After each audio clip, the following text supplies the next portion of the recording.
Hello and welcome back, everybody. Let me check my music levels real quick. It's day 3. BEF Junior National Championships, and we've already gotten started. Sorry, got a little carried away working on some graphics and thumbnails and stuff.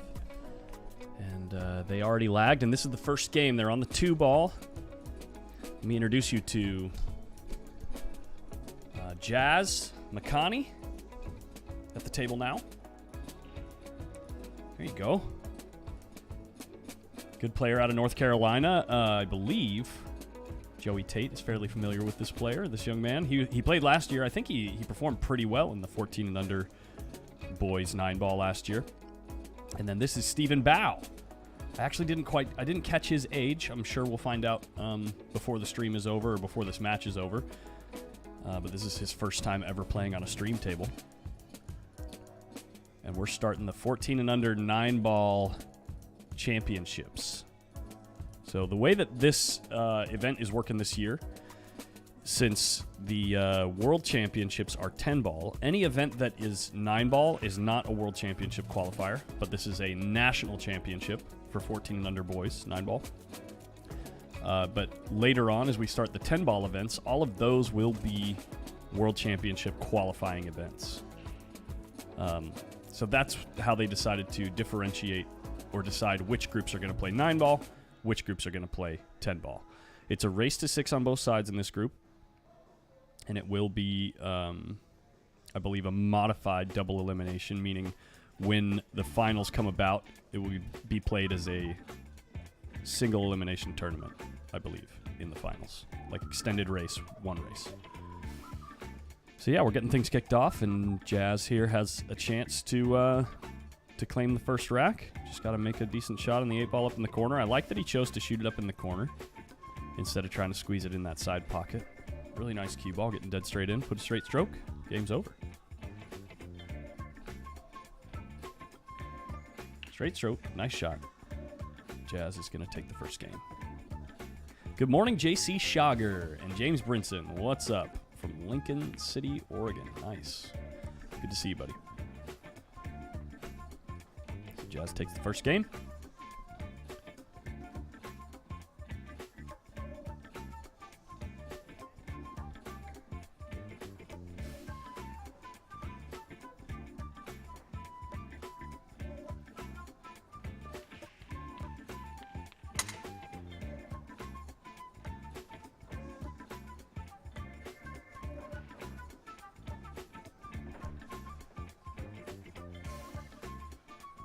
I believe this is still alternate break.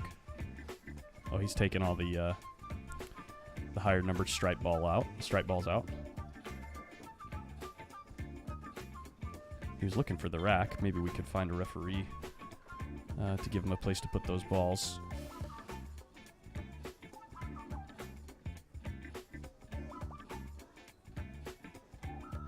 But yeah, how's everybody doing? Good morning. Time to get into the action.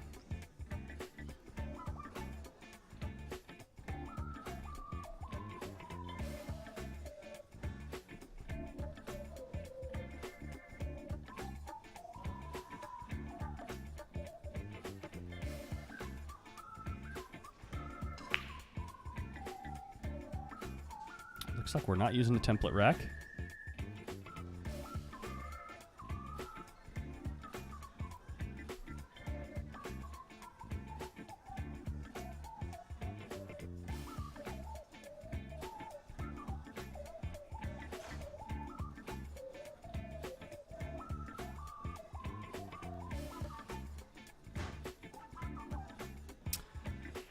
There he is. Melita Mike.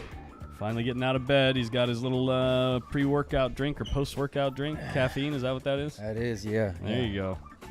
All I know is it's blue. Inhumane, it's called. I love it. Inhumane. Yeah. Right, exactly. We already got the tunes pumping, nice and hyped up. Get everybody waked up. Oonch, oonch, oonch. Yeah, exactly.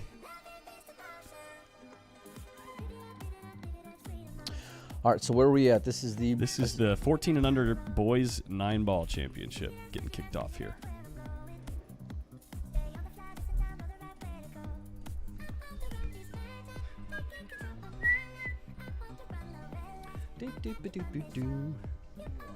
What's up? Oh, yeah.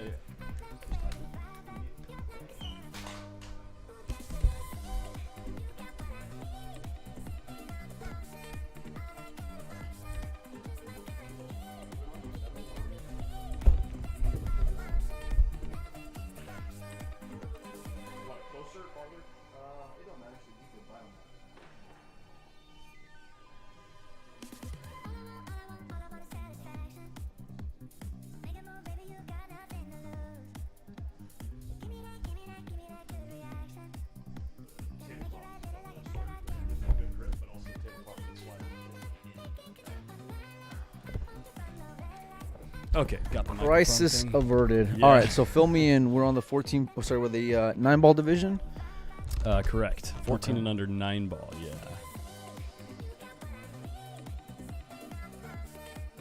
Those are your picks. Yeah, I just want some. I'm putting together a thumbnail. You see, I'm gonna like do a bunch like a collage behind these banners Yeah, for nice. the thumbnail.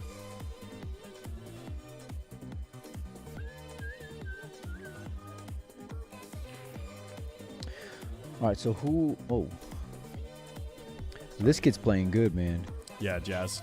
Is that how you pronounce his name? Jazz McConney, like jazz. McConney? Where's he Rhythm from? and blues, jazz. North Carolina. Okay. Joey Tate knows him. He don't waste any time. No, he's definitely got a fast-paced rhythm. It'd be interesting since he's under 14. It'll be interesting to see if, as he ages and gets better at the game, will he keep that rhythm, or because you can tell like as these kids have been getting a little bit older, at least like look at the kids in these championships here, right?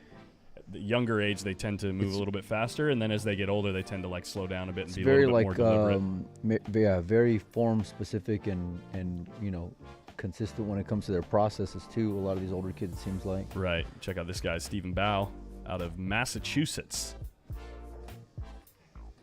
But if Jazz is putting the balls in the hole like that, Yeah. Don't change it. yeah, If it ain't broke, don't fix it. don't change it. Just kidding. You're on fire this morning, starting off, huh? Yeah. Oh, yeah. Always. Oh,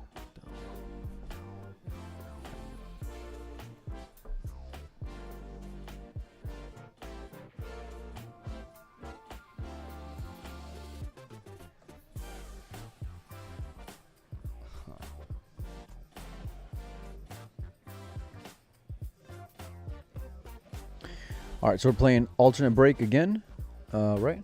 Is that what this is? yes. Oh, it's got to be because Jazz just won the game. Yeah. Yes. Just trying to finish up this thumbnail. Yeah, no worries. So I'll let you take the kind of, not necessarily the driver's seat, but the... Wing ball down. Wonder if he's going to play the two-way. Yeah, laid pretty good, and he's going to get away with it. And I don't think that Jazz can see this ball. He might be able to two-rail. Yeah, that's what he's looking at. You just got to make sure you have enough speed to hit the rail after contact. Oh, he missed the ball altogether. So I'll be honest, I've seen Jazz play before, but this other young man, Steven, I've never seen him hit a ball. I think it's his first time at the event, I believe. At Junior father- Nationals? Yeah. Okay. His father was here with him, and I overheard him having some brief words with the referee, just kind of talking about his son. And then the refs talked to his son and said, "Yeah, you're going to be on the TV table. Get a show off. Show us how good you are." He's like, "Oh, yeah, great." Nice, man. So, That's the kind of kid I want to talk to then. yeah. Trying to get like all different perspectives from like kids who've been in Junior Nationals for, years and years, male and female, and then Yeah. they've just then get the advice they'd give to kids who are like in their first year, a couple years, and then Right. guys like Steven who all this is maybe completely brand new. Oh, we fouled. Ooh, boy. Fouled with the rake.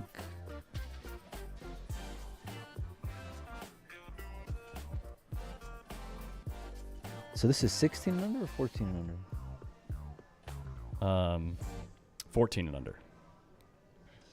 they checking IDs? Because Jazz looks like he might be a little older. He might be like 20 years old. Yeah.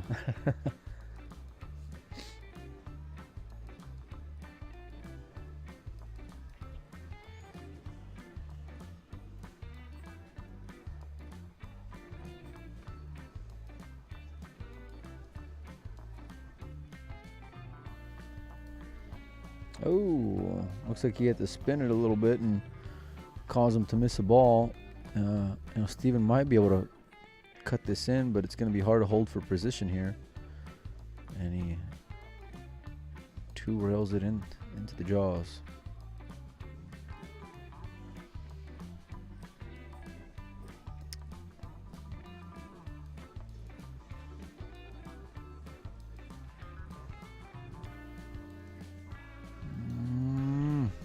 Oh, wow.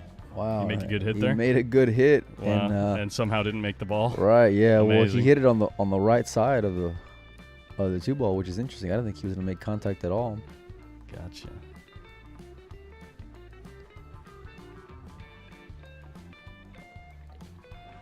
Nice shot by Steven. And with position, see how this kid can get comfortable here. And he's got the layout to do it.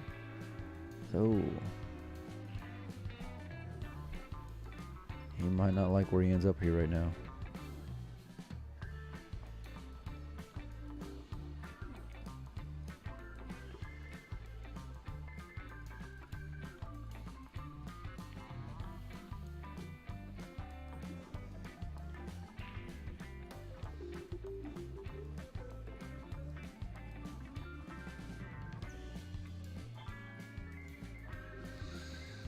So just a bit of a follow-up. I don't know if you touched base on it. The 14.1 event, the girls' final will be at noon. Okay. And then the boys' final, 2 for 1.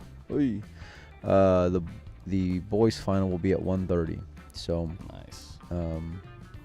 and then I guess they're just gonna pepper in 9-ball between now and then. So stiffens up that bank with confidence there. Good shot.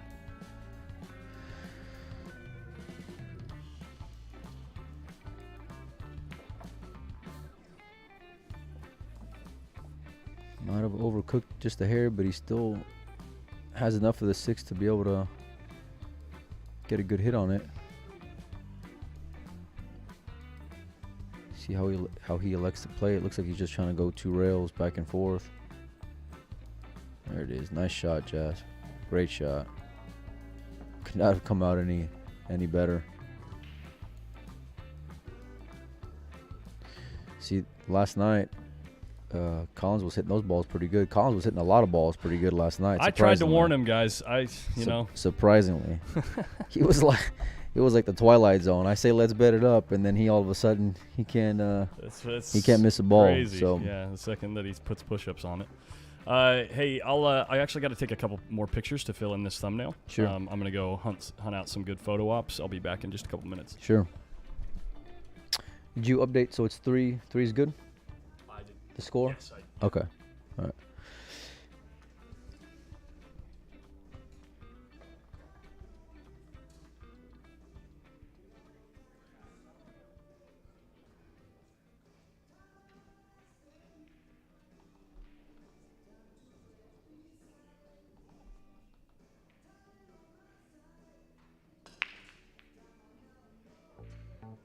Put a lot of English on that ball. Nothing down.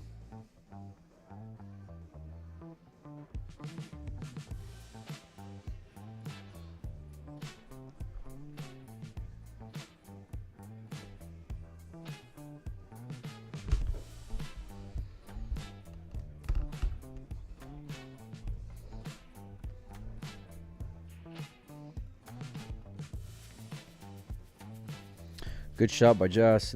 Might have came out a little hot off the rail.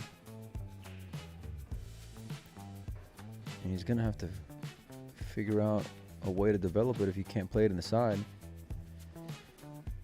The 2-ball, that is.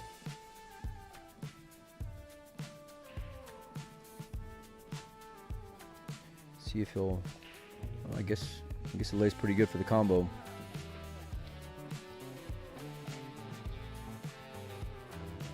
Nice shot. And a smart way to play it. You know, he knew that he was going to have to come back around in order to have some kind of shape on it. So the way he played it, he knew it was coming back down table. The 2-ball and the cue ball avoided all that traffic. And, yeah, you can tell he's played a lot of pool.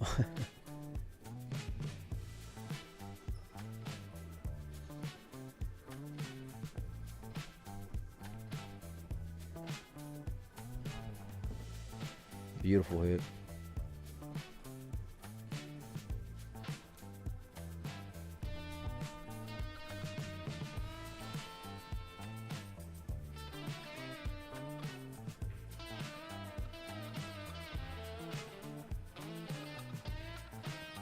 Let's take a look and see if that 8-ball passes. Whoops, that's not the one. Okay, I know what I'm doing here.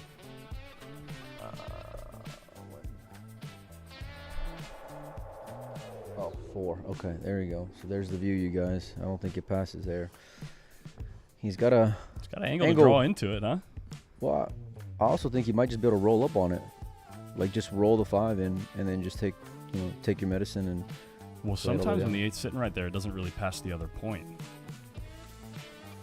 You got to hit this ball good.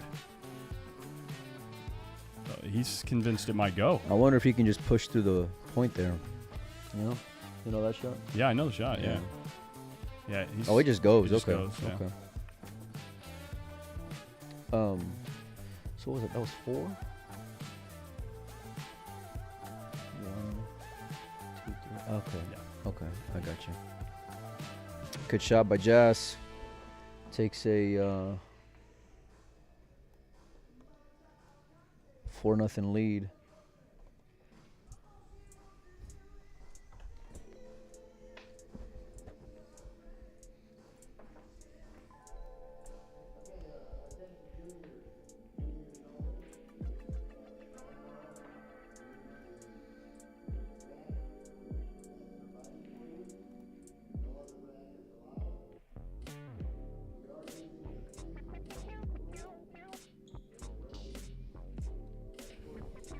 They're using the 3-point rule? I think it's a good rule. Oh, but you're saying what if someone can't break them that hard? Mike Myers in the chat said, did he check the deflection? Trust me. I figured out the deflection. Listen, Colin swears by this. This is how you know you're in a good game. When the guy says, hold on, before we start, let me check the deflection on this cue. Ask him how much he's got in his pocket. All right? That's all I'm saying. He's hilarious, boys and girls. He is hilarious.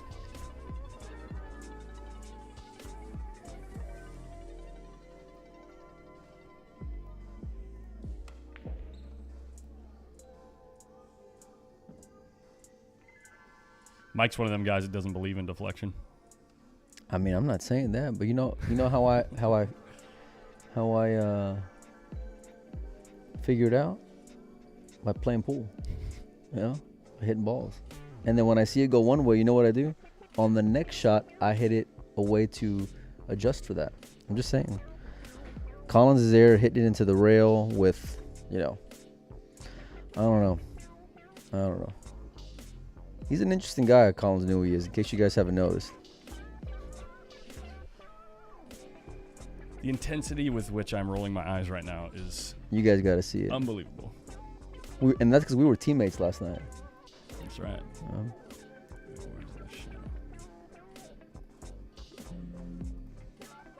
The guy was banking like he was Tony Chohan or something,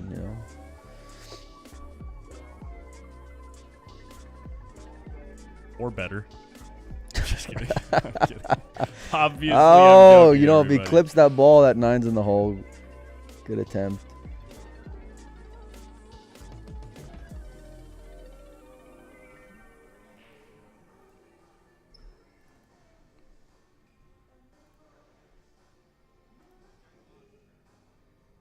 Oh. What is it? In the chat. You see that? Adrian sent me that. Thank you. On YouTube? Yeah. I only saw the other part of the message. I didn't even notice that part. Somebody found a quick way to get banned in our chat. That's cool. I'm on the prowl, baby. We're here to have a good time. We're here to support these juniors, and they are here for experience. Anything derogatory in the chat is instant ban. Depending on the severity. Sometimes it's, if it's, I don't know. I'm not trying to say it's okay to be derogatory. But like, say for instance, if you want to roast me or Mike. Always welcome. Always welcome. Yeah.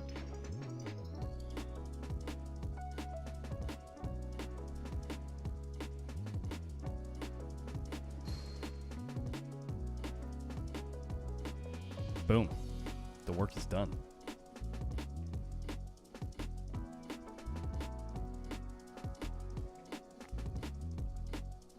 We're here to encourage these kids, not discourage.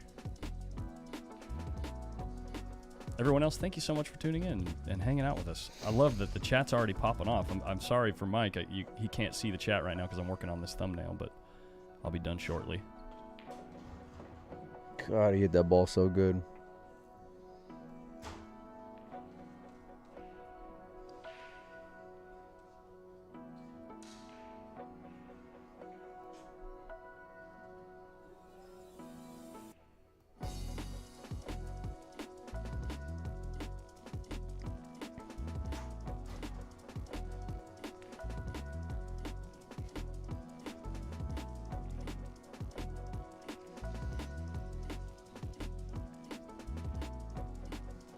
Yeah, there's a another junior that sent me the message about that, and it's pretty cool to see how they all look out for each other. Yeah, that's really cool. You know, so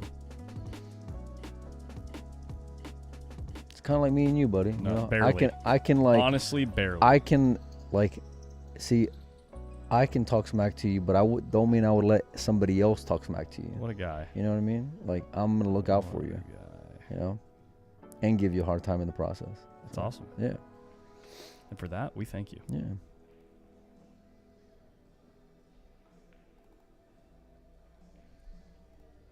He didn't like playing all the way down. It doesn't look like it passes the 5, but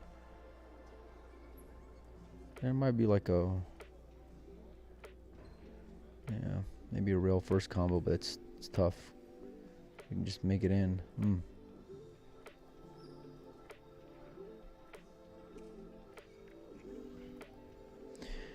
Let's take a look and see how many participants we got in the 9-ball.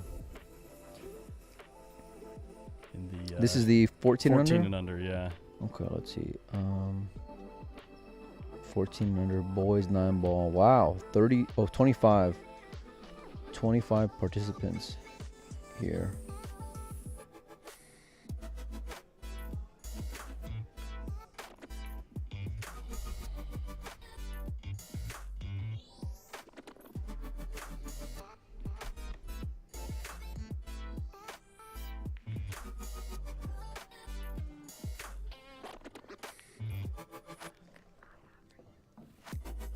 Oh, gets behind the ball.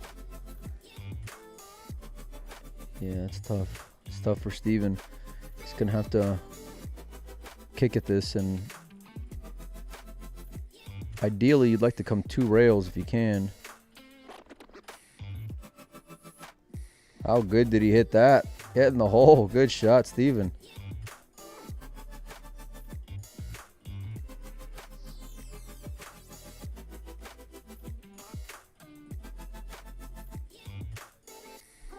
Can you put it on 3? Yep.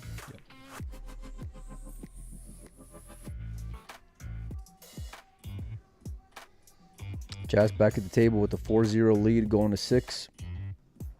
The way he's been hitting the ball, he's got to be a real big favorite to put this down. Look at those mechanics, man.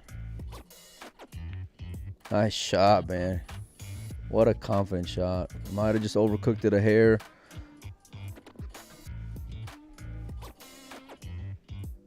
All right, that's the best I got. What do you think? Oh yeah, collage-y. Yeah, you did good. What you gotta layer it better. Bring those ones in the back Which ones? On the far left and far right. These ones? Put those above the ones like the banner. No? Because you're covering up that logo. Yeah, but if I go the other way, then I'm going to cover up where it says Junior National 10-ball Championships. Well, you're only covering like the junior part. Which you get like in every other one. You know what I'm saying? Hold up. Ooh. How about this? Can you save it and then look to see how it looks the other way? I can do it right now.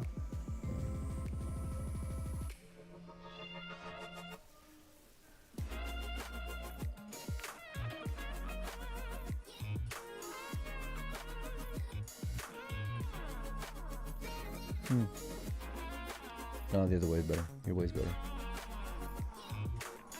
I was thinking, 10 balls in the front because it's a world qualifier. There's more 10-ball world qualifiers. Yeah. And then there's a world qualifier in the 8-ball, but there's not world qualifiers in those two. So I put them, just a little bit I dig it. to the sides. All right, that's what we're rolling with.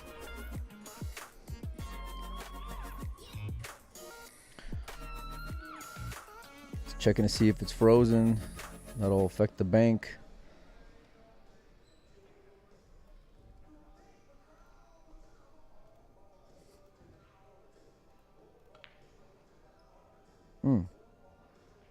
It's gonna come out pretty good either way.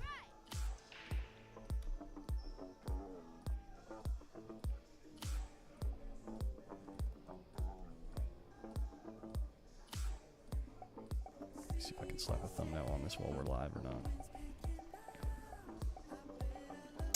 Stephen Bow misses it, and I think Jazz is gonna be able to put this one away and get on the hill.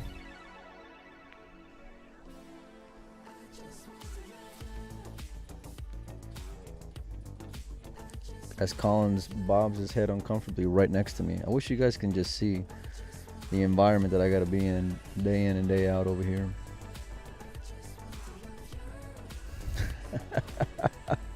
Yeah. See the way he looks over at me? It's a little... Yeah. If we had an HR department, I'd be calling him right now. All right? That's all I'm saying. If we had an HR department, of course.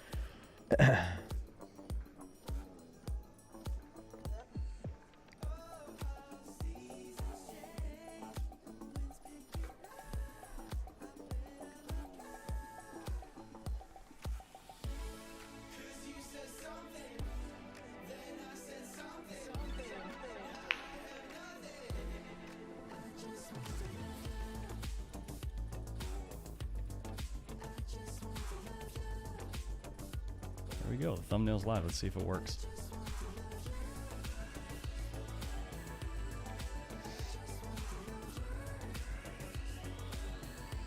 Digging on the ball to hold it, and wow, how pure did he get that ball? Good shot by Jazz. That's how you can tell he was just hitting it so square, no unintended English on it.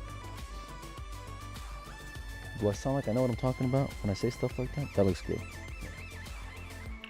Oh, did not expect that.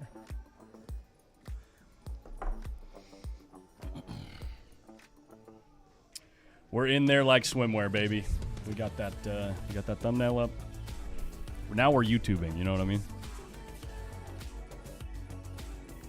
Now Jazz is YouTubing. Trying to put him behind the 6-ball. Pretty aggressive safety. Really tough to get the cue ball speed right.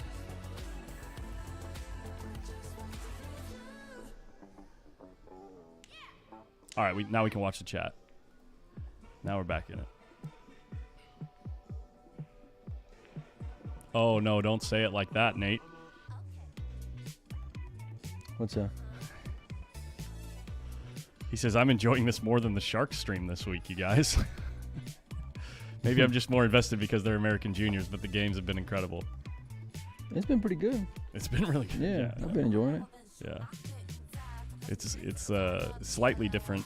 I mean, I love watching pro events. Yeah. But that Sharks event has been, I mean, rough. Real rough. But They don't play this zany music in the background. That's the problem. Well, they're no Collins Newey, I'll tell you that. Yikes. Yeah. This 5 goes, I think. It's real close, though. It's a I don't real think close it goes. hit. Let's see. No, I don't think it goes. There's space there. I'm not saying you can't hit the ball, but I don't think it goes. It's close. Draw into the 9.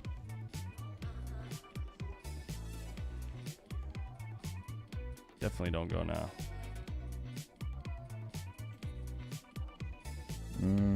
It might go now. Oh, stop it. What happened? Now you're just being a contrarian. What happened? What? Because No, I think it might go now. earlier when I thought it went, you said it didn't. Now you think it does? Oh, no. I think it does. When it obviously doesn't. You don't think you can make it right there if you lay up on the top rail? See, it don't go from that angle, I don't think. Whoa, he's down on the Whoa, ball whoa, already. whoa, That's what I whoa. like to see. He's ready. He told you he didn't go. I didn't mean from that angle. Oh man. Good morning, Jennifer Rabbit. We need a Starbucks run. Welcome to the up in here. stream. Bao was playing in the 10 and under. Not sure his exact age. Yeah, I figured he's under 10. He's The 10 and unders were played on these 7-foot valleys out in the back. That's right. Yeah.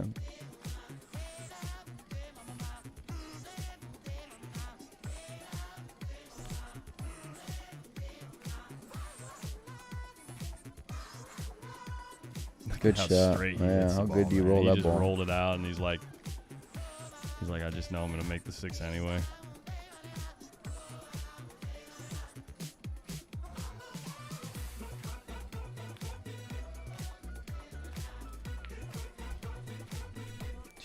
Kid's Okay, just confident. Mike- I was jamming for a minute. Mike I was bobbing his head I for a was, second. yeah. I was And trying then to I caught capture it. myself and I said, easy, All right, sorry. easy. Good shot, Jazz. 6 ball. I can't 5 let ball's I great can't let shot. Collins think he's doing a good job with the No. music. Boom, Jazz McConney.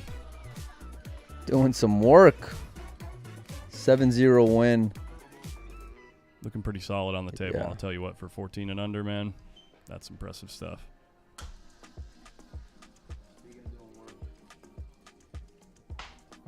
He's going to go out there and do a little interview. By the way, if you want to see these interviews that Mike is doing, make sure you get over to Windows Open on Facebook. Follow that page. Look who this is. We got a Hess in the house. It's the first time she's been on camera, I think. Talk about a fun person to talk to. She's quite yeah. Well, she's also like a good talker. You know what I mean? She's fun.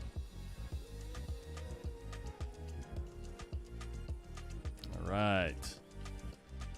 We got some straight pool action going on over here. Maybe we can watch this Eddie Vonderow and Brent Worth on the side, since that straight pool championship is working towards its conclusion. What do you guys say? Let's see if we have a decent angle of that table. Ooh, dang. We can't really see it. What about this table here? Who's this? That's not straight pool. This is 9 ball. This is 9 ball as well. Actually, why don't we watch these young ladies play some 9 ball? What do you think? Let me know in the chat. Looks like Jordan Helfrey is there. I don't know the name of her opponent. Let's check it out. It's going to be the 14 and under girls 9 ball. And Jordan Helfrey is playing against Addison Ruiz.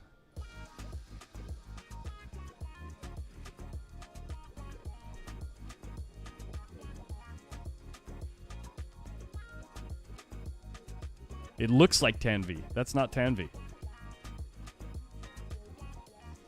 Similar hair, similar height, you know, hair color, hair length. Actually, she walks really similar to Tanvi too. Similar size, but that is Addison. Let me see if I can pull up Tanvi on the other camera.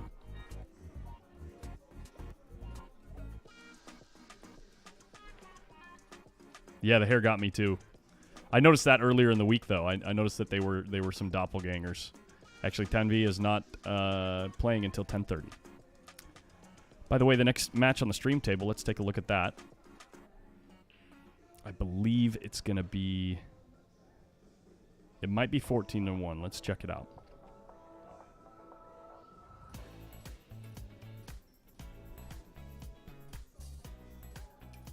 (10:30 a.m.) Joey Tate plays the winner between Brent Worth and Eddie Vondereau. Race to 50.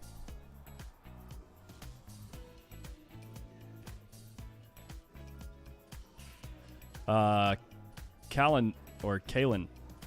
This is being held in Quincy, Illinois, at the Oakley Lindsay Center in the Exposition Hall. Good morning, Scott C.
What table will Skylar be on for the 1600 girls 9-ball? Let me check. All this info is on CompuSport, by the way. Let's see. 1600 girls 9-ball. Skylar Hess is scheduled for table 5 at 10:30.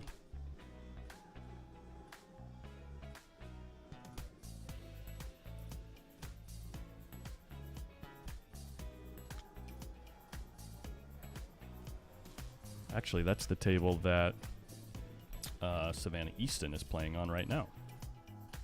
Or already did. Huh. Must be over already. Jordan Helfrey winning that game.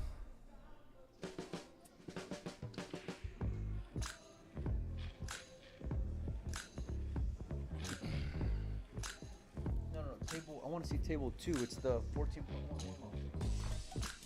I can't see table 2. Not really.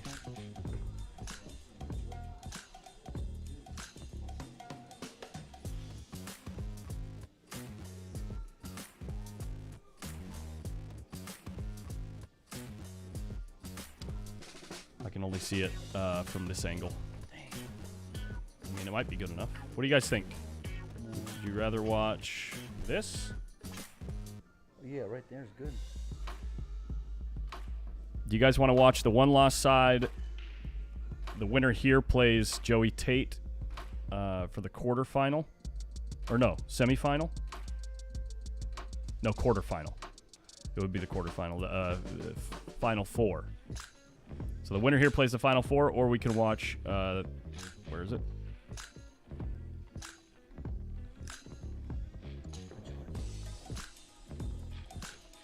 Right here.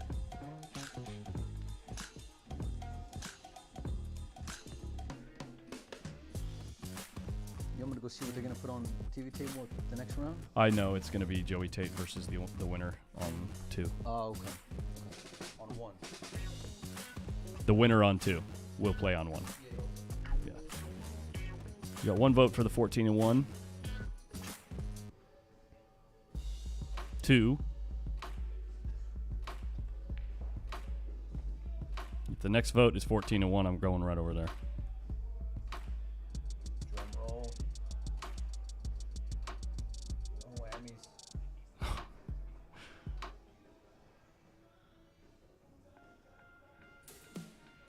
All right, we got 2 votes. It's a unanimous decision. We can go watch this one over here. You guys can see the score right there.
Hey, Corey Ditter, thank you so much for the donation on Venmo. Really appreciate that. Thank you for the support. Thank you. Sorry, I'm being a little bit quiet. I'm actually going back and updating all the thumbnails for the streams that we've completed so far so that it's very clear on the thumbnail which day each stream took part on, or took place on, sorry.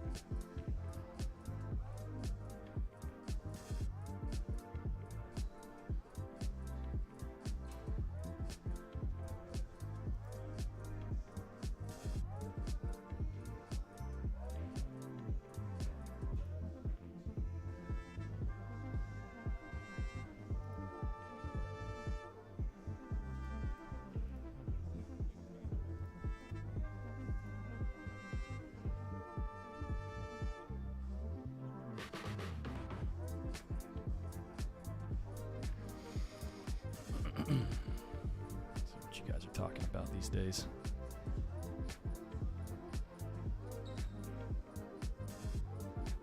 Absolutely. Corey Ditter, just saw your comment. Can you guys have a sick multi-camera system? Can I PM you on Facebook? Questions about equipment software? Absolutely. I answer questions like that all the time. Please ask questions. We need more, people that are invested in putting together high quality coverage for this entertainment, because the more people that do that, the more opportunity people have that are not currently interested in pool, the more opportunity those people have to see the game and become interested.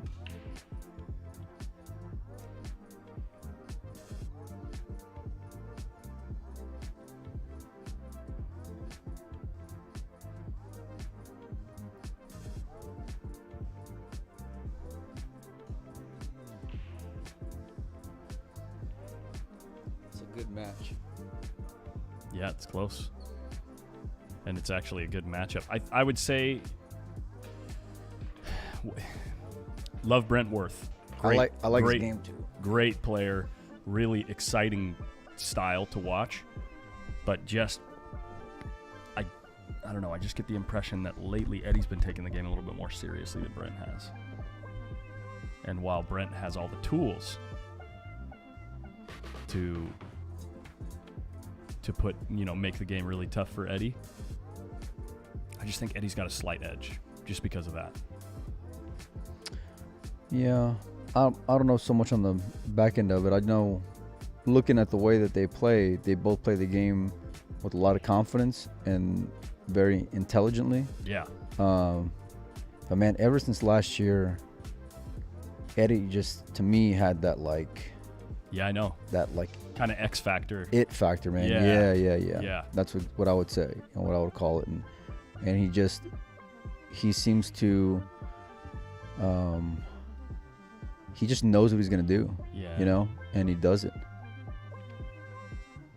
I mean, what that, and I was telling, what's his name? Yoder's dad, because Eddie was like that kid who I had no idea about last year. Yeah. And that was what Yoder was, early on in this event, in the A-ball, I mean. Right. Yeah, I know what you mean.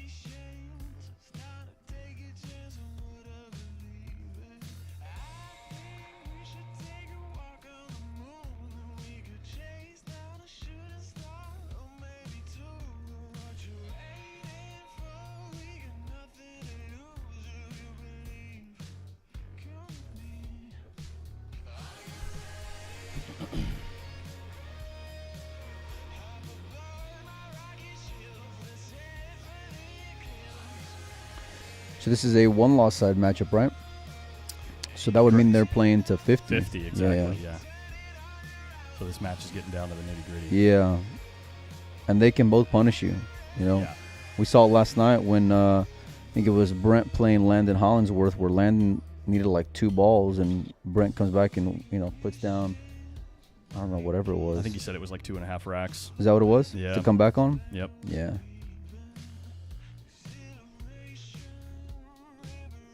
This was my, 1 second.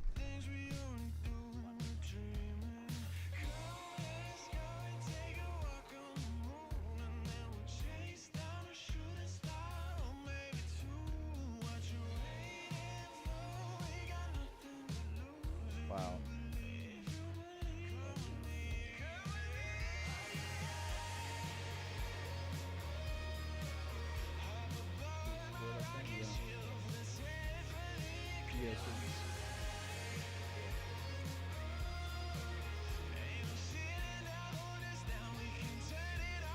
There's no doubt what's different, the way you have it. Big shot by Eddie to continue the rack.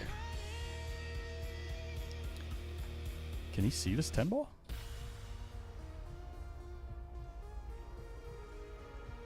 The semifinal, Taylor Matty, will be played. I got to go over to CompuSport. By the way, if you want to look this information up for yourself, it's totally possible. And we'll try to give you the answers as best as we can. But it's on CompuSport.com. Cash Lance will play at noon on table 3. The semifinal will take place. Oh, so the winner on plays table 3. Joey, then the winner of that plays Cash, and the winner of that plays in the final? In the final, yeah. Okay. And the final with Sam Henderson in the hot seat will happen at 1:30 p.m. on table 1. Talk about another kid with a real bright future. Yeah, exactly. He plays the game real well. He's 16, dude. Is he? He's 16. Yeah, no, he's solid, man.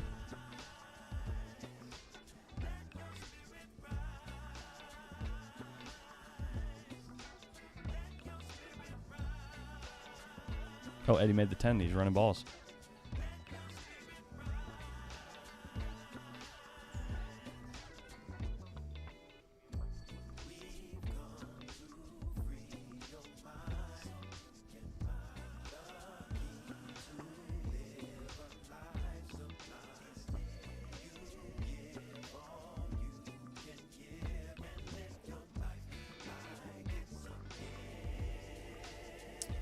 Oh, Eddie was the one that was down. So Eddie's working his way back into the set. Yeah, because Brent has 33. Yeah. And we got that funky, soulful music right now. We had a good time hanging out with them. Brent came over when we were playing Carlos last night. Yeah. And just, you would have never thought he just got finished with a pretty close match, you know? Yeah, yeah. He's Like, always just as- so relaxed. just as, and, like, yeah. Smiling and having a good attitude, you know? Love that.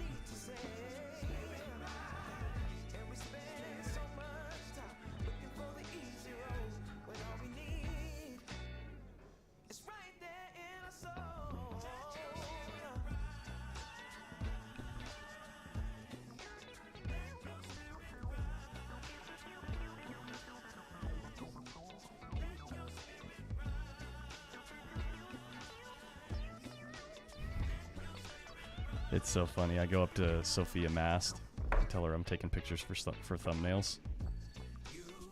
Right? And she just instantly... Thanks, buddy. What do you say? What? Oh, she doesn't miss a beat. She's like... Hold up. Just instantly. Let me show you the picture. Let me pull it up here. Let's see. Where did I put it? She just instantly goes, bang. Yeah. Yeah. That's so funny.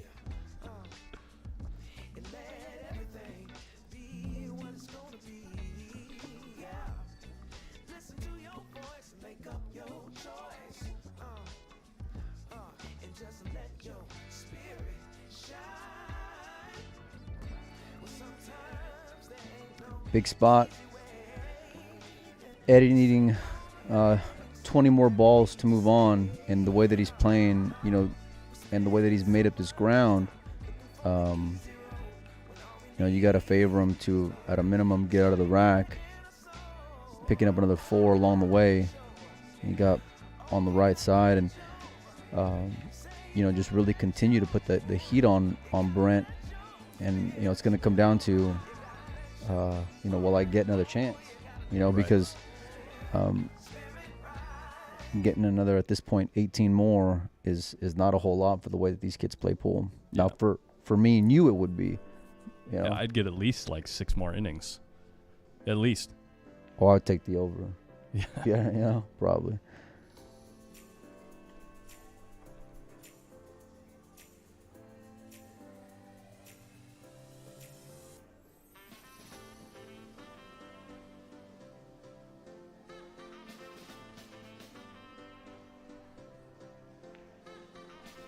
But the way that Brent played that last shot, it's like you gotta go, and with everything the way that it laid out at the time, you gotta try to take back momentum because Eddie had just taken it at that point, before it had come back. So,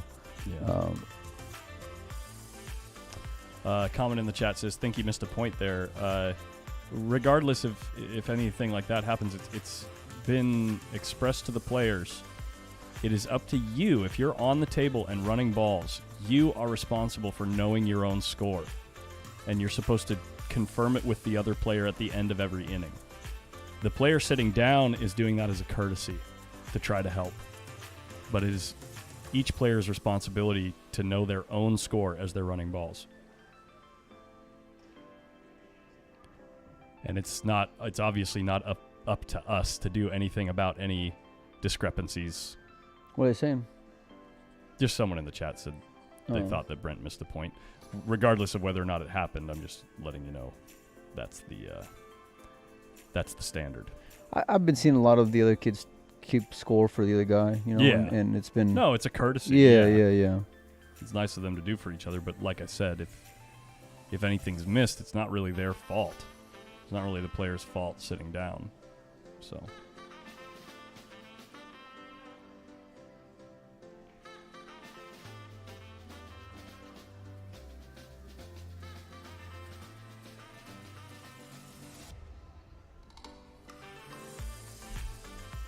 These are high character kids, so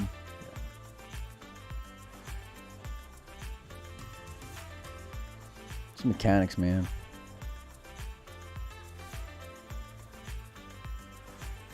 Time to play safe. You're lucky I don't shoot that straight, or you really get that smoke in a couple weeks, buddy.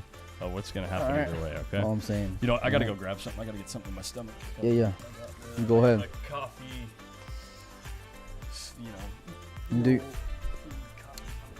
Do your thing. 37-33.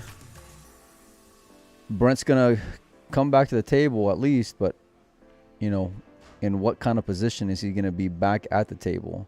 You got to imagine Eddie's just going to, continue to make it tough, and he plays the game very intelligently to, have things around there where, he'll have something if Brent were to slip up. So let's see how he elects to play it.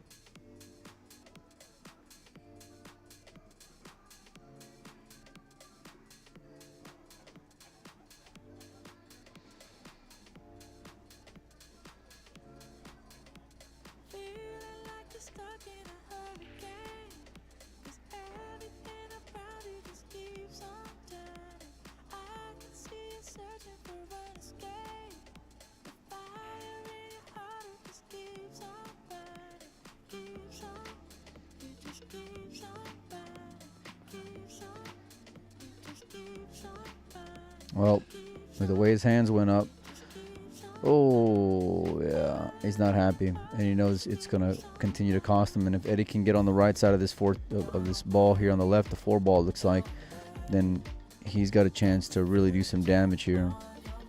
And Brent knows it.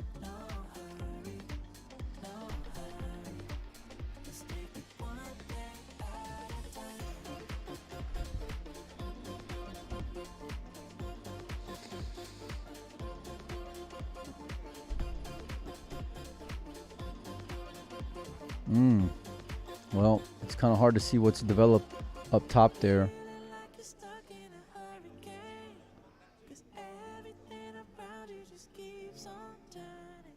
See, I like this. Just make sure you know exactly what you're dealing with in the rack before you make a decision. And if you're Brent, you know, you just kind of have to shake it off and just be ready, because it looks like he's going to be able to come back at the table.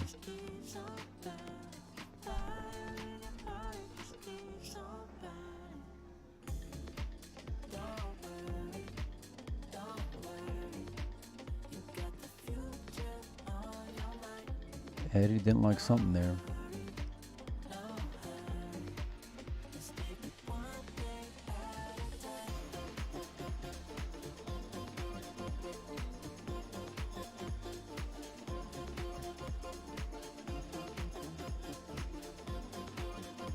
Yeah, there's just, you know, Brent needing 17, Eddie needing 12. You know, there's just very little room for error, you know, at this point. So, yeah, just squeeze. I like that. You know, make him work for it. Try to get him to slip up to where you can get back a little bit of this momentum.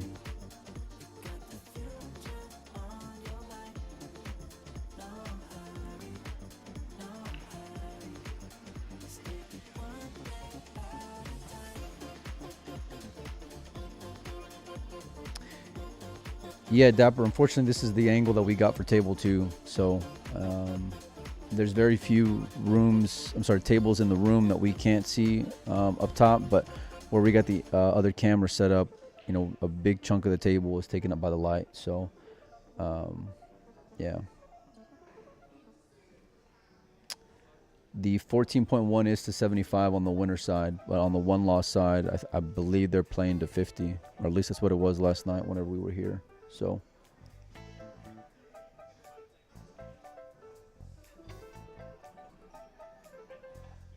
good shot by Brent.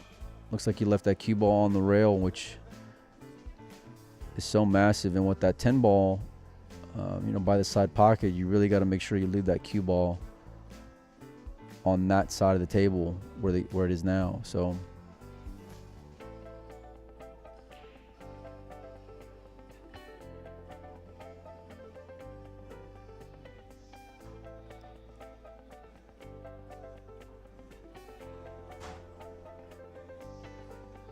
kind of an aggressive shot there, and hey, Eddie's not happy, that's for sure. You know, he had been putting balls so well. I can't say I blame him for taking it on, and it's just a kudos to really where Brent had left that cue ball. You know, there weren't a whole lot of options, and he's not taking on this too, so something up top has to be available for him. Oh, he went into the pack. Wow. One more down for Brent Worth. And, you know, this could smell trouble if he doesn't have anything to even just defend himself here, you know. So, you're going to have to be real careful. Looks like he's calling the bank, trying to play a bit of a two-way to stick him right there and hold. Did he sell out a ball? How far is he off the 6th ball? He doesn't look too disappointed. He doesn't look too thrilled, though, either.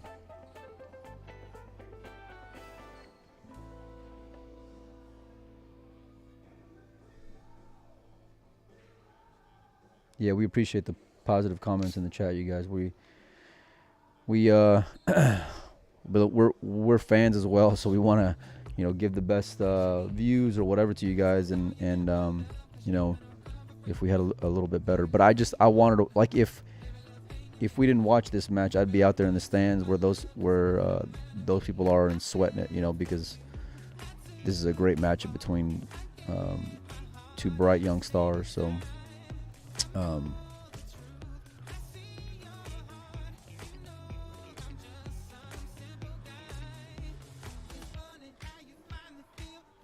he's calling it. He's liking something. Just trying to get it lined up before he pulls the trigger. And he made it. And he's going to have another shot. And a lot of balls are going to be in the open here. Eddie Vondero needs 11 balls to move on to the next round.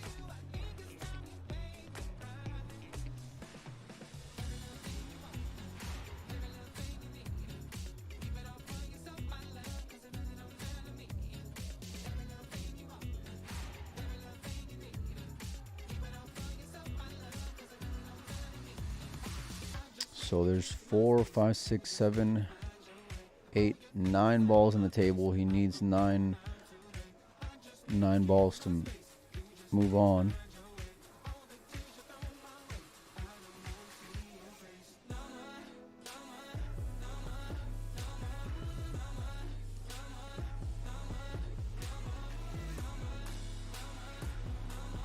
I like it, taking his time, being very deliberate. He knows exactly what he wants to do, where he wants that cue ball, what ball he wants to attack next. And all Brent can do is just sit there and chalk it up.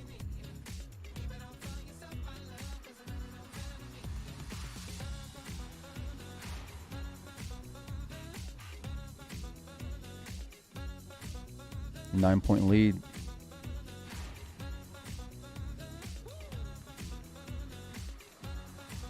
Where's Eddie from? From one of the Dakotas, ain't he? I think. Oh yeah, good shot.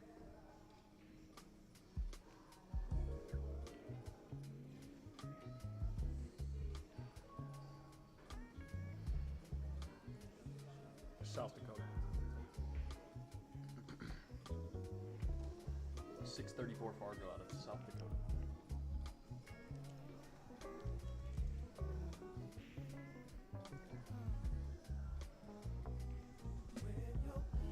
Yeah, everything's just there. Everything's just there, and it's just a matter of just picking them apart and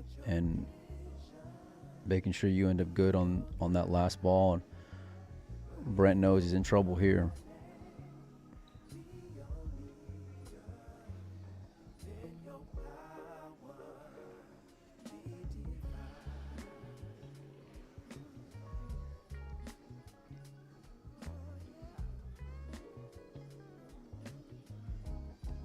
Joss Q. The butt sleeve.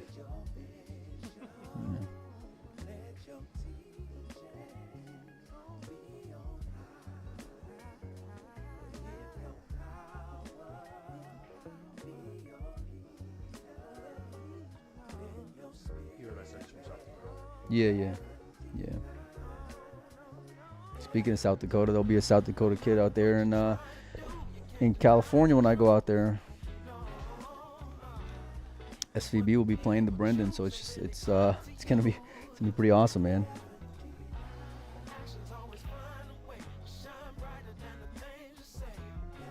I can't wait to go back over there. Yeah. Not just to give you a hard time, but to enjoy the event. Yeah. I like everybody out there, man. I really do. Like it's a good family out there at Hard Times, you know. Right. Yeah, that's putting it mildly, yeah. In a great way. In an absolutely great way. So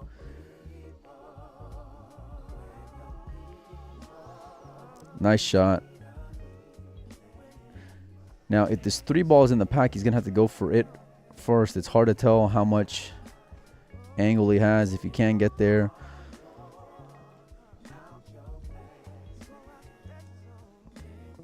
Looking to get the extension out.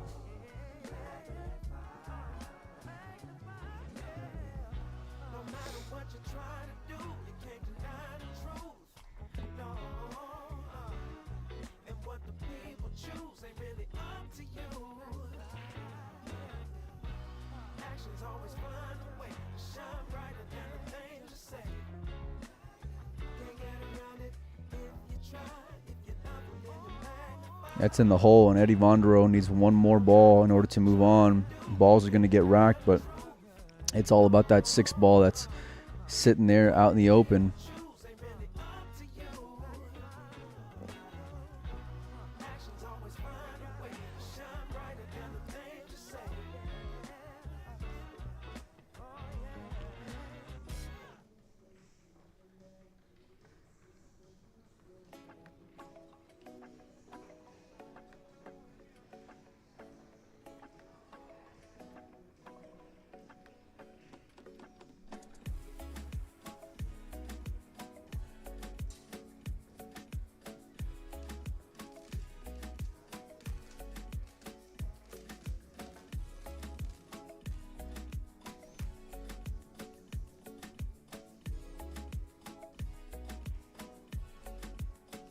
Oh, wow. Kind of let up on his stroke, but oh my goodness, I did not expect that. And he's annoyed. He knows he should have made that ball. He knows. Imagine. Yeah. Oh, I mean, imagine. Don't even say it, but yeah, this could, I think he's fine, but yeah. I mean, you never know. Brent might have to leave him something, or I wonder if he can. Oh, never mind. There you go. Okay.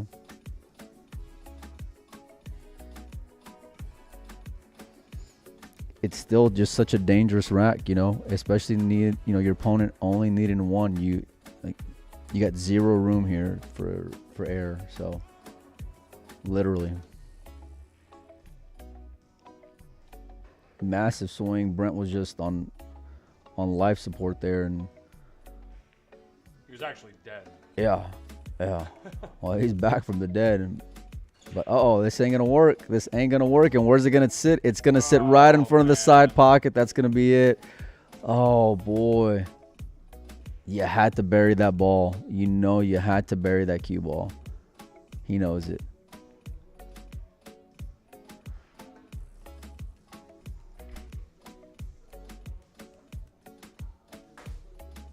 Great match. His mom right now. I just lost. Yeah. Well, good shot. Good game. Eddie Vondero moves on. Faces who? Joey Tate next round? I think that's Correct. what it is. Yeah. So Eddie wins, and he still wants to set up the shot that he missed. He's still on tilt about it. He knows that he can't be making those mistakes as the event moves on.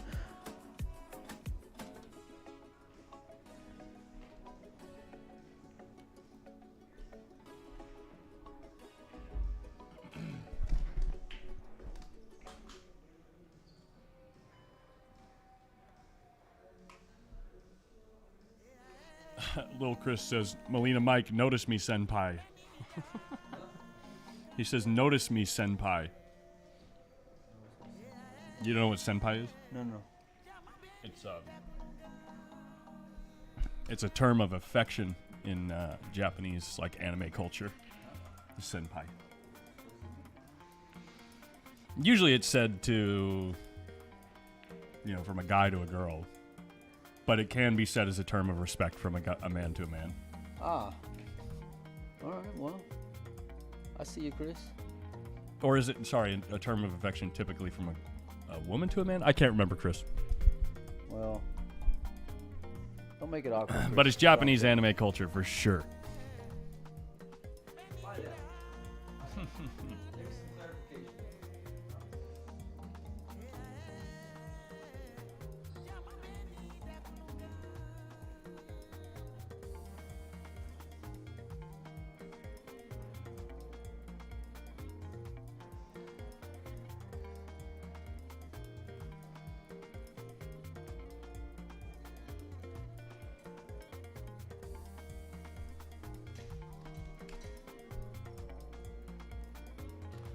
There's that info for the Brendan Crockett Memorial that we were just talking about that's going to be held at Hard Times Billiards in Sacramento, California, coming up in, what is that, like 2.5 weeks, 3 weeks? 3 weeks almost exactly, just over 3 weeks. Hard Times is one of our stream sponsors, so big shout out to them for the support. And we will be streaming that event at Hard Times in our homeroom, or my homeroom, rather. Melina Mike is coming out to help cover the event. But yeah, we typically get a large number of top-level players, world-class players, and yeah, like Mike said, this year, SVB will be making an appearance.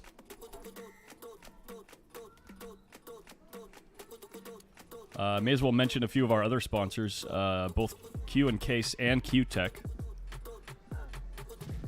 have done a great deal to support the stream for this event. Q-Tech, obviously, one of the leading names in production cues. Q and Case, fantastic across the board. I mean, they got a ton of different cue brands. They represent players' cues, rage cues, Lucchese cues. They also represent, it's the parent company of Brunswick Billiards.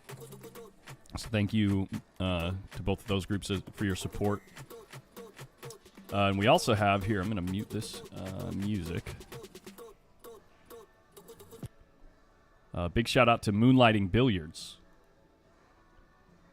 who's a newer company on the scene. Their main product is a drill partner. I'm going to show that to you right now.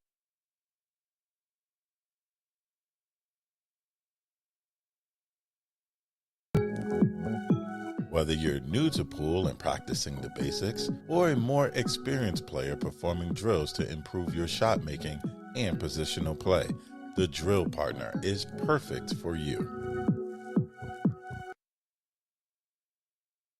Yeah, they sent me a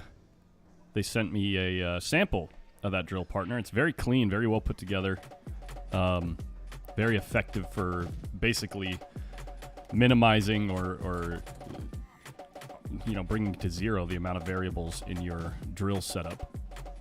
So very cool product there. And then finally, big shout out to Fort Worth Billiards Superstore. You can find them online at billiardsuperstore.com, but they've got everything you could possibly need for home gaming. They've got shuffleboard, they've got everything billiards, cues, cases, chalk, racks, templates. I mean, everything you could name, they've got it. As well as tons of other home games, darts. Already mentioned shuffleboard. They've even got some arcade game cabinets.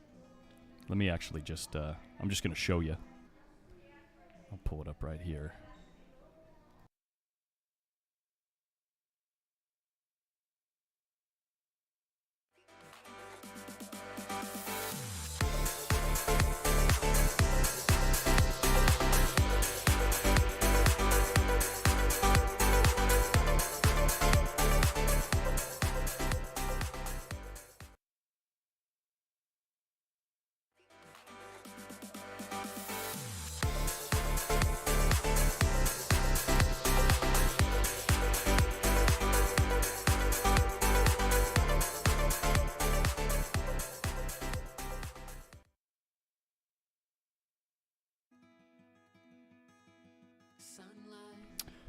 So yeah, thank you all. Thank you, big thank you to all of our sponsors. What's up, Sharon? Welcome to the chat. Senpai is an upperclassman that an underclassman, Kohai, seeks acknowledgement or notice from. Yeah, me and Chris and I gotta do a recording for one of our sponsors, Moonlight Billiards. So we're gonna do a nice little video whenever I get a free minute, Is he here? No, he's not here, but we can do it remotely. Oh. So, see, there's a thing called the internet. Stop it. And, Stop. it allows people from all over the world to connect. So, that's the idea, though. But see all those logos up top there in the corner? Those are all of our supporters. This is all thanks to the BEF, that background you see behind us. This over here, yeah. Yeah. So, we couldn't do it without them. And Little Chris is sponsored as well for Moonlight Billiards. They just do a great job of supporting those in the industry like us. And actually, they were one of our first sponsors for the podcast. So Sandra and Jim got behind us, and they've stayed behind us, and it means the world. And when it came to this junior event, events are a little different for us, but it was real cool that we got as much love as we did. So we couldn't do it without them. And what are you doing? And it would just be impossible to be over here. So. But we got a lot more action in the day starting. Eddie Von der Rohe will face Joey Tate, moving on to the, as the 14.1 continues for the boys. The 12 o'clock will be the girls' final, I believe. And then the 1:30 will be the boys' final for the 14.1. So then we'll do some award stuff, which will be good. I got to do a show with Mike and Shane Tyree. Oh, yeah. Yeah, wearing the WPA hat, so that's going to be good. Nice. He may not talk to me after today, but yeah, a little awkward. Okay. Make sure we, Actually, guys, just in case, if you don't see Mike here in the stream anymore. Continue, yeah. Yeah. We're probably looking for a coffin. So. Yeah. Yeah. Me and Pinozo. So, yeah, it's gonna be a good day. This 9-ball just got me even more excited. As you know, it thickens up everything. I want to watch more pool. Yeah. 100%. So, let's go find a table to watch.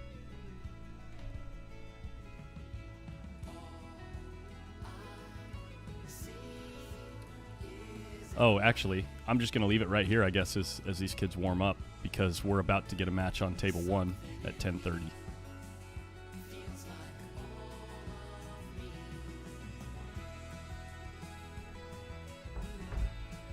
I like that kid, Eddie. Yeah. You just do a little interview with him? Yeah. Yeah, nice.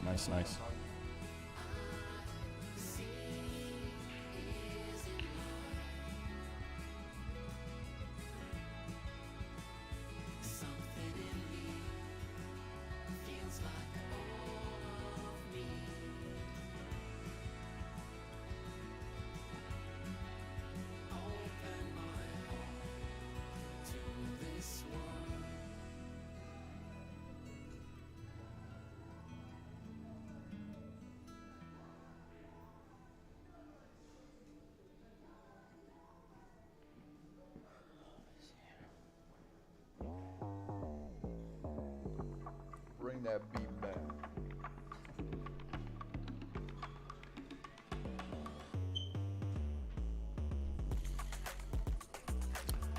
Sorry if I missed it. Are we going to watch the Sophia Tate match?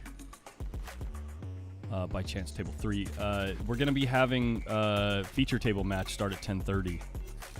The final 4 for the 14-1 continuous boys tournament.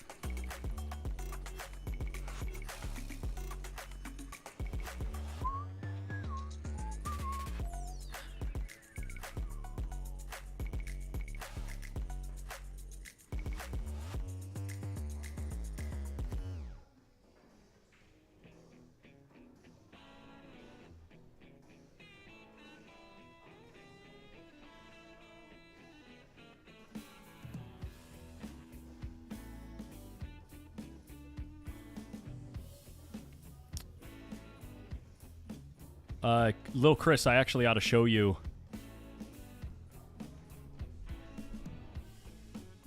This is just for Chris, guys. This thing right here.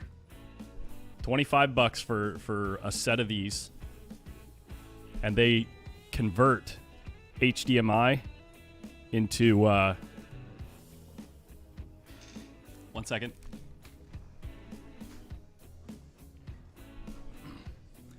Ethernet. Here you go, Chris. It converts it to Ethernet. And you can cap out at 150 feet. So normally HDMI caps out at 50 feet. But for every one of these that you have, you can add 150 feet.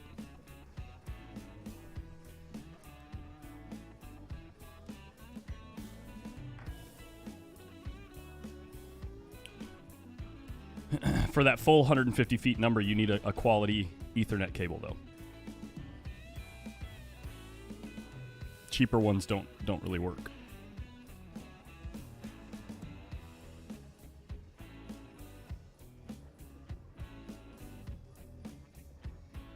All right, I got to step out of the booth. I'll be right back. Chris, send me a message on Facebook if I can send you like the Amazon link or whatever. I'll be right back.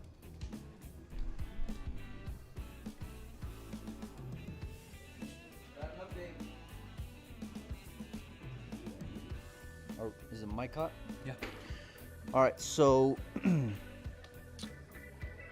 the next round on the TV table after this one will be a girls 9-ball match. The Savannah Easton match will be on the TV table at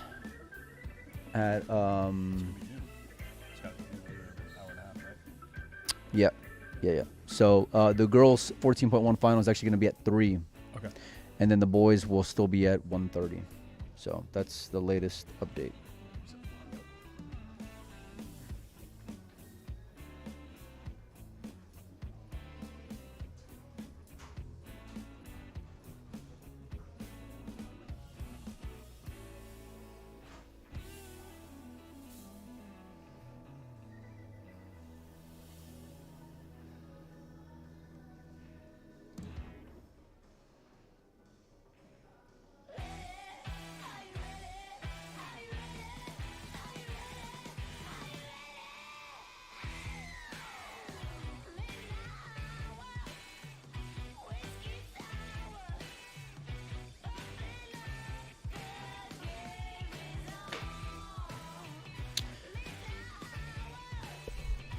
Yeah, Sharon. So it's going to be, this is, those times were for Central. So as you guys can see there, let me see if I can change this over here here in a little bit. Let me see here.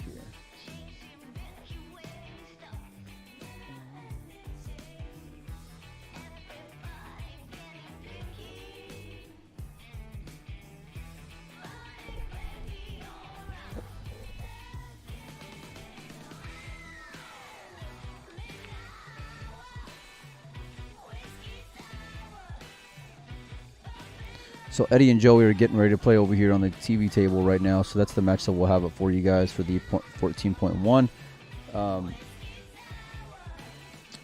We will try to keep you guys as updated as we can if anything changes. Because I think originally the girls' final was scheduled for noon, but they're making adjustments as they need to make sure this 9-ball event keeps on rolling as well. So we got a great staff out here, a great team effort from the tournament directors to the referees, the local staff here as well. I mean, everybody's just been super helpful and just all kind of steering the ship in the right direction, or in the same direction rather. So yeah, it's gonna be a great day. But we're gonna have some more national champions being crowned.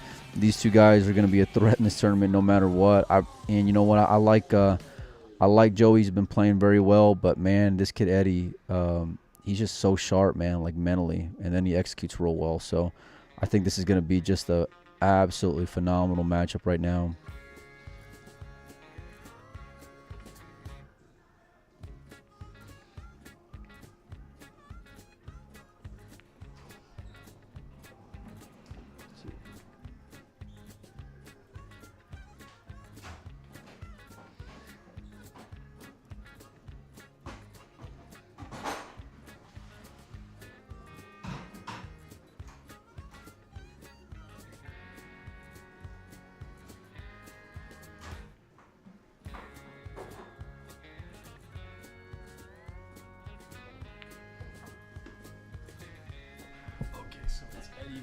Where's Eddie from?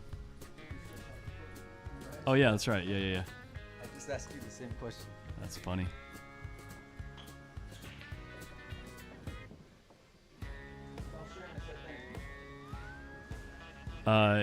Molina Mike says thank you, Sharon. And so do I, now that I've read the comment. Thank you so much.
You guys, Jennifer Rabbit and Chris.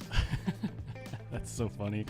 You guys couldn't see each other's comments, but Jennifer Rabbit said "Yeehaw" with a cowboy emoji, and then Lil Chris on Facebook said, "Anyone feel like line dancing?" That's so funny. That's the one downside to not having the comments on screen, man. You guys don't get to see those moments.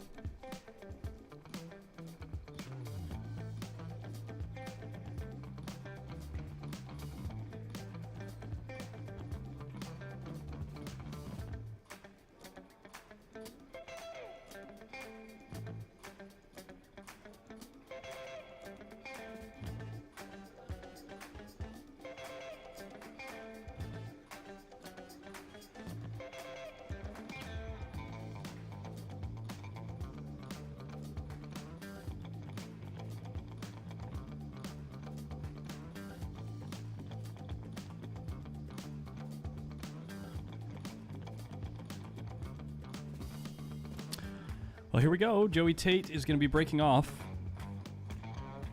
Hey, Lee Cash, it's our pleasure. We're having a good time. Good morning, Ike. Everyone's finding their way to the stream. It looks like he's going to completely miss the stack. It's so weird. If that 7-ball gets tucked in, this is a really good break. That is a really good break off.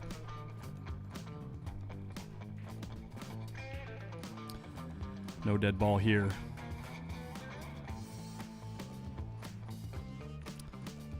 So early days in this rack. You're supposed to thin off the top of the 7-ball as we're looking at it right now. And go way back up table. And hopefully you don't hit the stack hard enough to let something leak out on the other side.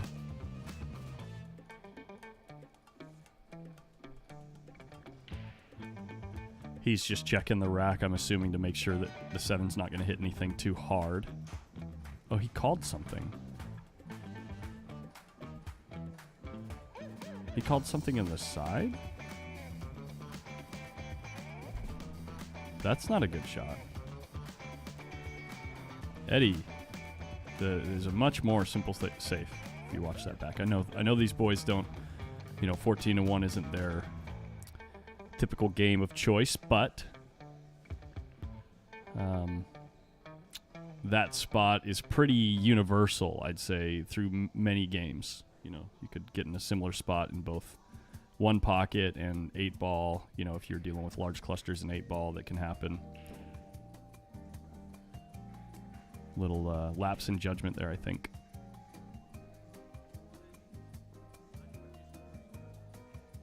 Joey's right now asking, how do you want to do scoring? I'm assuming, based on the way that Eddie was doing scoring in the last one,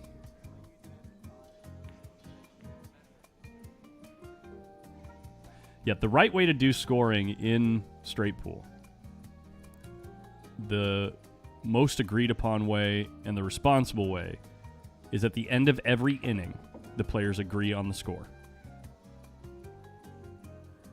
So when Joey walks away from the table, or every time you finish a rack, you even up the score. You count how many balls are on the table. Based on the existing score and based on how many balls are missing from the rack, you'll then know what the appropriate score is, what the correct score is.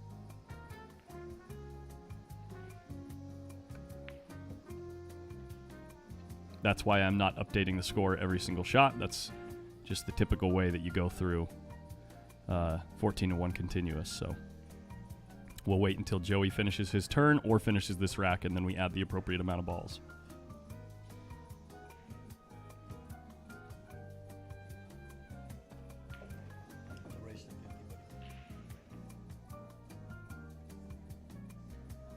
Oh, yeah, that's right. It is a race 50. Thank you.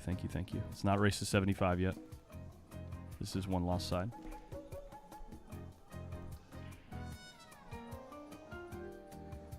Thank you, Michael McDaniel.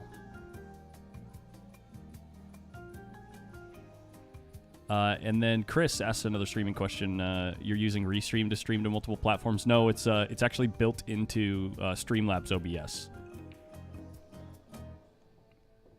So, yeah, if you use OBS normally, Streamlabs OBS is not owned by the same company. It's actually a complete knockoff of OBS made by Logitech, but with a ton of widgets and other things integrated into the software, so you don't have to do as much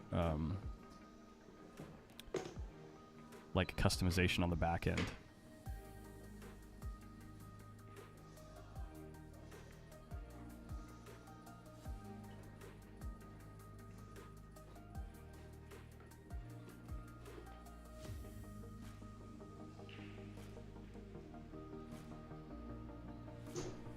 Actually, just since we have another streamer in the chat, I'm going to show him something as soon as Joey shoots this shot.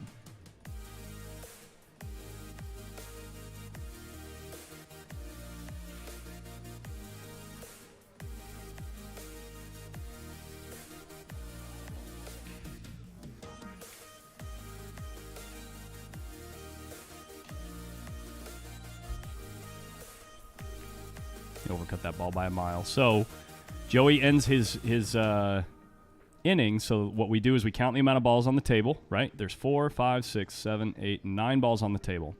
There's 15 balls in a rack. So you subtract 9 from 15, you know he made 6.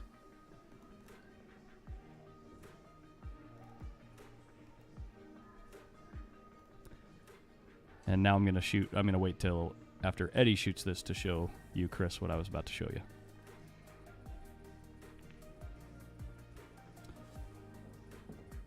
This will be real quick, guys. Sorry for those of you that are not streamers. Boom. When I click this button down here to start the stream, it pulls up a bunch of options where I can stream to Twitch, Facebook, and YouTube at the same time within the software. Thanks for sitting through that, guys. We didn't miss anything.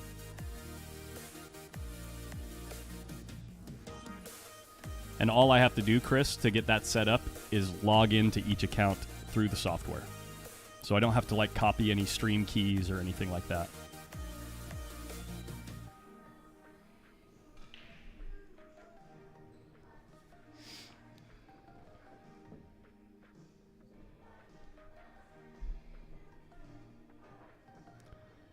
I stream as well for local stuff on my Max Billiards page, and I've really enjoyed listening and seeing this info. Oh yeah, good, glad. I'm glad.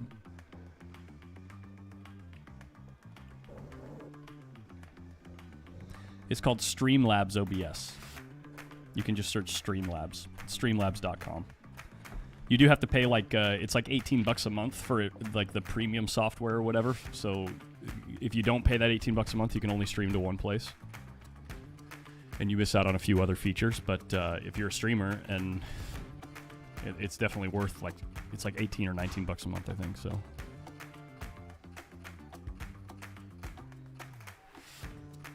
I am a tech geek for sure. I love that kind of stuff.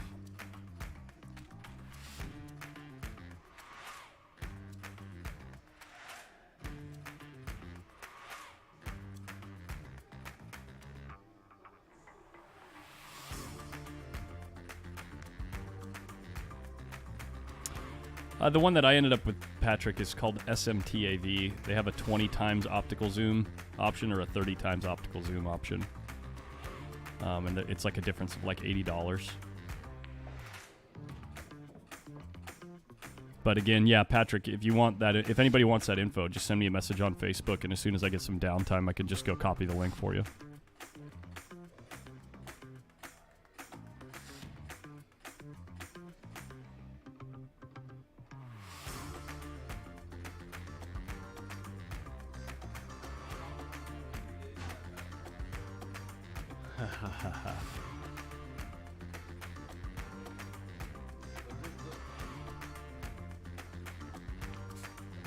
The reason I use the cameras that I do, the PTZ cameras specifically, those ones, is I feel like they're the best value.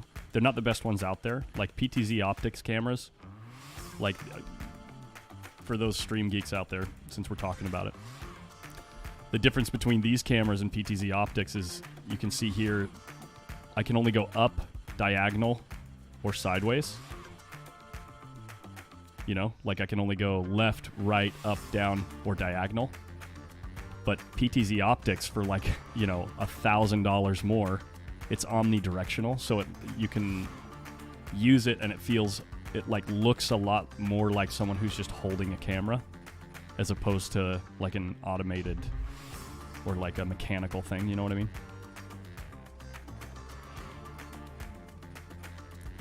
So Eddie gets out there.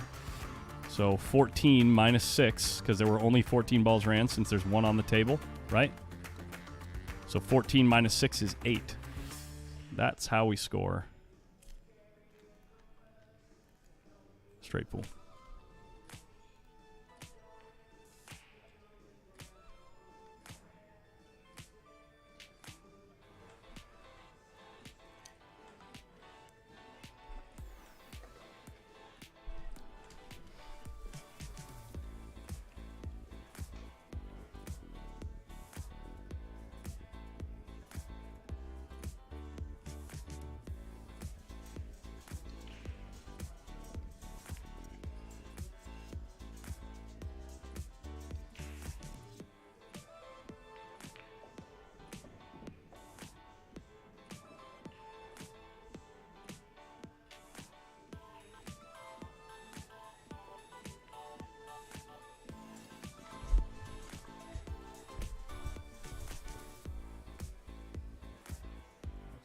No, I'm good, thanks. Thank you, thank you, thank you. Huh? No, I don't want any. No, thanks.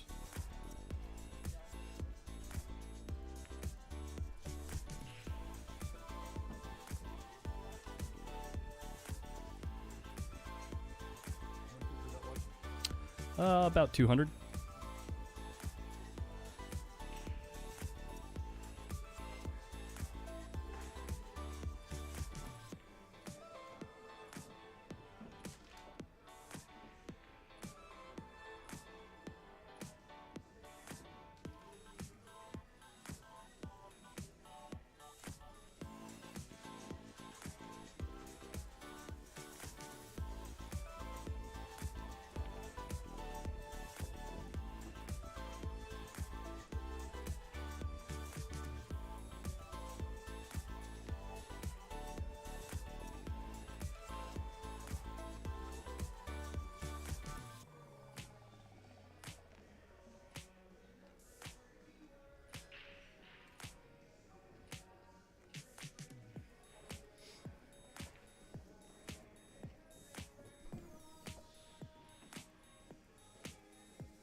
Coming in with cues, huh? Can you do some commentary?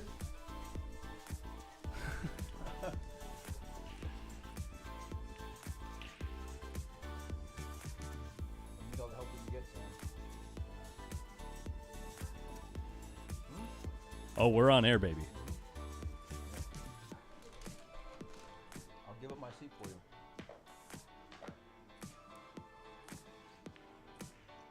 Eddie's looking to go into the stack here. Nudge things open a bit. I think you got to do more than a tickle here, though. Good shot.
It might have sounded quiet for you because Mike is kind of sitting back a little bit, munching on some popcorn. Doesn't want to be munching on the mic. Mike doesn't want to be munching on the mic. Kicking a bucket of fish.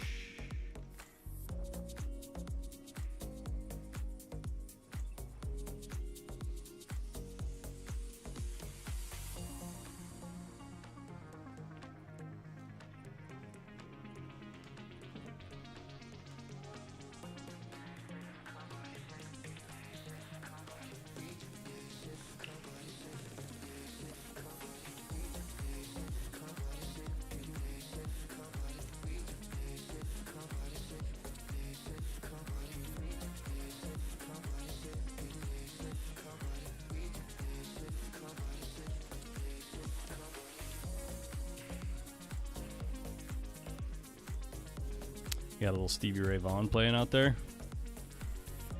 I wish I could play that music for you guys. It's great.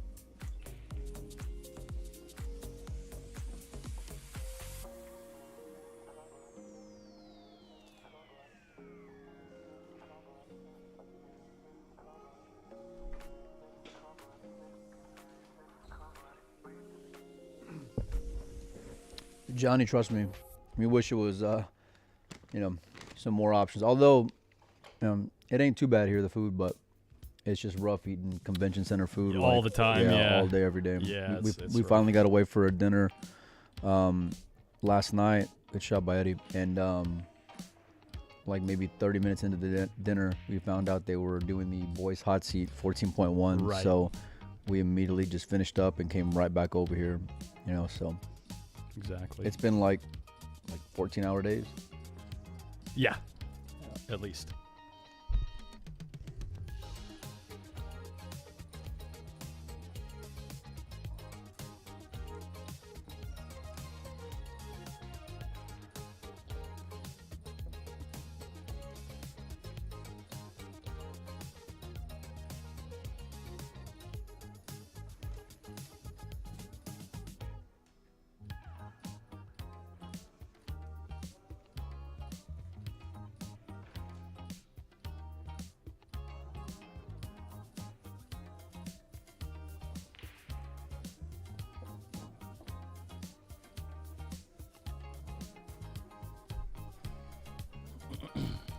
We went down to the barbecue place.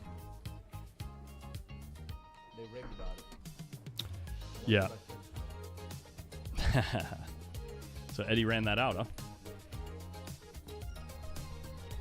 Should put him at, 20, 30, no, 22.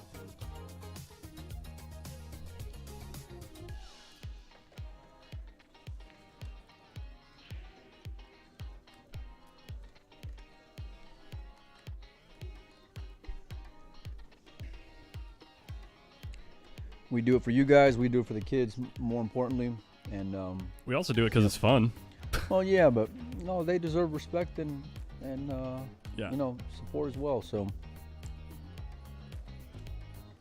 I thoroughly enjoy doing it. This has always been my motto.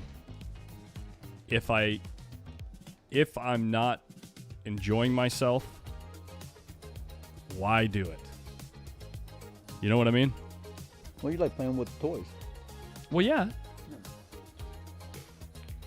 This is a good shot. I like that he hit that with just a pure follow because he knew he was going to get a hold of just enough of the 11 to move a few balls out and still have options.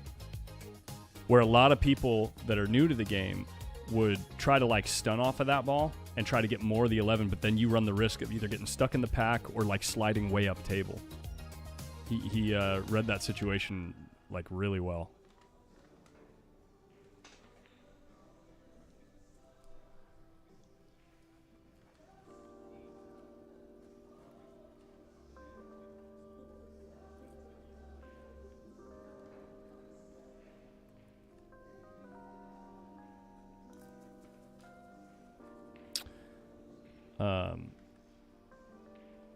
Brandon Shea, is that how you say it?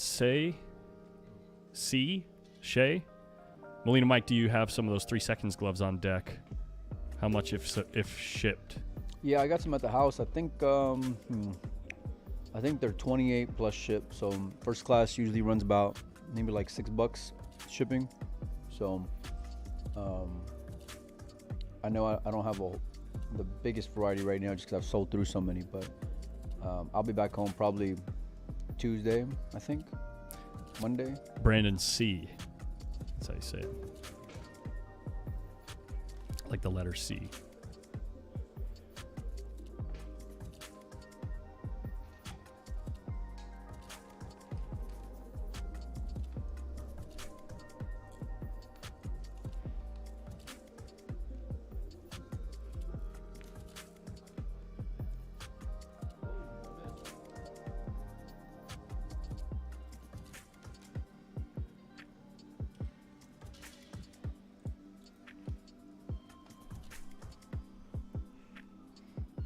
So he made, we got 13 on the table, so he made 2. These kids are going to be Moscone Cup teammates in the next 5 years. Probably. There's a really good chance of that.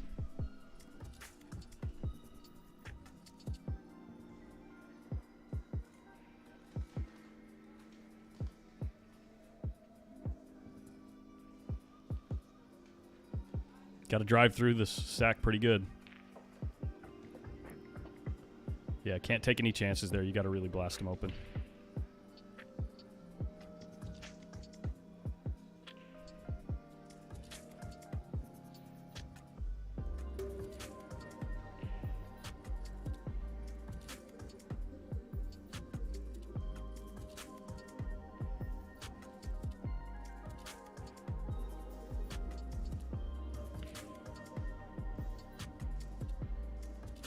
See what I'm saying?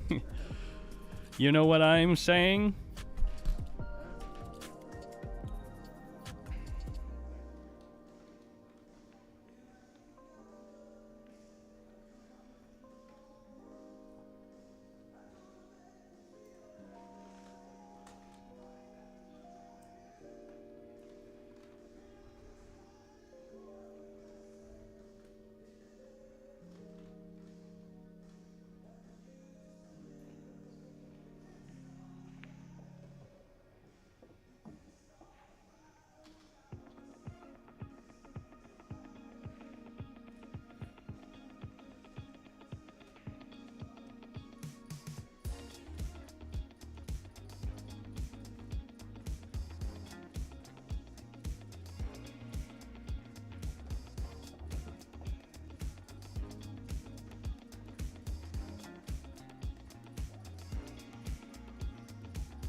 All right, here we go.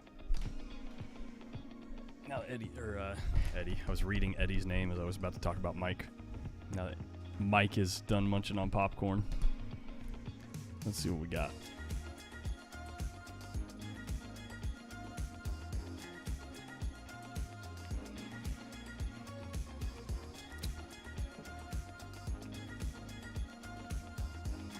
It'd be really good if Joey could deal or take care of either the 2 or the 6 before getting rid of both of these balls up table. Like if, for instance, he probably wants to use the 6 as the key ball, right? So it'd be really good to get rid of the 2 ball Well, actually, no, I take it back. You could play the 6 in the side as your key ball. That's not bad at all.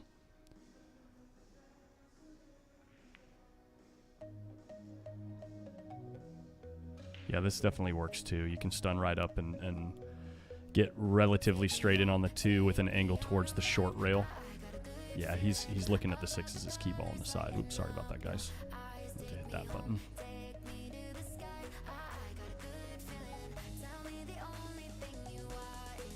Wants a cue ball near the side pocket. Yeah, that angle right there is pretty ideal. I guess I could have said on the line towards the side pocket from the 2 ball.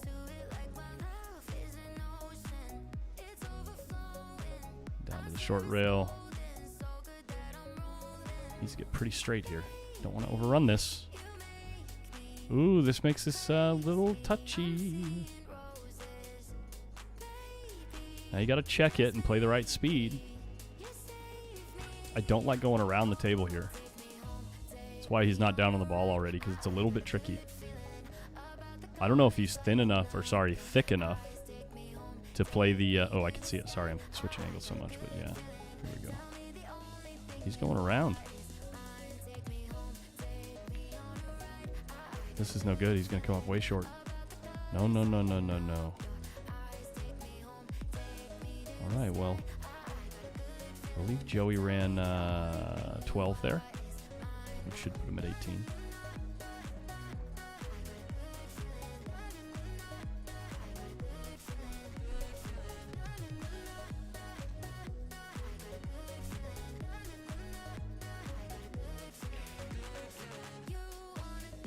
Oops, it didn't change it.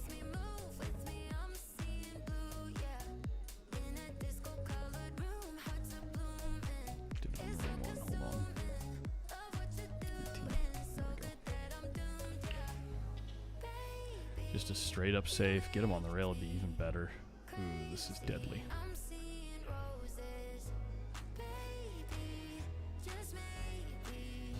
If he can see half of the 7 from there, you can just bank the 7. Well, I say it just, but it's real difficult. Bank the 7 towards the stack, thin off the side of it as thin as you can, and try to get the cue ball back up to the same place. The easier but less, how do you say it? The one that's easier to sell out on is thinning off the side of the 10, which is what he's doing. He's got to play the right speed here, like a break shot, and get the 11 to come back into the stack. But you see how the 13 came out as well? It's just a riskier, or it's easier to sell out there. Where and maybe it's possible he couldn't see the edge of the 7 at all. But the more difficult safe, I think, is actually more difficult to sell out on.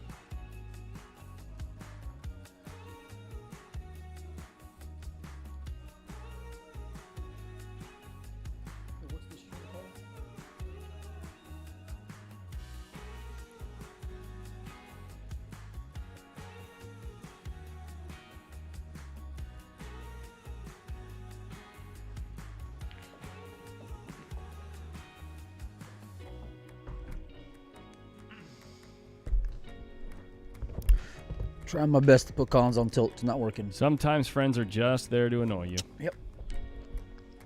Well, we know where I fit in there. All right, what do we got? 20 to 24? Yeah, we're updating the score every other. Or every At the end of the rack? Yeah, we're at the end of the inning, yeah.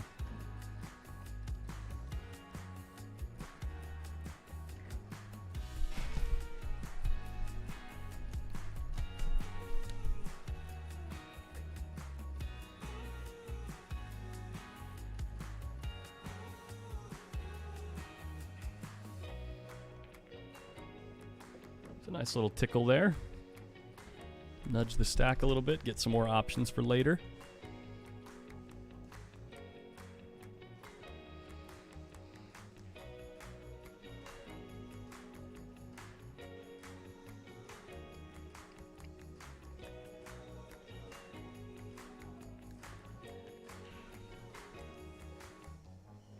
Hey, what's up, Gerard and Eric Nelson? Good morning.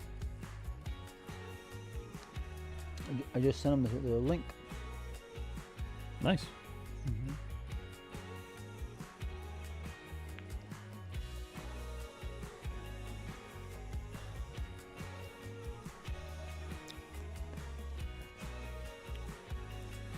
Well, if you can't find a better way to nudge the stack, you can cut the 7 thin and go into the stack, but the problem with that is there's not really any insurance with that shot. Right now, he's looking for a shot that has insurance. So, for instance, if he could play a different shot to open the rack up a little bit more with the 7 still sitting there, it would be a lot safer to shoot at. Hey, Eric, so Brent actually lost to And I think he got Eddie there for the 3 Bondero ball. in the previous round. I think here you actually want to run into the 6 to open him up. Instead of going into the cluster of balls, I think you want to just punch over into the 6. It looks like he might be going at the 5 ball. You probably slide out and have a shot on the 10 if you hit the 5, like if you miss the 6. You don't want to thin the 6 real thin on the top, though. I think you skip out and don't really get much completed. Yeah, he went straight into the 5 and didn't get anything for it. Wow, unlucky. I don't even think he can see the 7 now, too. He has no angles to go back into the balls. That's rough.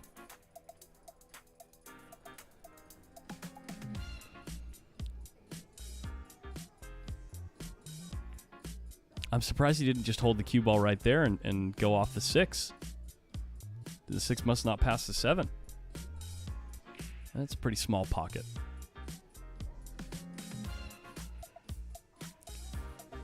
So he's planning to go off of the 6 into the 3 balls there. And he's hoping to not only come up with a shot afterwards, but also have a break ball. Speed is everything on this shot. It is so easy to come up with nothing, though.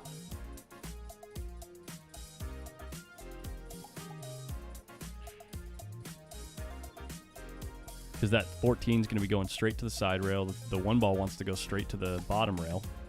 I don't know where the 2 ball's going. Maybe out towards the side pocket. He just nudged him real soft. Didn't even move the 1. Great shot.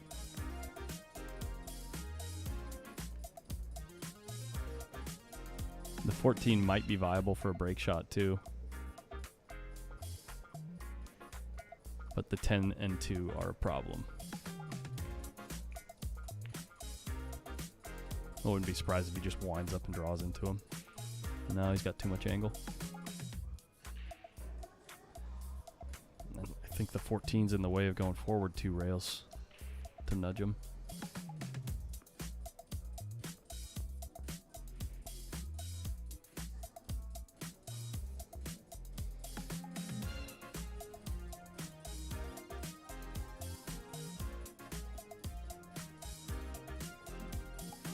Oh, wow. He's going in behind him.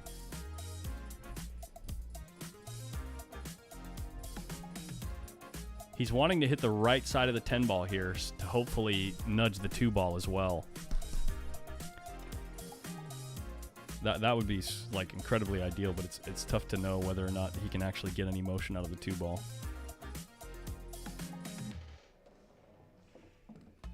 Wow.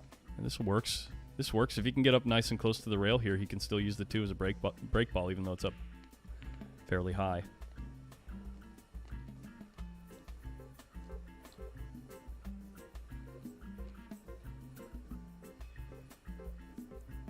Juicing it with high inside here.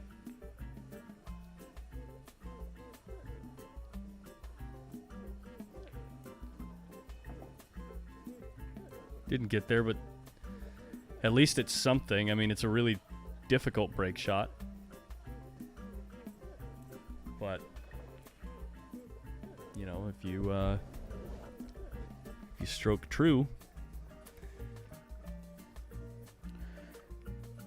Can you update the score? I'm doing math right now. Okay.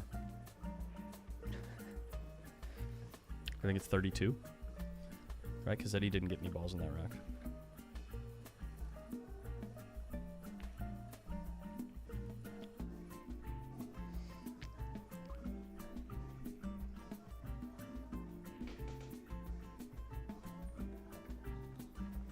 Got him. Bing.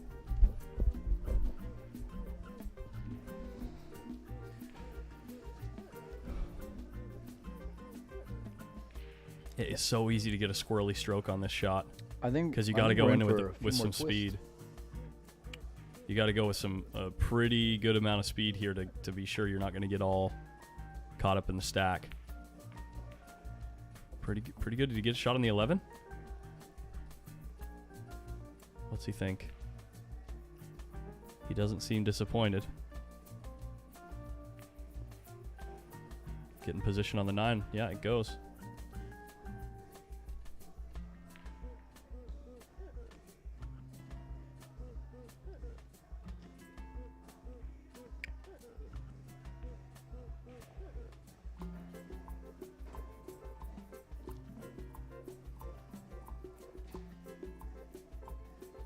Got 2 straight here.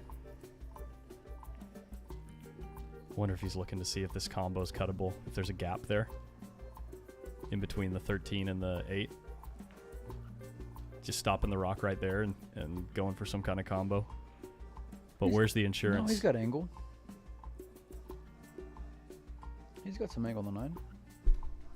Yeah, but I think there's a gap there. Yeah, there's a gap. He's going after it right now. Use the 9 as insurance. Come back around it. No. I told you. We're Twists in for a few more and twists. turns. So we ended up getting 1 more out of that, right? Or 2? 2 balls. So 34. Why is he spotting the ball? He made one accidentally? Probably in the side pocket, yeah. Should be 34, right? If there's 13 on the table. 3, 6, 9, 12, 13. Yeah, so 34 is the right score.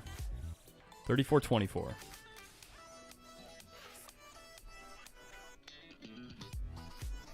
discussing something.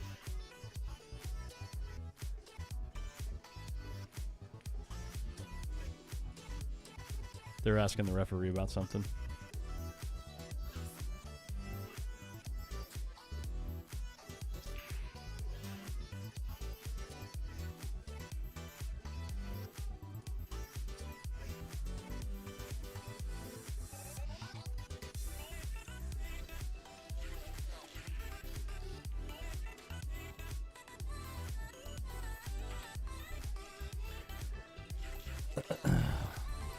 I like the wind-up on this shot more than anything.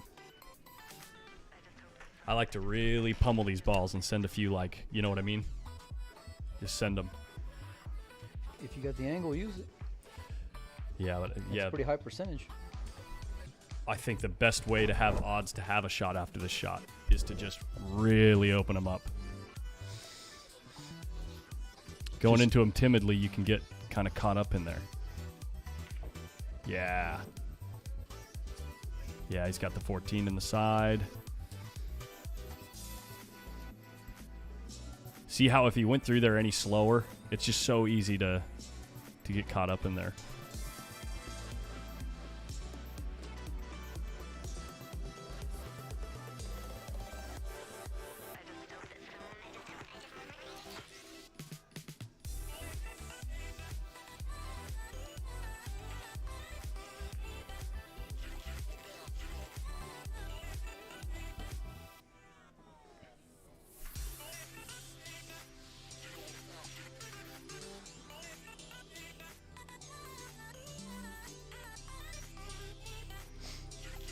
Should be off and running, can play like all of these balls from this side of the table in the other corner.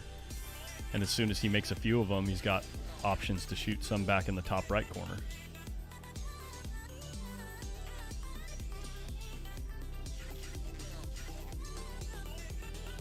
Don't get too excited, guys, but Mike is tapping his foot to this music.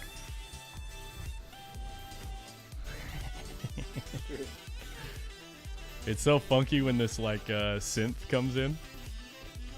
That synth solo.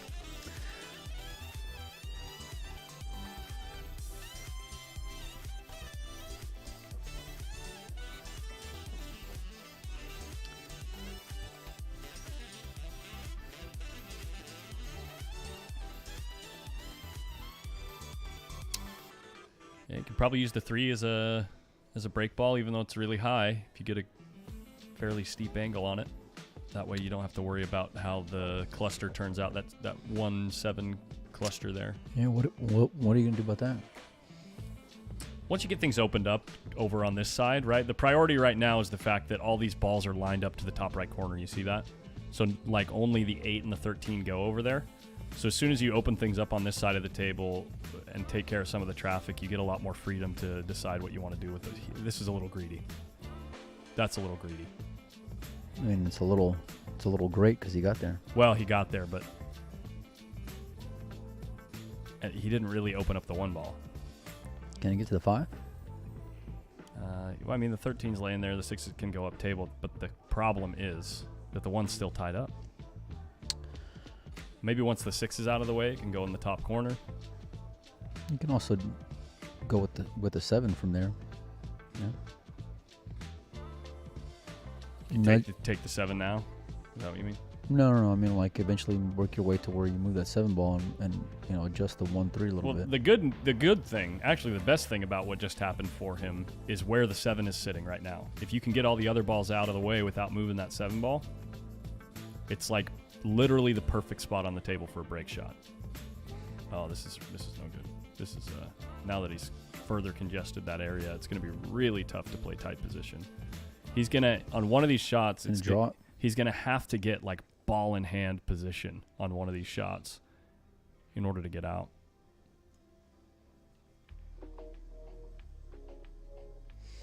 J Ruff 1984. We actually had 2 matches yesterday where we had, in one of the matches, both of the players ran 3 racks each at one point, so 40 balls.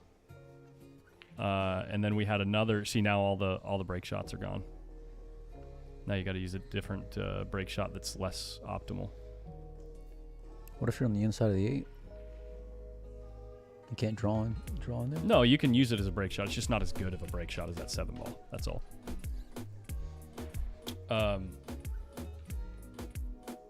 Yeah, and we had a couple other matches where you had racks that were run, like 2 racks at a time. I was showing Chris. He was asking about HDMI and how it has length cap. You can't go over a certain length, and I was explaining how you can go lower.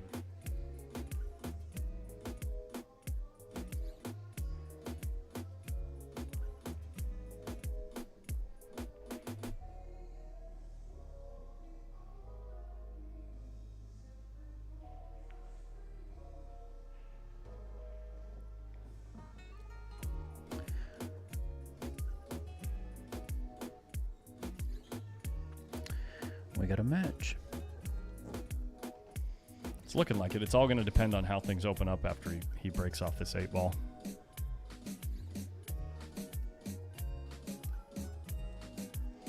And Joey obviously is in striking distance now, right? So really... yeah, but with the way Eddie's playing? Well, I mean, Eddie needs to play that way. He needs to make sure Joey doesn't come to the table with an open shot. Because Joey's one of the guys that 16 balls? Yeah. No problem. Right.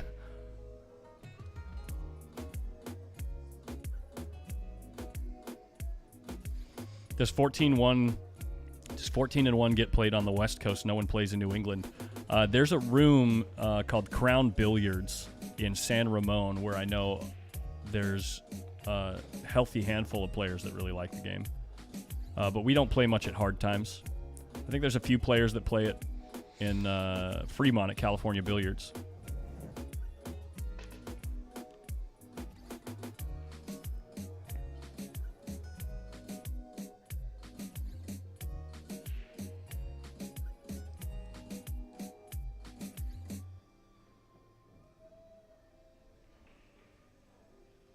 Yeah, and it looks like we're having Savannah and Sophia in another final. That's right. What's he doing here?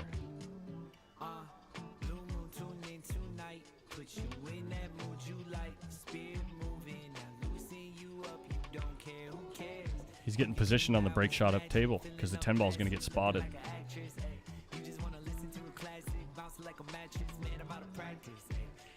He's checking with the ref to make sure.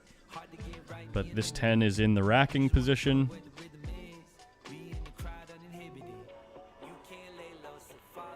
And it's going to spot at the head spot.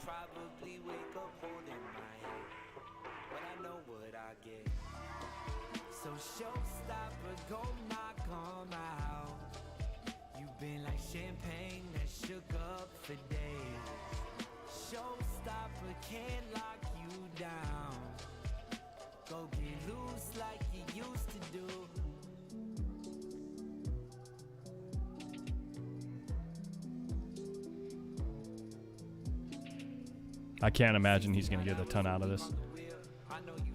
So... No, but he'll be able to defend. 5 racks is 56, right? So we have 56, which means Eddie ran 14 right there. Right? Or did Joey get 2 the last rack?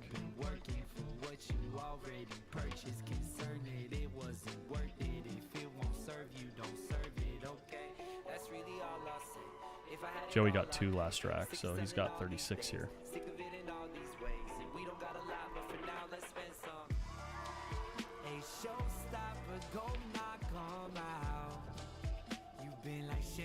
I mean,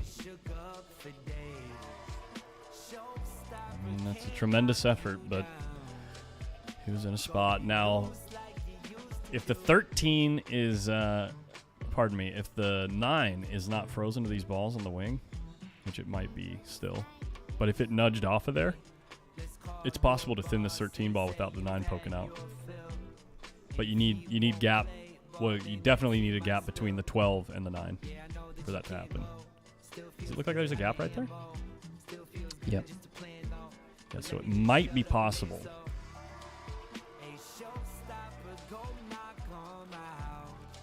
To thin the 13 into the 11 and just send the cue ball to the other side. Let's see what he sees.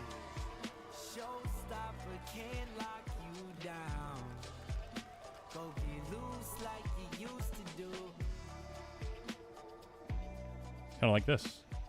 It's a good shot. I would have gone a little bit softer, just getting the cue ball to the long rail, not the short rail.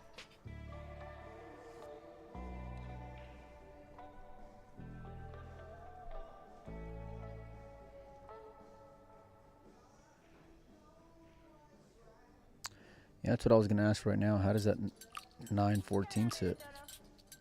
9-12? Sorry, yeah. No, it's not the 12 ball? The pink one? Yeah. Yeah, what's the 12? Well, if it sits good and you're planning to play safe, I wouldn't leave it there.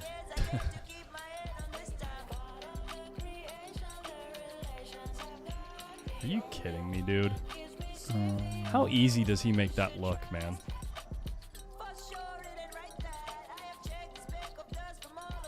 Oh, Eddie made the break shot. Yeah, Eddie needs 1. Eddie needs 1 more added to his score.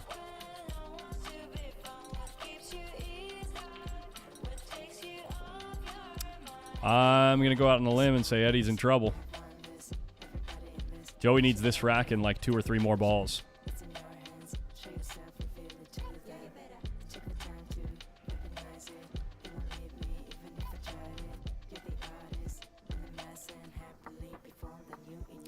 And he has open real estate near where the cue ball is right now, so he could even thin off this ball and move the stack down to these balls right here, or down to this rail, if he wants.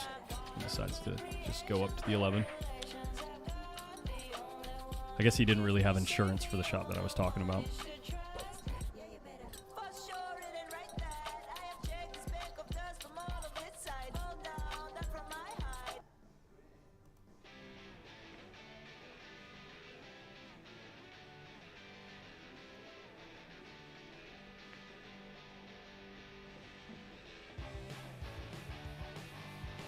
Ooh, if this 4 ball passes, if he can just roll forward.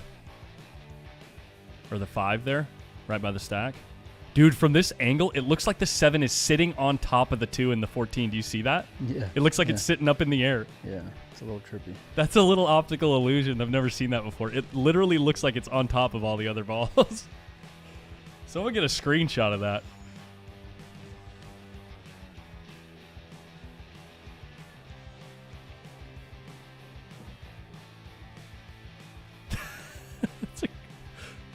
I've never seen something like that before in broadcast pool. That is an absolute optical illusion because the shadows and everything make it look that way.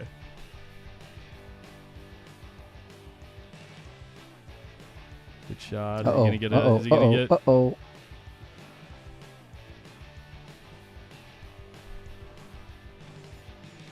Big shot here. Does the 7 go or is it just the 4?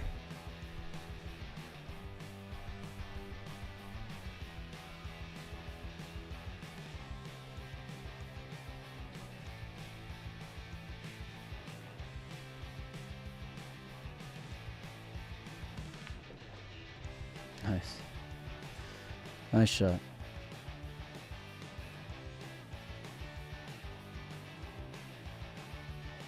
Looking to see if the 2 or the 14 goes. I think the 14 goes for sure.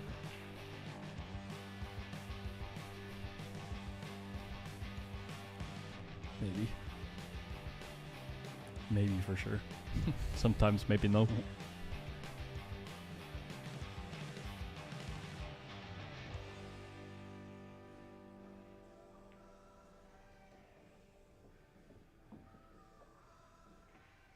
The 2 must go.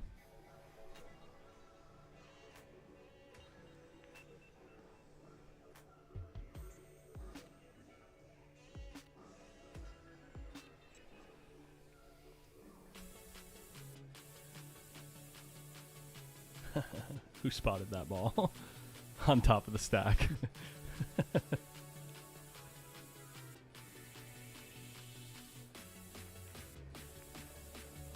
Uh-oh. A little risky. Drama. Eddie better stay loose.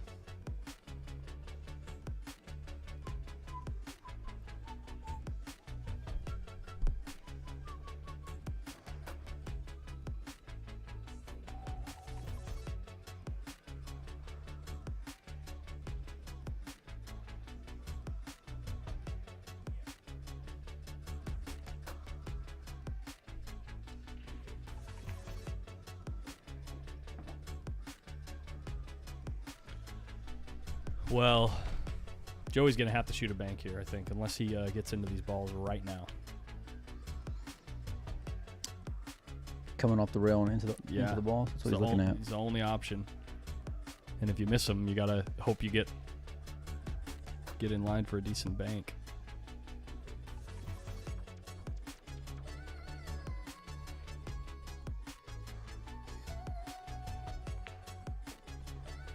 Wow. So good. Look at where the 8 ends up to. Mm-hmm. Are you kidding me? He's got a break shot now.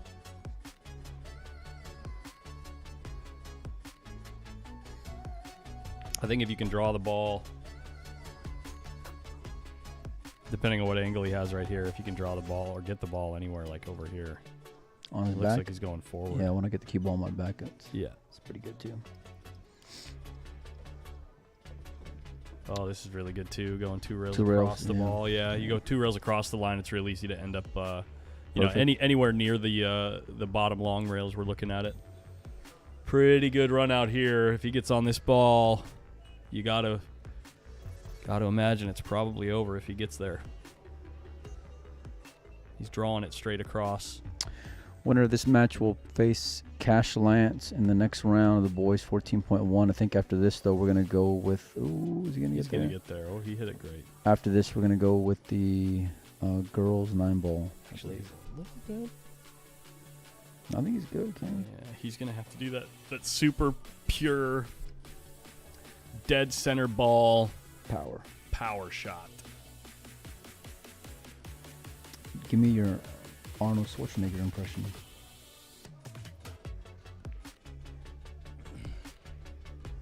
Come on. Go ahead, Joey. You got to give it the power. You want to do it. You want to win. Oh, do it now. We're losing viewers by the dozens. But I'm entertained. He's looking at it, and he's gonna go, man. Hey, Well, you have to. where are we at? That's where He we're needs at. 3. He needs this ball and 2 Wow. more. Wow. Big shot. Big shot.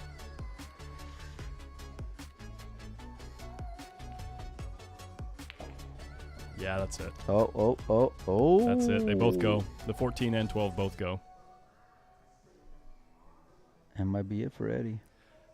I'm pretty sure Eddie knows it too at this point. What a high standard match though. Yeah. You know?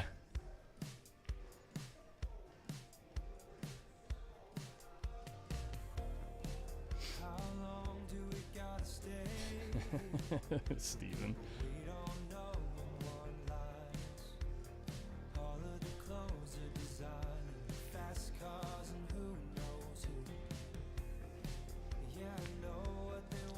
Oh, he's got a dead ball here. This 5 ball's dead.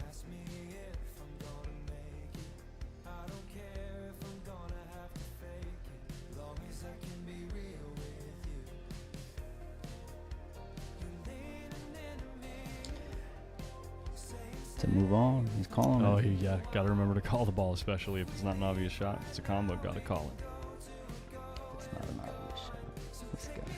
Oh, it's the truth. It's the Guy. rules. Here we go again. Do you remember when Earl Strickland called the 2 ball, and then he pocketed the 10? The 10? And it was Come just on, like Eddie, look up, Eddie. Look up at the camera. It's okay, buddy. You had a good tournament. 4th place is awesome. That could have been a final. They both played great. Yeah. You know? Joey Tate moves forward. Do you know where they're going to play that semifinal? Wherever. If it's not going to be on the TV table, I'm going to go watch.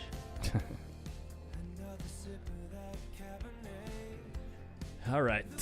So up next, then we have the 3rd place match. No, on the feature table. Savannah Easton versus the winner. That's at 3 o'clock. No. Isn't that what you said? 9-ball. Girls 9-ball. Oh, girls 9-ball, Savannah Easton. Savannah Easton versus the winner of Skylar Hess and I forgot the other one. Go down. Oh, are you on the? Which one are you under? 16 or under.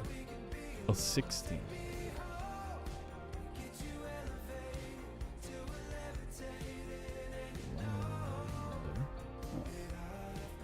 There we go. So Skylar Hess and Savannah Easton coming up next on the TV table. It's about time Skylar gets on this table. She plays too good to not be featured. You know what I mean? You know what I mean? You know what I'm saying? Who do you like between Joey and Cash?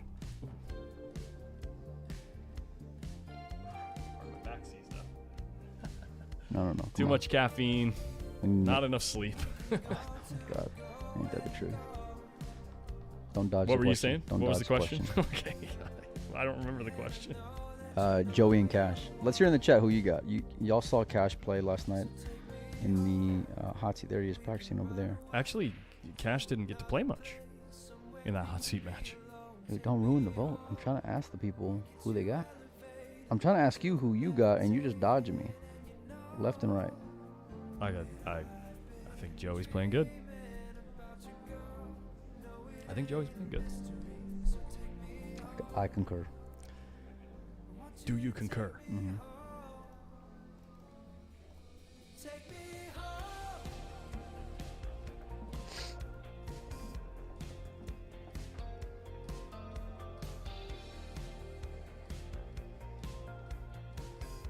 Does this work?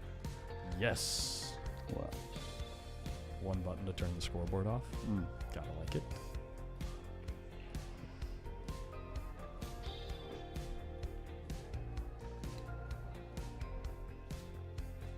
Savannah's coming to get warmed up for the 9-ball. Where's Skylar from again? Skylar Hess?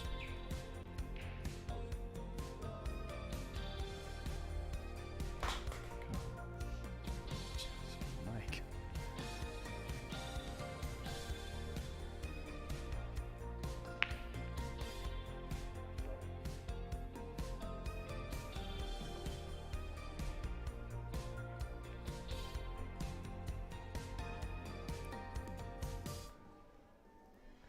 Chat says Cash is king.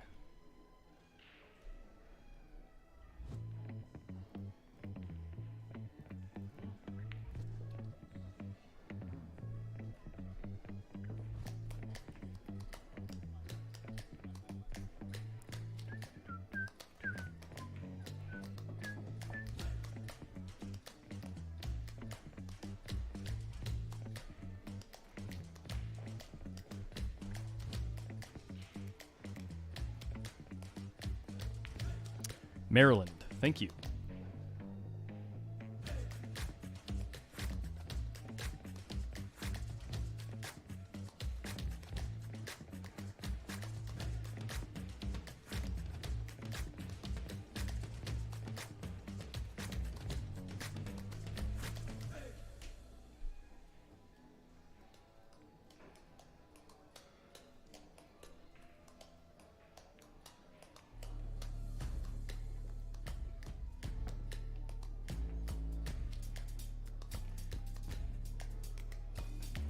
Tell you what, Maryland has got one hell of a state flag.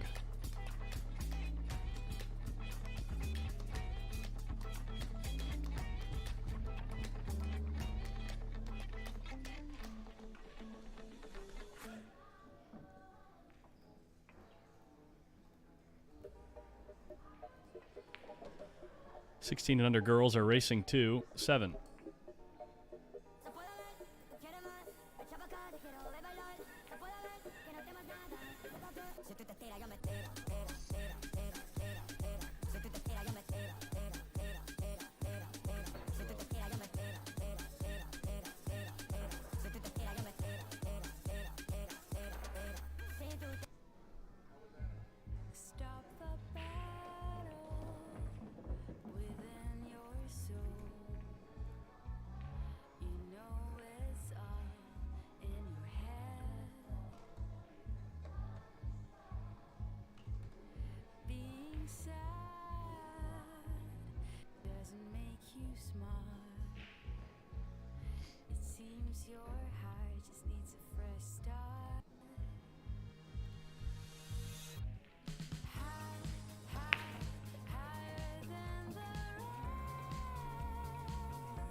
And Savannah Easton just shared the stream. You know it's going down in the chat when Savannah shares the stream.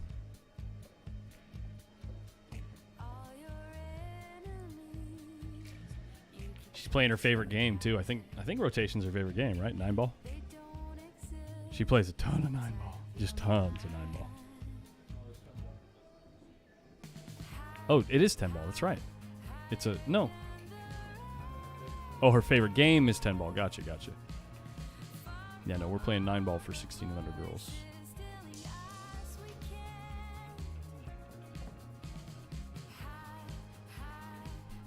There she is. There. Look at that big backswing. With a nice smooth transition. Straight through the ball. Look at that. That's so good.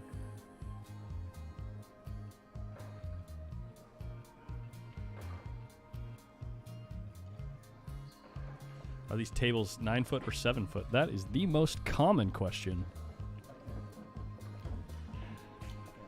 That is the most common question that we get in the chat. They're definitely 9 foot tables.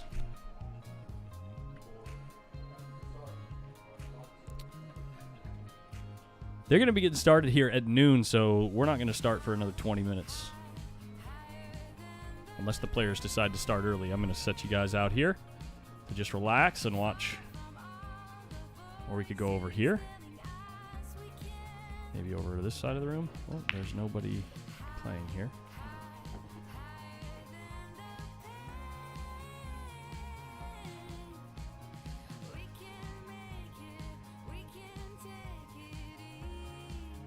Across to the other side, see if there's any exciting action happening.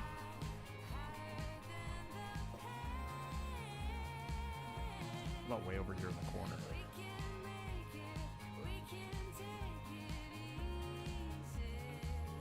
That's optical zoom, baby.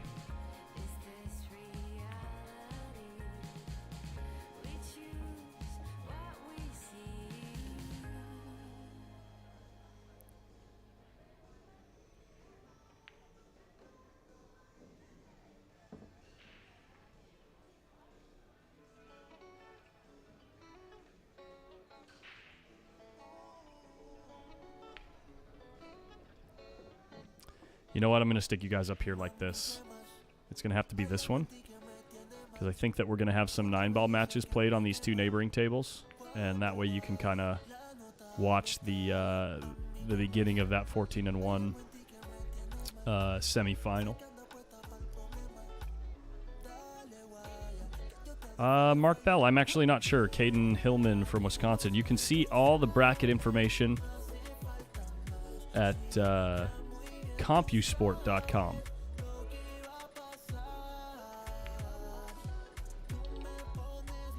The link is in the video description on both YouTube and Facebook.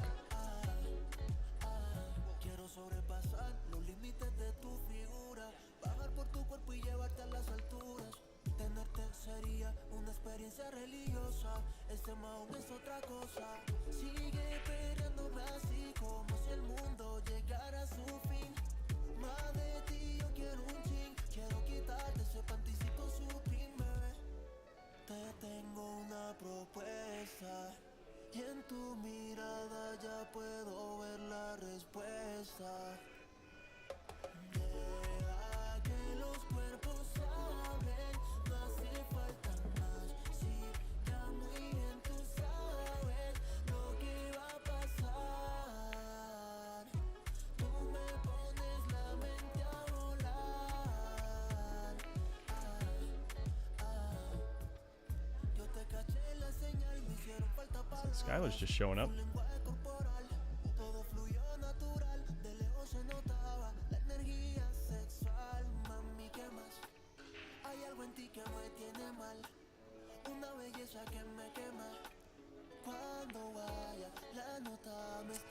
The Ice Princess.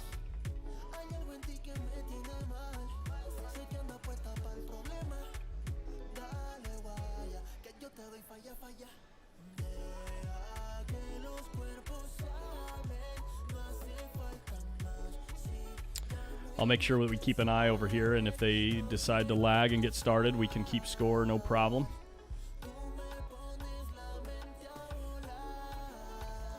But like I said, in the meantime, we can do this.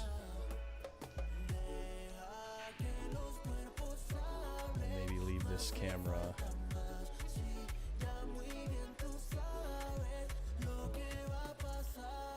like this for now.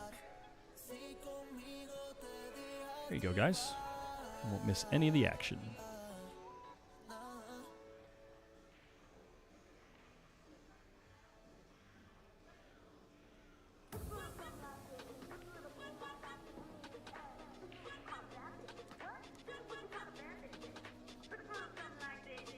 I'm going to step out of the booth for just a minute. I'll be right back, everybody.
country vacation.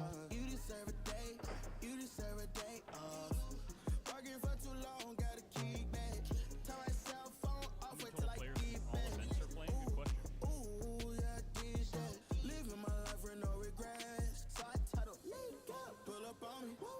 We did chillin'. At the spot. Anytime. Pull up on me. We did coolin'. The chill spot. Party time. I just wanna have fun. Come and pick me up. Meet me at the spot. Up all night till the sunrise. Pop back cool. Get ready for the ride. Gonna feel good. Gonna feel good.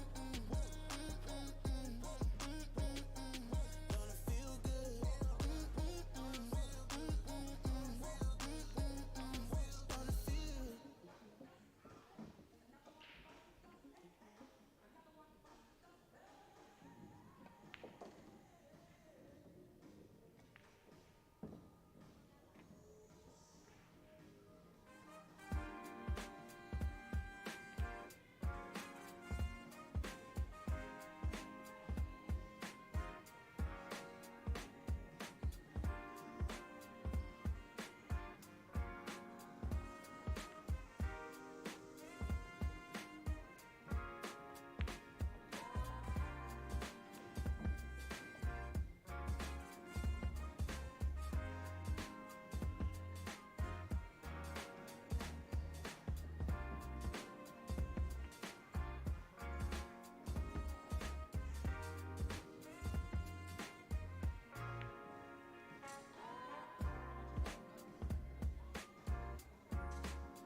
All right, everybody.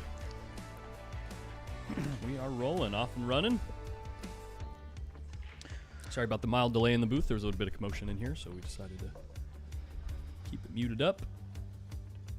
But this is the first rack, and it looks like Skylar Hess. She hit that a little overcut a little bit, but it went in. Skylar went for a jump shot, ended up leaving a shot on the one. And here we are. Savannah Easton, rotation Easton. phenom.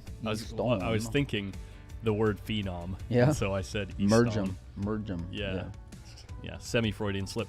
The young phenom, run-out superstar, beep beep.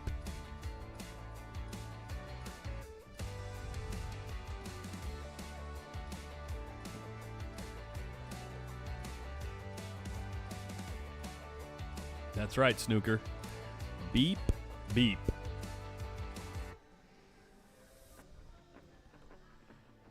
It's so interesting going from a game like straight pool where the decisions are everything to a game like 9-ball where execution is everything. You know what I mean? Like, it's pretty clear what needs to be done, and it's just a matter of making sure that you don't make any of those very, very minuscule mistakes that can make a huge difference. Especially at that level, yeah. Yeah. Oh, speaking of. Case in point, maybe a little jelly roll. Either way, she ain't gonna. She's not gonna like her return to the table. Yeah. Skylar Hess, first time on the stream table this year. She was like a superstar on the stream table last year. Played plenty of times. Got the patented pigtails that she always wears. I actually like that for play. Keeps the hair, real tidy, especially for all ball fouls, right? Got to imagine with the looser ponytail, there might be a few more mistakes possible. They're playing all balls, yeah. So yeah. Yeah. If even a hair touches one of the balls, that's a foul. Any kind of touch. Good shot, good save. Savannah's going to have a shot at I'd say 20% of the time she makes this ball and gets on the next ball. Between 10 and 20. It's laying really good. And it's Savannah's style of kick. She likes to kick with a little pace.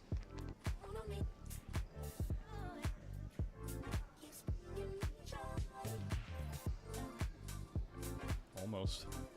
Should be It ain't a hanger.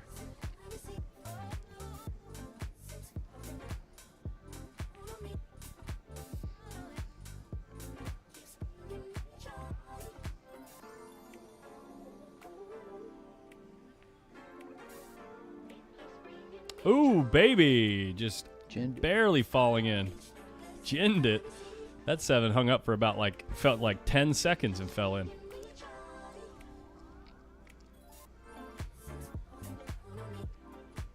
Just going all out of the safe.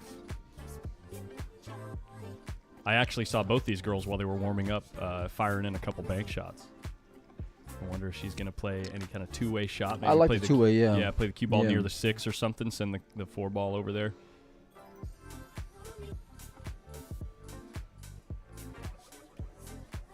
She went all out. Yeah, well, there's the two-way.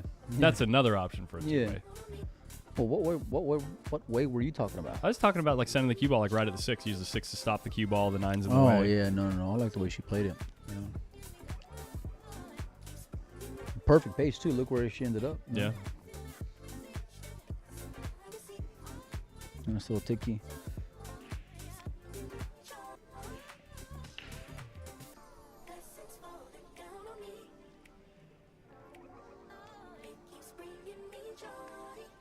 I just realized that her shoulders on that T-shirt are big R's, are big Roadrunner logos. I just noticed that. Get this man a coffee. That is so cool to have custom branded stuff. Look at this. Calculated Look at this. safety Look play at right this. here. Just nice calculations. Gotta make sure you put them in a tough spot. Are you serious right now? I don't know. You tell me, Mike. You tell me. It's been a long week. We got 3 more days. Yeah. Yeah. What are you sucking on over there? Little Werthers? I don't know. Got them at the tournament desk. Huh. Some with sugar in them.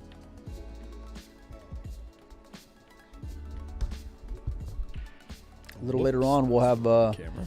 Ivan Lee in the booth, 1:30. Yeah, excited to meet him. Yeah.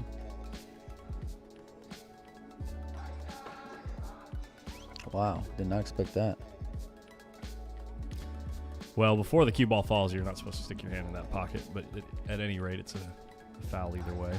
God, you're such a stickler. Oh, you really are supposed to. Every little rule, you just. Well, the cue ball Mr. might have hit the point. It Mr. hit I the don't point a little speed. bit. It might have, bounced out and maybe hit the 5. It was moving at some pace.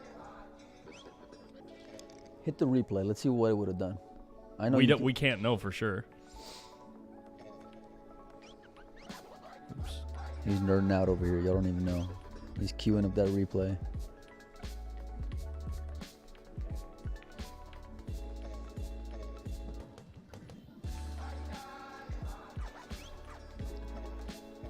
Race to 7 on the girls. Actually, yes. No, it is. Yeah. Let's see.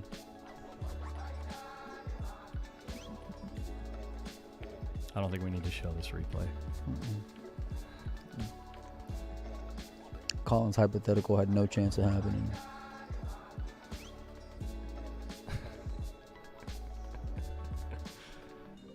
Okay, Mike. You win. No, Savannah wins, and she's about to get the first game on the board. Race to 7, alternate break 9 ball.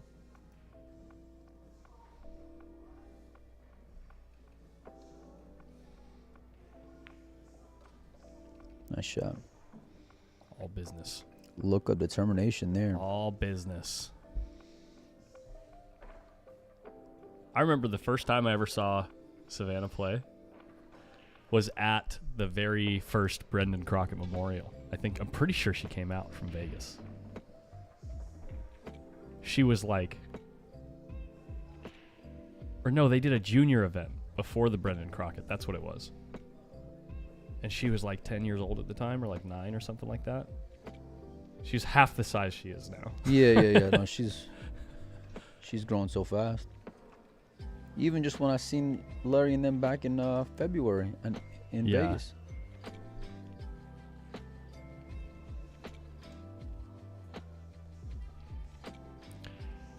So for 16 and under, it is a race to 7. For 14 and under, it's a race to 6.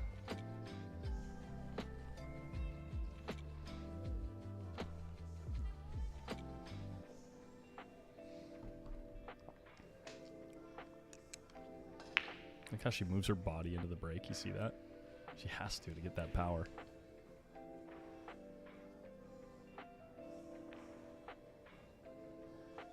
What do you like here, Collins? I just floated in past the 2 and the 3, I think. Okay, like just roll it. Yeah, just roll it. You miss it, you got some cover. Yeah, you got a little cover. There's not really a too much of a risk of a scratch, I don't think. I mean, making it is certainly good as well.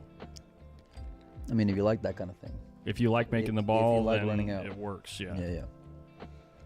If you're If that's your deal. if your name is Mike and you're one of them other guys, you probably just want to jar it in the pocket. He was. I had one good night. One good night since we got here, and I just can't shut my mouth. Oh man. All right. You were playing good. All right. You were the MVP of our team, man. I was the MVP of the table. Yeah. Sorry, I just got You put Carlos Inez on tilt, man. That's right. He had no idea what was coming. No, You know? anyway. You Yeah. gave him the thunder and the lightning, huh? All right. A lot of distance here.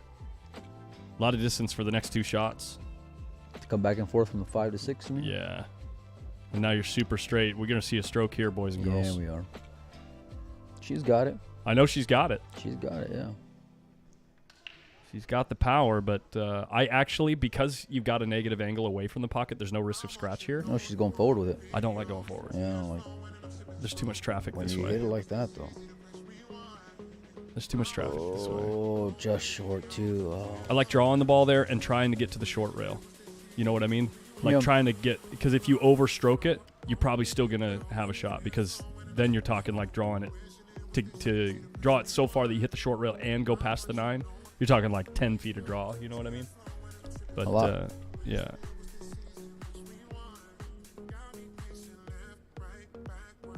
Oh baby, Wow, she went all out there too. money, What a nice money.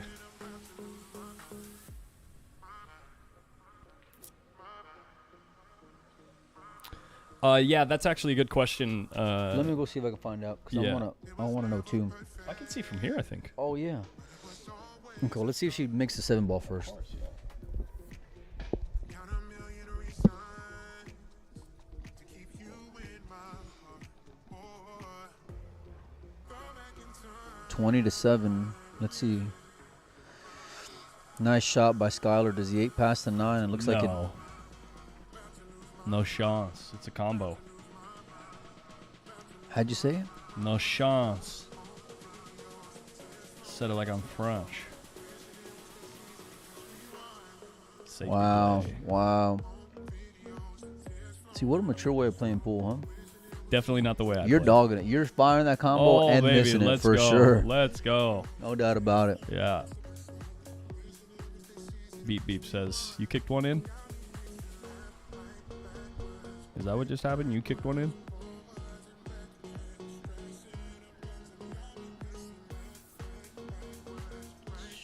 Oh, hey, Whoa. how do you get by there Wow. and go in the pocket? Let me see over here. What? Oh, you want to see the score? Yeah. Hiya. 20-7. Oh, so then that would mean. Hold on.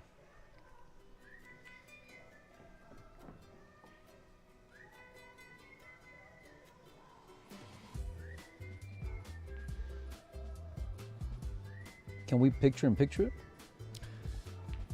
We could do something. You know what we could do?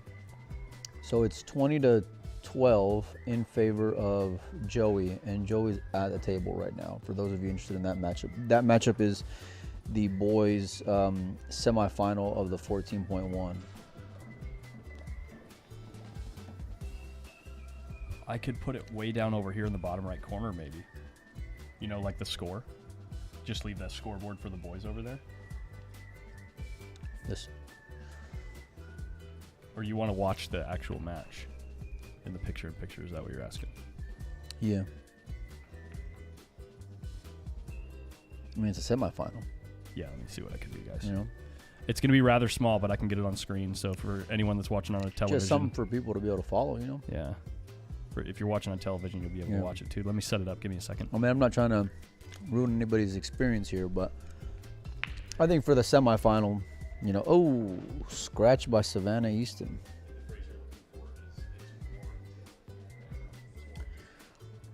It's Collins is trying to put me on tilt this afternoon. It's warranted, as Collins Newey would say. Yes. Oh, it's Skylar that scratched then. Okay, sorry. Trying to do a lot of things over here. Yeah, Mike is always super busy.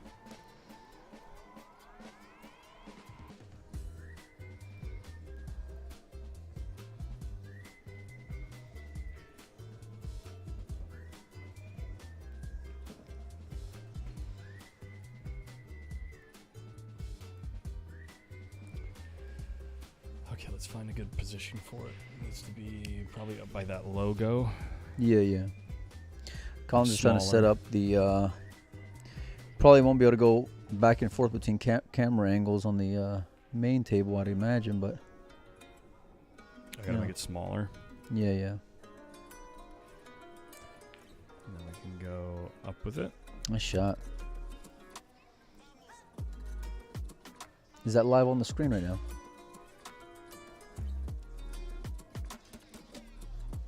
(20-12).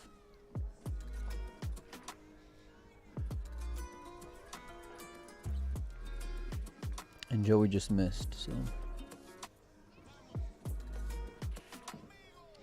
Savannah Easton, she's got a lot of angle here for the 6 ball. I wonder how she's going to play it.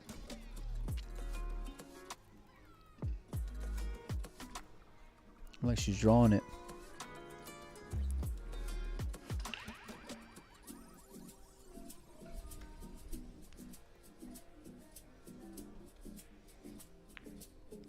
Oh. She came away with it a little bit, but it still goes. She's got to come with a pretty good shot. That's pretty good, buddy. It's the best I got, guys. So for those of you just joining us, in the upper right-hand corner, we have the semifinals of the boys 14.1 going on. It's a race to 50 between Cash Lance and Joey Tate. Joey leads that match. It looks like 25-12. It's the winner will face Sam Henderson in the finals of the 14.1. It's just a little big. I know it kind of encroaches on the table. I might be able to. Let me try this. This might be just too small. Sorry. That's as far out of the way as I can get it, guys. What a nice shot in a big spot. 1-1. Great shot. Yeah, that little picture-in-picture at the top is really just designed for those watching on television at home. I know the audience is about 50-50 TV and cell phones, so if you're watching on cell phone, sorry if it's too small for you.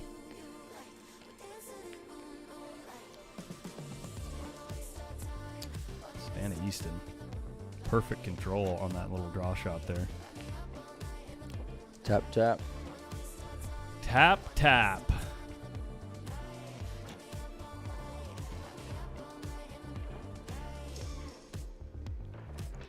Deadball Paul says it looks good on my laptop.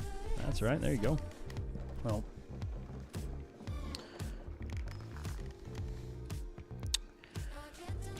looks like a bit of a safety exchange up top there. Excuse me, buddy. I'll be right back. Gerard, this is alternate break. I'm pretty sure everything out here this week is alternate break.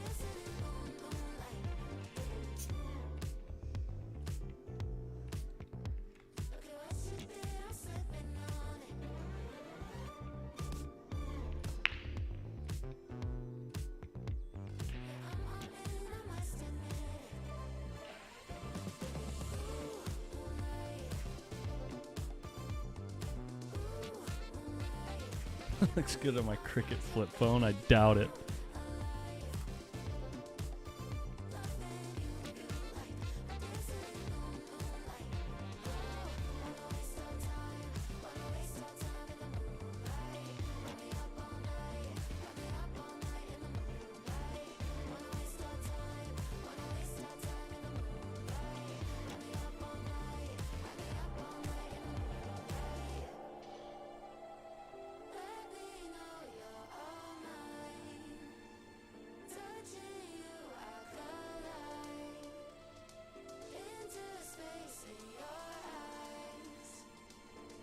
Intently watching her opponent, trying to get a gauge of how Savannah feels about the shot.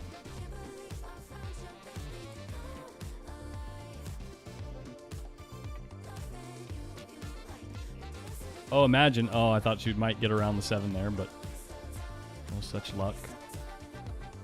Ball in hand for Skylar Hess.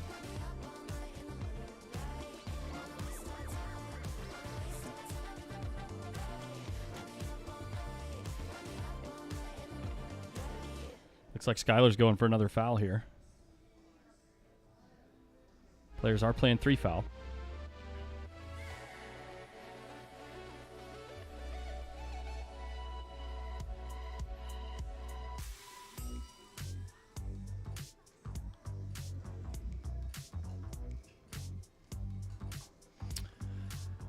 I gotta call somebody about work. Sorry, I have to step out. Work back home. You do your thing, buddy. We put out fires around here.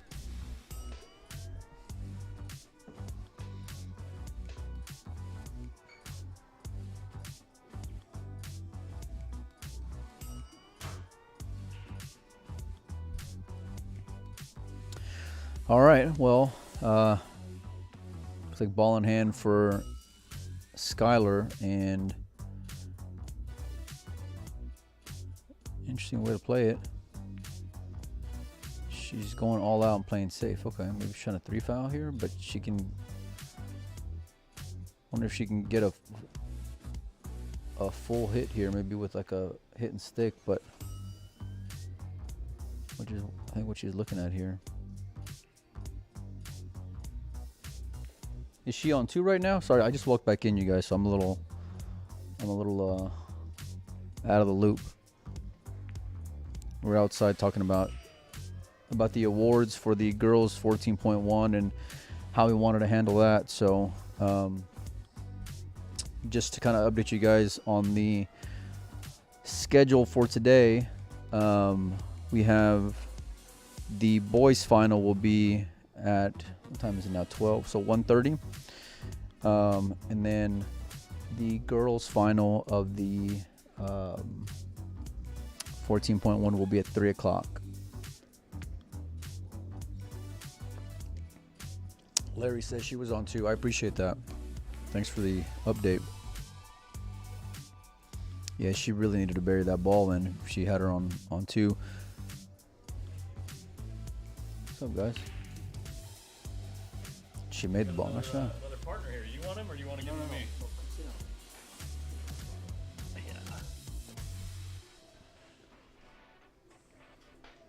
Yeah. Do I put this on? Yeah. That way, if you can hear yourself talking, then you know they can hear you. Just make sure you get nice and close to the microphone. Check it out, ladies and gentlemen. We got a player in the booth. What's up, guys? Finally, you don't have to just listen to these commentators that aren't really players. Let me actually plug something in. I'll be right back. Okay.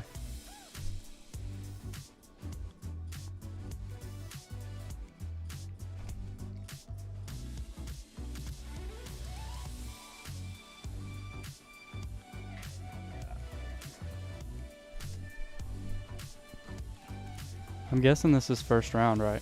No. I think it's second round. Second round, okay. Yeah. Check this out. We got Landon Hollingsworth in the booth. What's up? Yeah, this is a classic matchup, though, right? Yeah. It's quickly It's one of the becoming best a you classic can ask anyway. for. Yeah. Skylar's been playing great for the last few years, and she just beat Kylie Stevens, and Savannah beat Keela O'Connor. Is that how you say that name? I think so, yeah. So yeah, we're off and running, and it's a race to 7 9-ball. You can see up in the top of the screen there, that's Joey's match. Oh, okay. Yeah, the numbers are kind of small, obviously, but it looks like it's pretty close to even score there with Cash at the table. That's for third, right? That is for third place, yeah. And the winner there plays in the final against Sam. Yeah, Sam Henderson, who's been playing some great straight pool. Yeah. Yeah, great straight pool. So he actually, his first match on stream against, was it Adrian Prasad? Yeah, 42-0. Was that it? Yeah. Yeah, he was down 42-0, and They were running racks, man. Yeah. Made some great breakouts. Yeah, I think those were the highest runs of the stream anyway, for sure. I know Eddie Vonderu ran 58 Wow. on a kid early on in the tournament. Yeah, that's great. Good stuff. Just barely looks like the 7 ball's the only trouble ball here, and I'm not sure if it goes in the side. Yeah, I think it does. We can find out though. Check it out. I think we're there. Oh yeah, it goes. Yeah, so opportunities here for the Roadrunner. Let me actually confirm the score didn't change when I left the booth.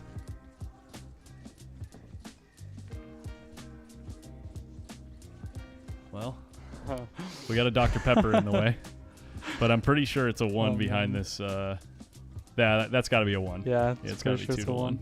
Yeah. If you want, we could read the nutrition facts. we can zoom right in and see how much sugar's in there. Oh man. So the only trouble here is probably if you get on the wrong side of the 7, getting up to the 8. Honestly, I would try and just roll to the side. Yeah. And take the shot on the 8, because the 9 makes it tough to go up table. Yeah. Yeah, and if you try to skip off the 9, you might be flirting with that side pocket up there if you go out of speed or something. So I don't mean to bring up any touchy subject, but I've been noticing that you're usually the guy that always gets the results. Yeah, and yeah, you've yeah. been struggling to get there this week. yeah, Any thoughts it's- about the tournament so far? It's been tough for me, honestly. I feel like I'm playing well. So I'm just gonna keep putting in the drive in every match, but Yeah. I'm just coming up short so far. But Do you feel that it's because of like mistakes that you're making, or good things that your yeah, I opponents are definitely doing? made or a few crucial mistakes to get knocked out of the 8-ball, but the straight pool, no, I was just beaten. Yeah.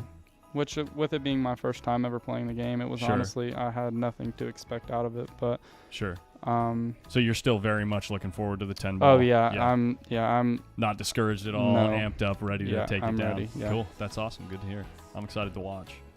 It's For gonna be sure. it's a roller coaster of emotions, I like to call it, but it's Yeah. it's kind of fun to play through, honestly. Real thin slice here, huh? Are you going to run into the 9 with this cue ball? I think she's drawing to the bottom rail from the way she just looked. Yeah. Not She sure stood up a though. couple times, still deciding how exactly she wants to hit it. Let's see what she thinks. I'll know in just a second how she's gonna play it. No, she's just gonna go. Oh, I don't know what she's doing. Is she banking the ball? Yes. Hey, baby. Oh, man. It It was barely gone. clipped that 9. Yeah. This is a tester. Yeah. This is a big shot.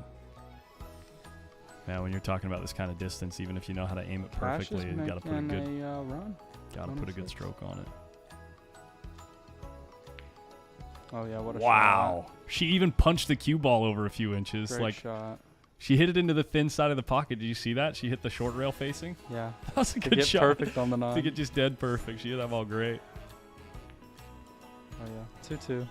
Oh yeah. Oops, wrong side. So Cash was down 20 to 20. Well, he was down 25 to 7. Now it's 26, 25. I like the runs that I'm starting to see like later on in the in the tournament. I seen Yeah. a lot of high runs last night. My match was kind of tough against Brent last night. I was up 48 to 33, and I go into the stack and break everything out and Make sure that's turned towards your mouth because it's very directional. You can put it any way you. sorry. Yeah. Yeah, I was up 48-33 and go into the stack and like 5 balls around the cue ball. So like it's kind of a game that I found out that you never know what's going to happen. Yeah. Oh, for sure. And especially when you go into the stack. So, especially when you're playing players of your caliber and Joey Tate and Sam Henderson, Eddie Von der Rohe, the truth is, you know, races to 50 and races to 75 are pretty short. Yeah. But the other side of the coin is there's a lot of players in that field that are so new to the game and don't quite have those fundamentals ironed out like you guys do. So if they end up playing each other, race 75 is quite long. Yeah. So they're trying to find that middle ground where, you know, a good race length is. And, you know, if you make mistakes with an open table in a race to 75, it could cost you half the game or even the whole game, you know. So it's tough. So probably going to play safe here. Or she could be cutting it. No, she's cutting it. Okay. Oh, no. The safe was the key. Yeah. Okay. Well, there was plenty of cover, but she didn't get there. She's not going to like it when she gets back to the table. This 4 ball is a good ball to stop the cue ball with. So do you play it soft behind the 4 or you go into the 4 and use the 7? I'm trying to create a little bit of separation. Okay. Yeah, I use the 4 to Oh, stop the she's cue ball, thinning I it. think. She's putting the 1 behind them. This is another way to get separation, too, as long as you get the cue ball all the way up table. But Yeah. she left an edge here. Probably just thin it and get behind the 6 here. 6-3. Yeah, you can go 2 rails up in that direction, right? It lays pretty nice for it.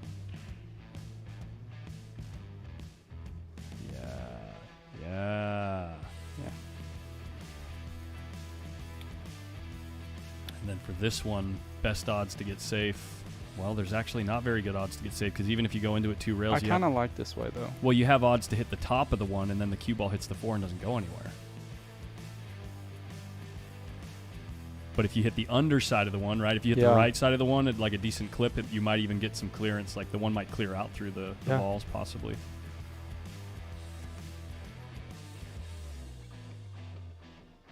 Yeah, it's still rack is definitely not decided yet. This 4-7's Lot all of tied work up, left. and yeah. Should that one with a little more pace. I think just coming back across here, but the problem is the 4-ball. Looks like we got a huge Lazaro Martinez fan in the chat. You played him recently, right? Were you at that event? Yes, I was. Yes. How'd it go? He that's true. He did dominate. He won 5 events out of 6 that he played in. So I definitely will agree with you. He's probably playing possibly the strongest right now. Out of anyone under 18? Yes. Yeah. His fundamentals are so they're just there, and how about he's compared pocketing to- balls perfectly. How about compared to, what do you think of that? I know you probably haven't played with him, but I'm assuming you've watched that Riku Rampainen play. Oh yeah, Raikou. Yeah, I call him Raikou, but he's Raikou, like the Pokemon? Like Raichu? yeah. I've always and he's amazing to watch too. His to be as young as he is. It's 15, yeah, like 3 years of experience until Yeah. he's at Lazaro and your age or whatever, right? It's like, it's crazy. It's crazy to think where he's gonna be when he gets there. Yeah. But it's kind of like what happened to Kachi. You just never know. You can't. Right. You just never know what is going to come up. If you go out to do something fun with people. Yeah. And like, Yeah. I'm Everyone's- honestly hoping that Kachi gets better. But I mean, that was just a. The good news is it's his bridge hand. It's his bridge hand, right? Yeah. The only thing is about flexibility on the table, right? That he's going to have to probably work to get that back. And the time spent off, is going to make a That was difference. This actually is a foul. perfect if she hits it. Yeah, if she gets a rail there, it would have been perfect. But this is that was honestly something you need to hit with a little bit of pace, because now it leaves. See, I would break the 4 out here. Yeah. But how do you hit it to get a shot? Probably just if you go into the 4-ball and like push it towards the 7, then it's gonna free up both of those balls. She's playing a smart shot. She's playing safe and trying. Oh, she's not disturbing it though. The shot where you can play a nice lock-up safety, but then open it up at the same time. If you don't feel comfortable reading the cluster and knowing how to break it out, it's not a bad shot. Skylar has shown in the last like 6 innings, she's certainly not afraid to play a decent safe here. It's a good shot. Riku was a 720 Fargo at 14 years old. Are you joking me? Good hit here. Wow. And she's getting something out of it. Yeah, she got rewarded. Yeah. Won't be a 3 foul today. We are playing 3 foul rule though.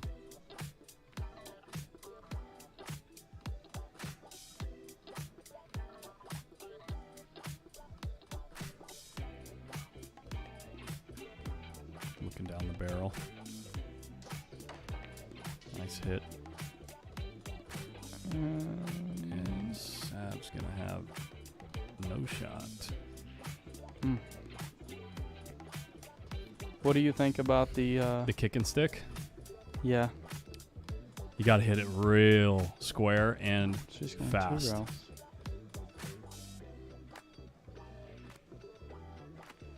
This is pretty good. Look at this. Go behind the Yeah. 5 ball. Oh wow. Wow. That's what I think about the kick and stick. That's what Savannah says. She says, check this out. Do you go 1 rail here? Because I feel like if you go 1, you have no chance at getting anything happening. You mean your up way. off the short rail on the left side? Well, Is that she what you was mean? looking just 1 like around the 5, but I think that this is the way. Yeah, because if you do hit it, you tend to get separation. You could here. also try to hit half the ball on either side going this way. You know what I mean? And maybe get here. Yeah. Or like here, you know. Yeah. But we're going to see this 4 ball open up now because Savannah's go, go, go. She might even just nestle up on the short rail. Can she go into it from here? Yeah. Okay. Yeah. She may You got a hit- huge she may hit pocket. it. You can cut it real thin if you want. Okay. Yeah. Uh-oh. Whoa, whoa, whoa, whoa, whoa, whoa. No way. Oh. Who saw that coming? Wow.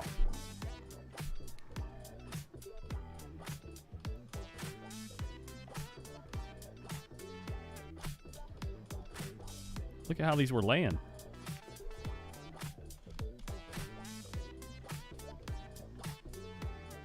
She must have hit the 7 and then the 4, or just the 4. She hit the 7 first.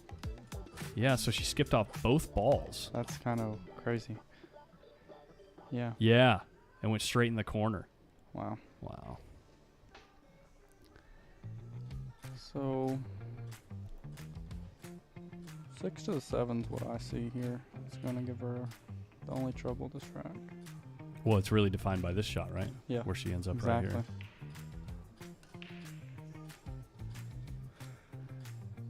Didi Carballo says mental error. You know, actually, that's where I would say, you know, I don't believe in bad rolls generally speaking, but it would have been so difficult to identify the fact that kissing off both balls was going to go straight at the corner pocket. Yeah. So that's when I start to call it luck, you know. Unlucky.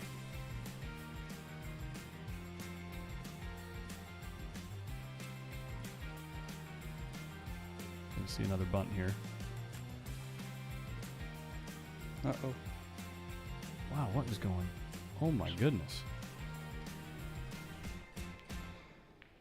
I'm pretty sure Savannah gets out from here though. Yeah. As long as she gets on the 7 ball. Because if you jack up here, it does make the shot a little more difficult. I like how she's just pocketing the ball. Look how straight that key motion is, man. Yeah. How do you guys do that? I'm serious. Landon, I have to work so hard to make sure I'm moving the cue straight. It's like, and it never gets easier. It just looks so effortless for you guys. I want to know how you do all this. Oh yeah, sure, yeah. Let me put it this way: a ridiculous amount of practice. This is not ideal, but I think she's okay.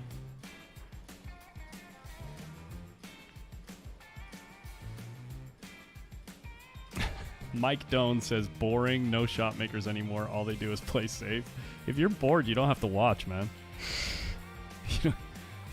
No one's strapped you to the couch, you know what I mean? Good shot, Savannah. 34 to 33. Joey now. Joey's got a break shot.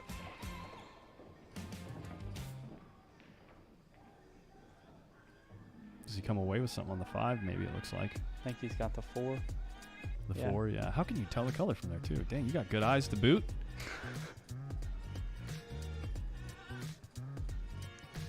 There you go.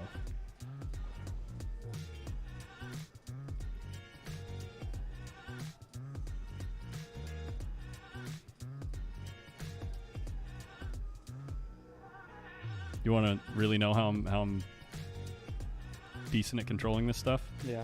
I go live twice a week no matter what at home. That's why I do it. That's why I go live. I mean, obviously it's a service to the community, and then you know, people can get some entertainment out of it too, but it's a way for me to stay fresh on this stuff because it does take practice. Yeah, I mean, it Yeah. looks like it's a whole bunch It's of... complicated, yeah.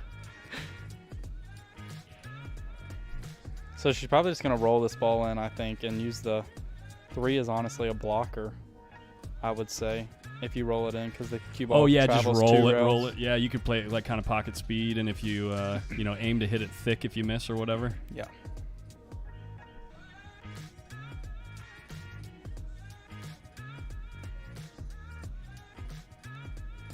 Did the 14-1 girls final happen yet? No, that's happening at 3 p.m. on this table. So she hit it then. Is that the way you But would have cut it, still. or would you have cut it Yeah, the other way? yeah, that Oh, way, okay. but I would have just made sure that I hit it on the other side of the hole. Yeah. Matthew Moorhead wants to know how much you practice these days. Like how many hours you put in typically. Look at this little rebate on the double Yeah, bank. got a little love there. Honestly, with a, if you would have asked me that a year ago, I could have told you a different answer. But life's coming along now, and Are you working now? college is coming up. College, and yeah. just a whole bunch of things that happens when you get older, and I'm down to probably, I would say 2 to 3 hours a day. But it was way more than that. But you feel that amount of practice still keeps you fresh and in sync? Yeah, I feel like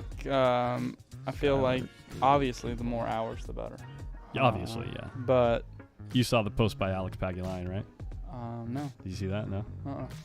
Hopefully, I'm gonna see if I can pull it up. I'm Yeah, sure. no, I can go find it as well. I'm sure he'll probably not mind Is if I that play it tournament on coming stream. up that you just had on there? Yeah. Yeah, the Brendan Crockett. I need to look at that. Yeah, it's in like 3 weeks, dude. Yeah, I might need to really look at it then. I didn't even know about it. Uh-oh. Uncharacteristic miss there.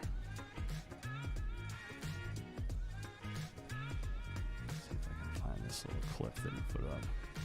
I know that some of those guys in Europe, and they're practicing anywhere from 8 to 12 hours a day, Yeah, it's crazy. which is, I'll be honest with you, I can't do it. No, I I'm know what you tired mean. of it by then. I know what you mean. Okay, I found it. So Alex Pagulayan, if you end up getting any kind of info that some of your copywritten stuff is out there, please give me some grace. But I'm going to play this for you guys. This is what Alex says about if you want to be more consistent. Jeffrey Skeen, when banking a ball to the right, you Wait, that's the wrong one. Sorry, not banking the ball. It's this one. honor Grimmel. Best advice you give someone that's struggling with consistency. Well, Trammell, I don't know, Trammell or Tanner. I don't know if you like this answer, but this is the best way to get consistent in anything you do. First, you gotta quit your job. You gotta divorce your wife, sell all your kids, and play 10 hours a day. That's all you gotta do. And you be consistent. Okay, then. Yeah, exactly. You gotta quit your job, divorce your wife, sell your kids. What a great guy. Okay. It's the truth, man. You got to play all the time to beat them guys because that's what they're doing, right? Yeah. It's crazy. I'm sorry. I was looking that up. Who made the 9-ball in that last game? I was listening too. Okay, here. I can do a little replay. I'm sure the chat will help us too, but I'll just check back here.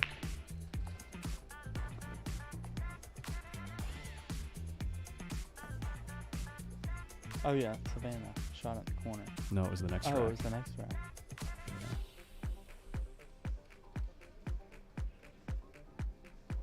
It was Savannah again. Yep. Score is. I guess we could have done this too. We could look at their scorecard out there or whatever. But Oh, yeah. I forgot about that. yeah. Here we go. 4-2. 6 to 33.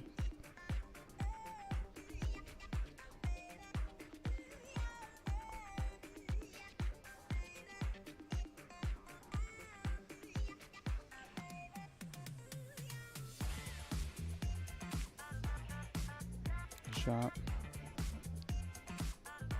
A little tough here. What do you where do you play the 3-ball here?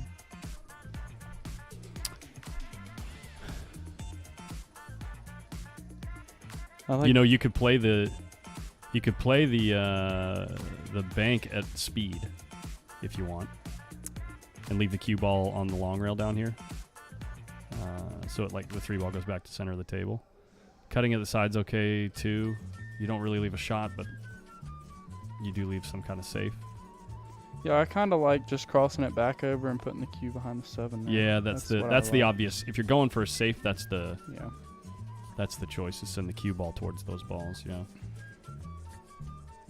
I'm always to my detriment. I'm always looking for two-way options. You know what I mean?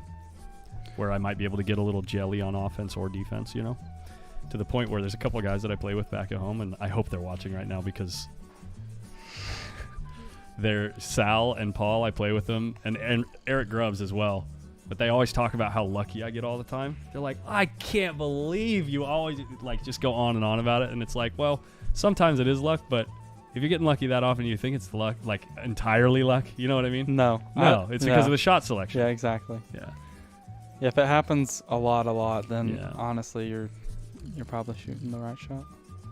But it's always, I'm looking for, especially in 9-ball where you don't have to call the pocket, right? You might get a rebate on a double bank. You might get some kind of, luck, two-way shot safe where like you bank at the ball, and if it goes, you can still see the ball that you're shooting at, or if it doesn't go, it's hooked behind the balls. I'm looking for that stuff all the time. Yeah. Yeah. So probably Grub says he is the luckiest person alive. Yeah. I think she's gonna go 3 rails here. She may prove me wrong and just go 2, but I think she's gonna go behind the 9 here. I like the path behind the 9 because you don't really have to hit lower on the cue ball. You just follow the ball, and when you come off that third rail, you're on the perfect line, right? Yeah. 1 rail and out here. I would shoot the 7 on the side. Yeah, easy, or not easy. What's the phrase? Routine out from here, really.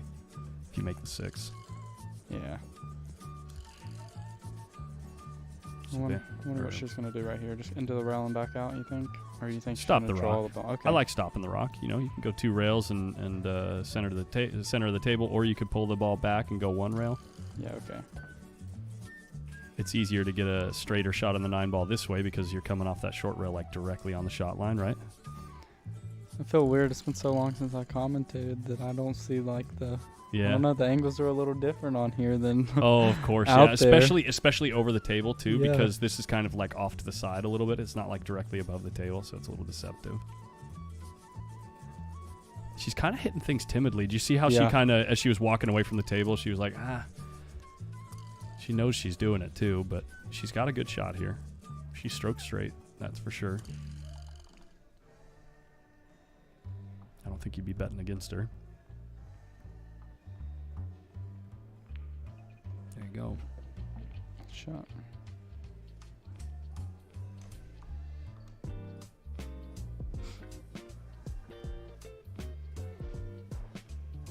We like close games. Man, these cameras were good. It's fun, man. It's fun. This is the way I've been dreaming to do it for a long time. This particular event is the first time that I've ever been able to set them up exactly. Because I have like the space, I got here when there were no tables laid out. I talked to Shane Tyree and the guys at Diamond, and we all decided together how we wanted to lay out the tables and everything. And it's fun. The layout's definitely the best I've ever seen it. I will say that. It's fun, man. Yes, alternate break, Rachel. Yeah.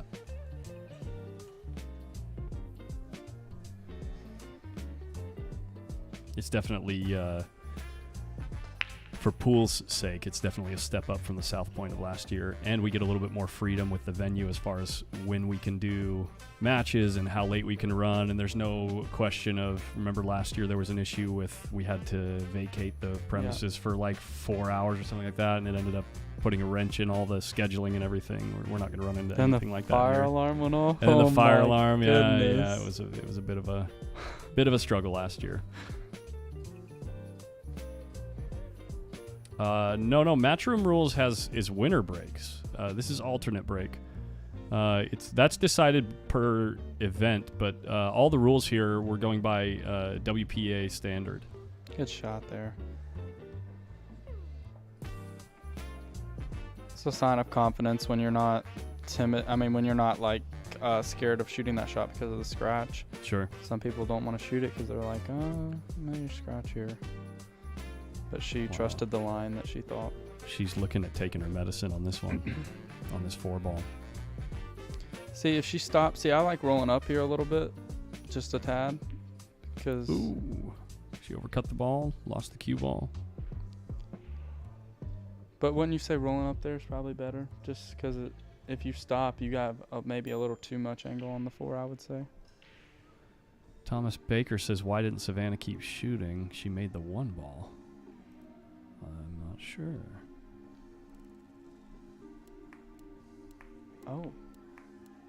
Oh, 3-point rule. Is in effect? Oh, yeah. Oh, I didn't know that. So if you take a look at this break by Savannah, we'll show you a replay.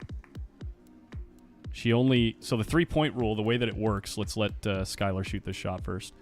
But the 3-point rule means you either, the way you can score a point in the 3-point rule on the break is either making a ball or sending a ball past the head string. And you must have at least 3 of those things occur. So you must have at least like 2 balls past the head string and a ball in a pocket, or 2 balls in a pocket and 1 past the head string, some combination that is over 3. And when Savannah broke these balls, you can see here, like she made the 1 ball on the side and the 2 ball crossed the head string, and that's it. Yeah. So the non-breaking player is then permitted to come in and play the balls as they lay.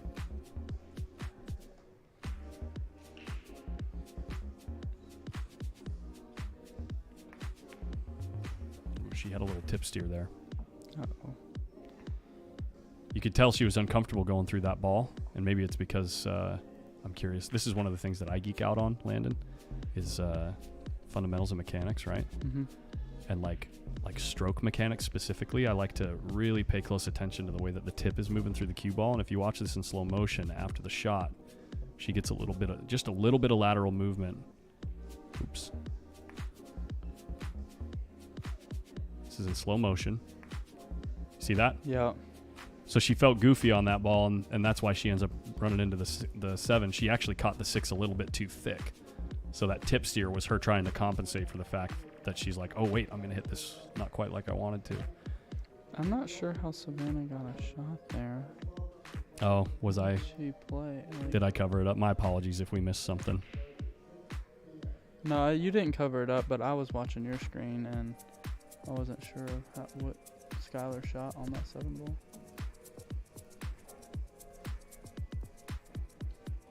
I was just wondering. Oh. Ball in hand. I wonder what she shot. Oh, here it is. Okay. So this is what we're talking about. So, and then who just made the ball? We're watching the other screen. It's like, we need to watch the match. Savannah did. Oops. That was a replay. This is the scratch right here. Yeah. And Savannah won. Okay. All right. We're back live. We are live.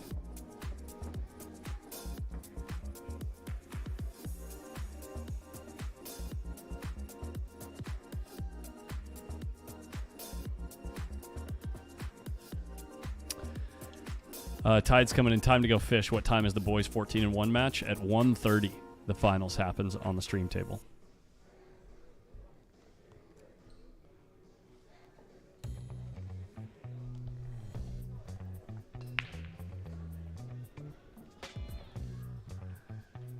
And score confirmed at 3-5. Dr. Pepper out of the way and everything. That straight pool matchup at the top is slowing down quite a bit. Joey just Tate made a mistake. Yeah, just sold out big time. And with Cash only needing 15 or 16 balls or something, or maybe even 13, depending on who's ahead over there, might be Joey's last mistake. I think I think Savannah's probably going to play this ball with probably maybe a touch of left just to hold the angle. Oh, she's playing in the corner. Okay. She going all the way to the side rail Back out. and back to the foot spot. a Oh, good and it shot. fell in. That's a Good shot. I wonder if she can just draw back here.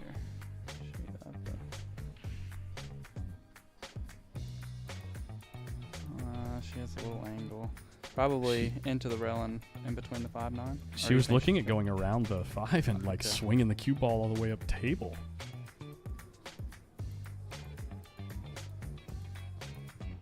Look at this stroke.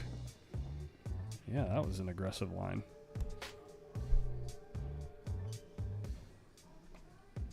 Probably play the 3. I mean, I've watched her play, and she usually plays safe here. She doesn't really get too aggressive. 130 Yeah. Central. That's what I thought she was going to do right there.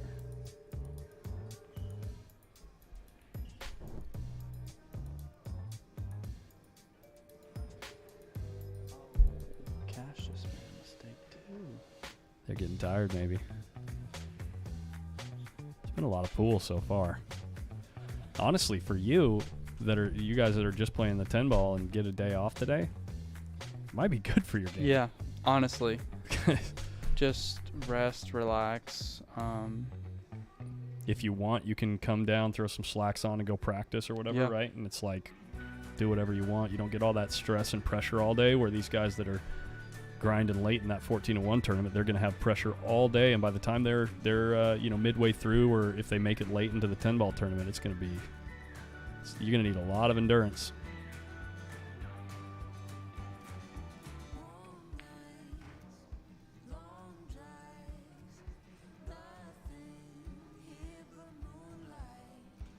That was a smart shot. That was smart. Yeah, I mean, good things could have happened. You could have got lucky with in some way, or and obviously the result that happens the most often is this. And Skylar's got to play a good safe here. I wish Cash moved the score like every single time he made a ball, but he waits till he's done. Yeah, the innings, yeah. That's the way it's supposed to be scored, by the way. Okay. At the end of every inning, the player who's at the table keeps track of his own, how many balls he's pocketed in that inning, or in that rack, rather. And at the end of every rack, they confirm with their opponent, this is what I scored. Then they apply the score. What a shot there. That was a great shot.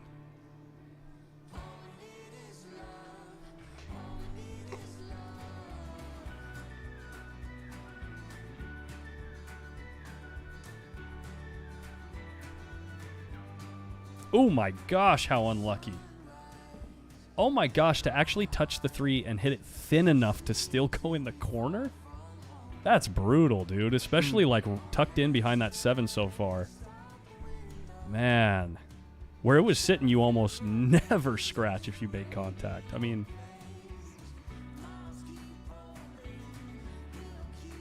I'm not saying that she was never going to sell out a shot, but still, to give up ball in hand. Have you noticed one thing, though, that the tables are starting, like, at the beginning of the week, you could literally miss them by a diamond and a half and they would fall, and now it's starting to hang up a little bit? Have you Well, it's noticed because that? it's the balls, actually. Yeah. I think it's the They're balls. getting dirty, yeah. Yeah, so the balls, I don't know how often they're cleaning them, but when they first put them out there, they were super freshly polished, right? And so they were Miss them by a diamond. Yeah, and they'd still fall in, yeah, but they've been that polished film or whatever is starting to wear off quite a bit. But when they're polished like that, it's funny because, like, polished balls with worn-in cloth, right? The table still wants to play short, but then there's some times where you'll just hit one and it'll just, on a bank, it'll go super long for no reason, because of the polish, like skidding or whatever. Yeah. They act really goofy at that time.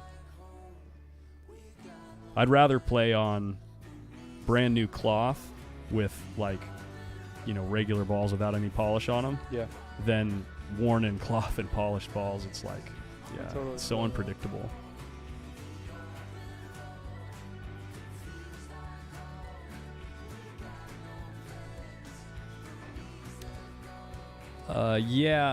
They've got the score on the scorecard above them. I think it's 44-37. Sorry if you're watching on a cell phone. It's really small. I'm sure it's tough to see.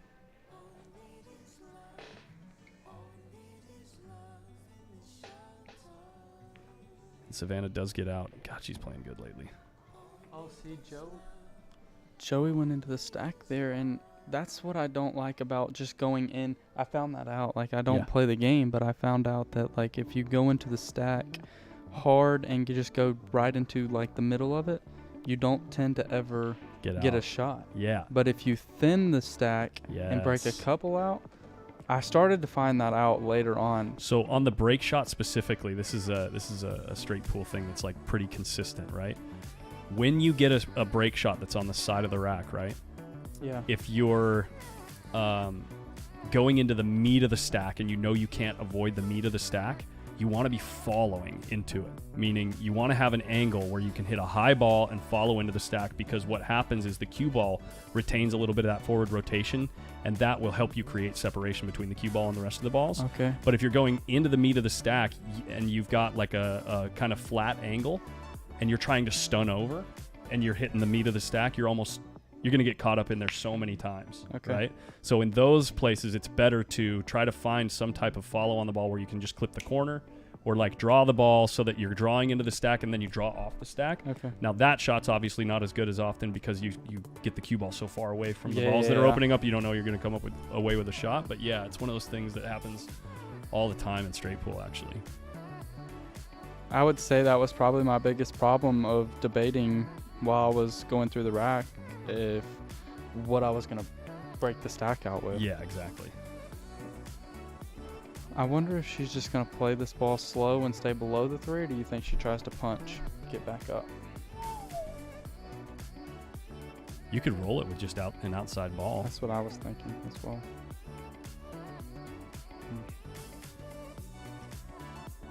I like rolling it with a pure outside ball and going back and forth like she did there, but up table. Yeah. Yeah.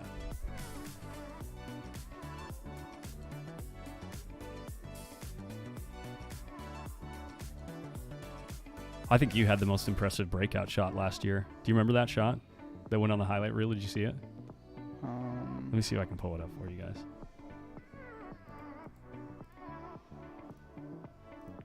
Oh, Savannah. She did a little easy. Sorry if something plays. If you guys hear a little brief commercial, I'll try to mute it as fast as possible. Oh, good. No commercial. Is this one? Do you remember this? Oh, yeah, I do. Yeah, this shot was ridiculous.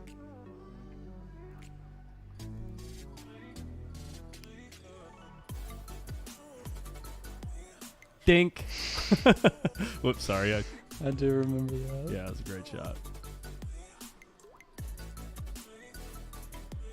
That was probably some of the best pool I've ever played, honestly. Oh, really? That week was just, I don't know.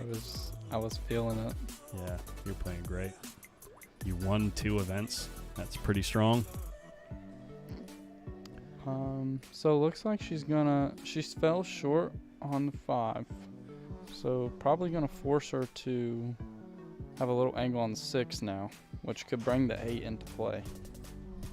Not sure how much it'll bring it into play, but it could bring it into play now. You don't think you could finesse this with like a high inside ball and take the 8 out of play? Yeah, you can actually.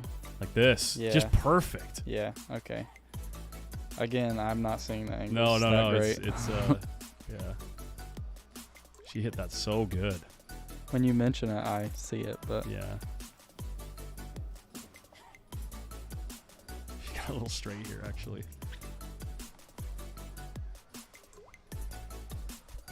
But the 7's so close to the pocket, it's watch cheatable. the 8. It is all ball foul. Oh wow. Yeah, she got into that ball good. Jacked up too. This is still tricky. She's got to stroke it even better than the Yeah. last ball.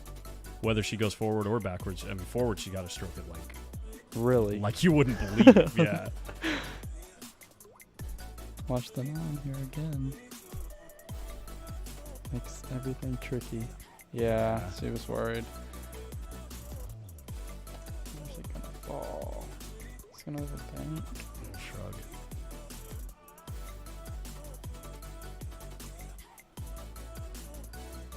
I missed the ball. It's no good.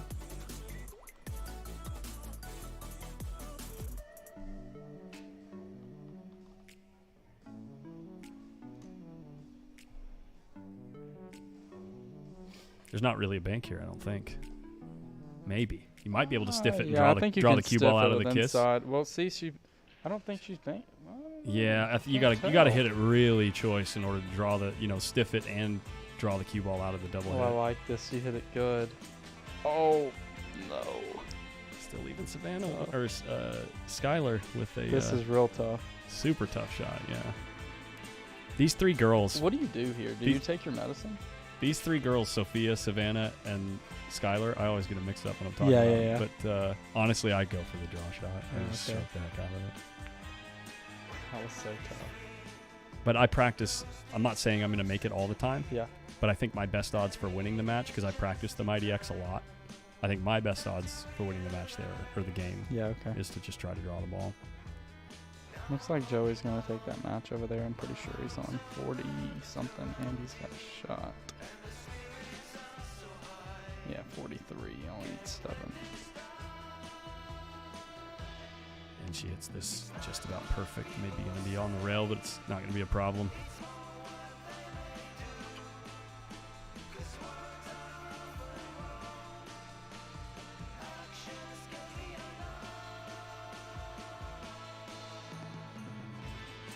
There we go. That's it. Savannah Easton taking it down. We got to check the end of this this 14-1 game. Check this out. Oh, wrong one. That one. I'm pretty sure Joey has he's already ran 2 or 3, so he should be on 45 now. Congratulations to Savannah Easton winning a second round match. It is a smaller bracket over there, Oh, actually. we missed Oh, no it. way. No. He felt the camera. No, I'm just kidding. But check out this bracket, fairly small bracket for the 16 and under girls. Sophia Mast about to play Dara O'Connor. Dara? Yeah. He only needed 2 from there as well. If he made that If ball. he makes that ball. No way, Wow. dude. This could get interesting. This could get interesting quick. There's not Let's a ton of see. balls open. 1, 2, 3, 4, 5, 6, 7, 8, 9. So there's 9 on the table that can be made. Here's the thing when you're going through this run out. No, the 14's not the ball here. You need to protect that ball with your life because that's the break shot. Like, it was in such perfect position that in the beginning there, you need to just find a way to get to that side of the 12 ball so that you can knock the balls this way Okay. and then deal with them, open them up. Because that 14 ball, you never know when you open those other balls up if you're going to get a good break shot like that.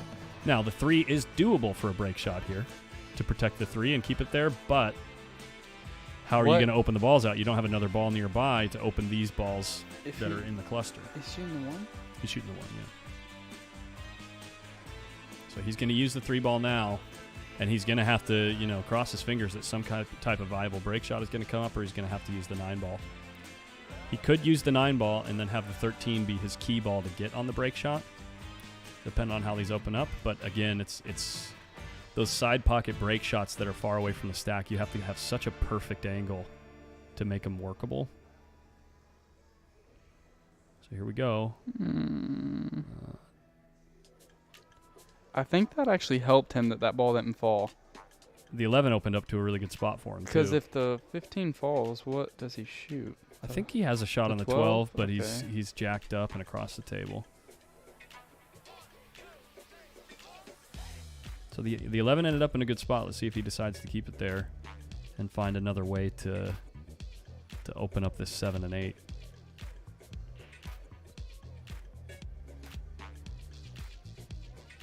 No, he's good. He's good. Never a doubt. These cameras are screwing with me. I know, yeah, this is a horrible angle, but it's one of the only places where we could get the whole I don't room. even know where it's at. It's Well, this is kinda- table 3. Yeah, no, but I'm saying where's the camera? Oh, you want to see the camera? Check this out. We'll put them back on the table and I'll get it queued up. Let's go here.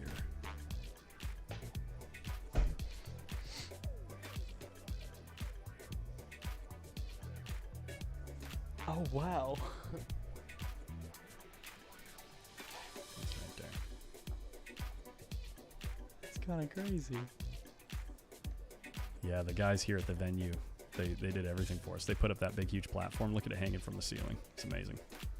Oops, that's the wrong camera. Sorry, guys. It's this one. There we go. I feel like they're trying to like accommodate everybody and like make sure everybody feels,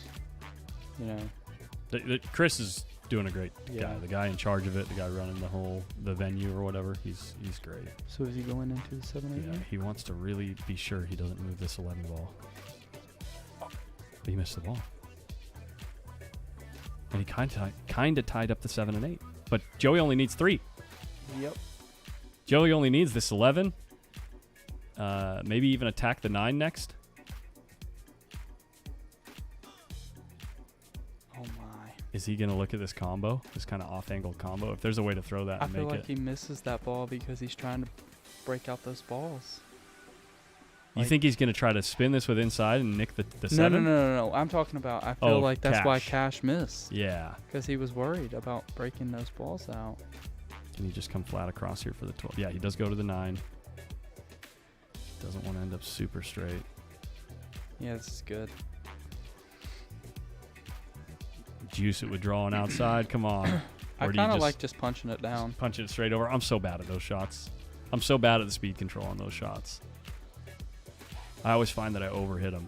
I always think that I can do less than I actually can. He likes your shot, I think.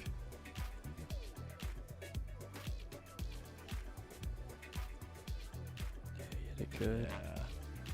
Yeah. Yeah. What a shot. For the match and for a spot in the final. Cash concedes. There you go. All right. Well, that final will get started here on the feature table in about 25 minutes. So we'll find a couple of tables to stick you guys on until then. And I'm going to go grab something to drink. Landon? Yeah. Thank you, man. Thank you so That was a much lot of for fun. letting me. Yeah, well, in thanks the for the booth. conversation. I enjoy talking to you, Yeah, man. thank you. Yeah, of course. You guys will see Landon on the tables, I'm sure, in the coming days, guys. See that knowledge and ability at work.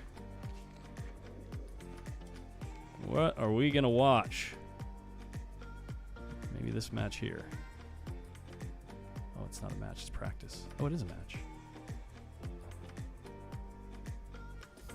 Stick you down over here. It looks like maybe it's 14 and under boys. Looks like table number, what is that, 18? Which would mean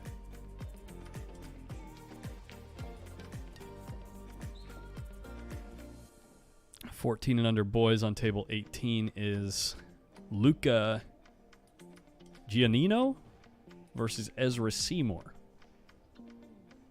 I believe that's the match that you guys are watching. I'm going to go grab a water. I'll be right back. Yeah, Jack Murray at MOB Productions. Boys go to 75 on the winner's side. 50 on the one-loss side.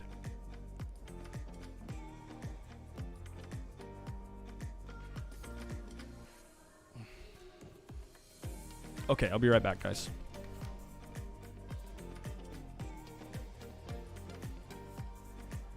Looks like they're calling a ref over.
All right, you guys. I think we're going to go ahead and get started. This is the final for the 14.1 Joey Tate versus Sam Henderson. Collins should be in here in a little bit, and well, let me know if you guys can hear me. I don't even know if this mic's hot or not.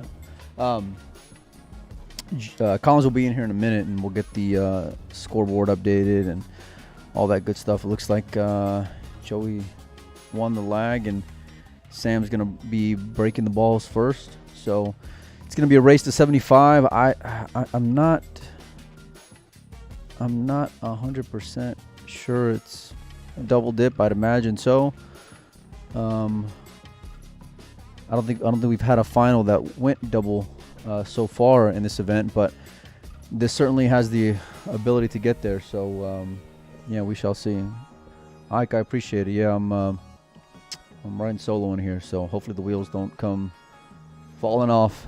Make sure and share the stream, you guys. This is going to be the finals for these boys. We're going to have a national champion. Straight pull. Cash Lance came in third. It was a great match between him and Joey Tate just a little bit ago. So here we go. Opening shot.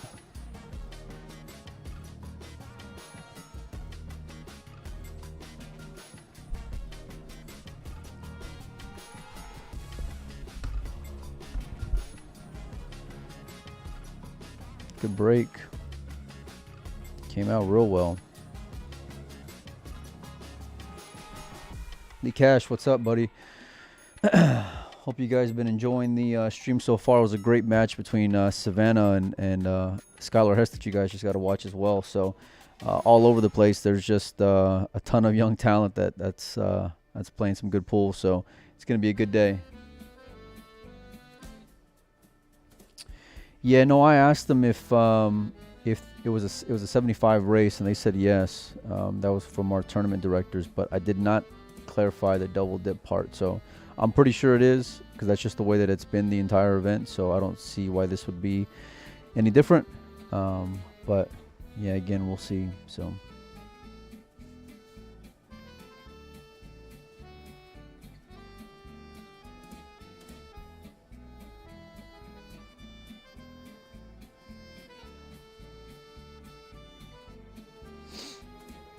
Nice opening break from Sam. Joey doesn't have a whole lot of options. I wonder, how, or I can actually probably get over there, but I wonder the reason why you probably don't want to clip that ball there on the corner is for fear of sending that 5 ball up by the corner pocket. But we'll see how he elects to play it. He's taking a foul here, so he's gonna be at -1. Probably a smart decision. Sam just laid down a really solid break, so you don't want to expose yourself too much if you're Joey, and so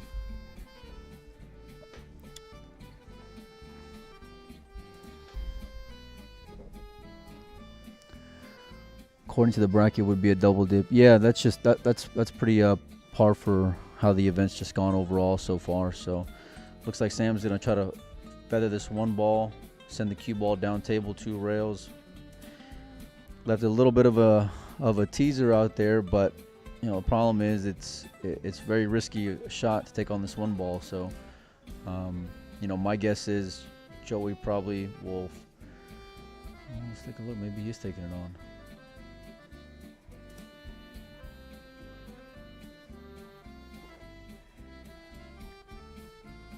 We're going to see how confident he is right out of the gate.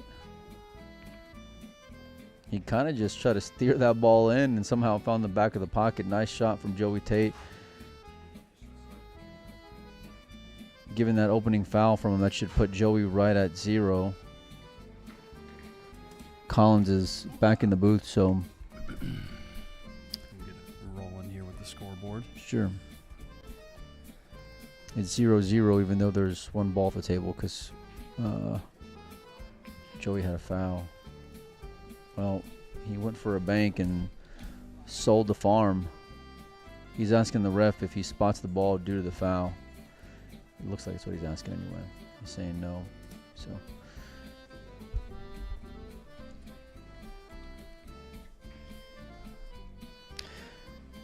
Deadball says this polka music really adds to the suspense. Yeah, no, Yeah. for sure. I mean, it's quite the vibe. Trust me. It's I'm in just- agreement with you. It's just random music. And just the start you're hoping for, if you're Sam Henderson, you don't expect Joey to make too many mistakes. But Sam is the type of player, and has been, the reason why he's here is because he's been able to punish the ones that have made mistakes. So, Do we know the race? 75. It is 75. Yeah. Okay.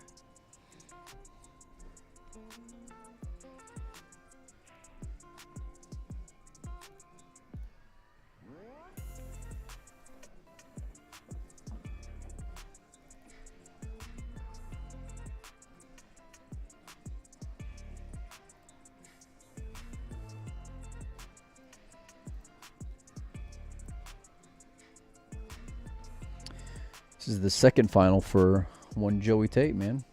A-ball champion. Now he's playing for a straight pool title. 2 tournaments, 2 finals. Pretty strong. I hear that's similar to what Lazaro Martinez did at that other event that just recently happened. Yeah, a lot of people were hoping that he'd be here. I talked to him right before coming out here, and I think he said he had a wedding or something to go to. So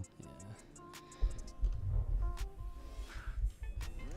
Sam was from Iowa, right? no idea. Iowa.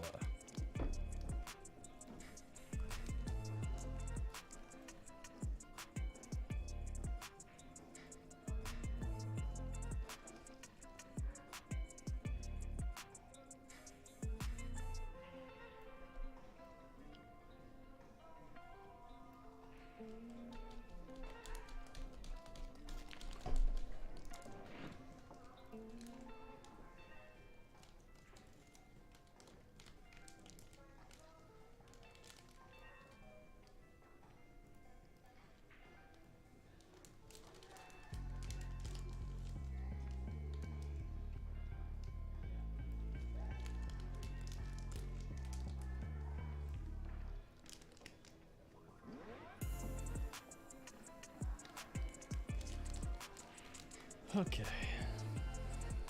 We're in it.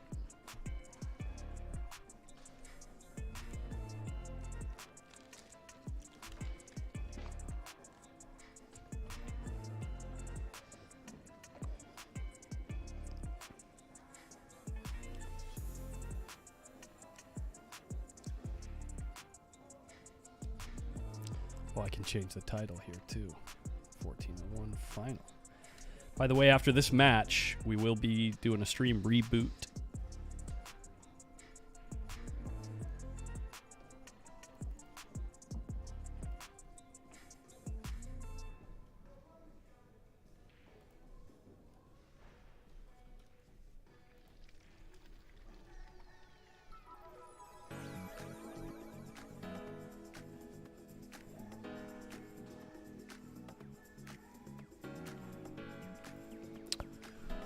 I think you're, Mark Barnum says, Iowa flag, best flag in the States. I think you're in a tough running against California.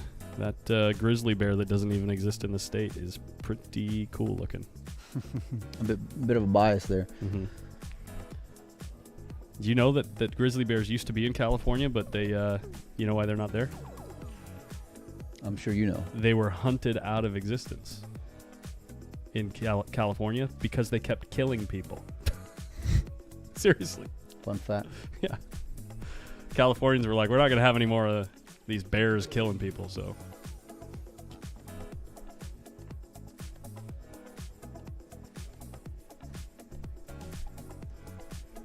I can see where they were coming from, but I don't know.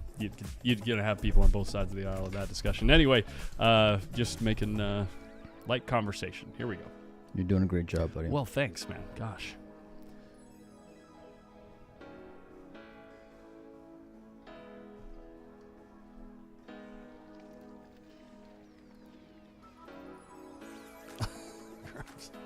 Yes. Light conversation.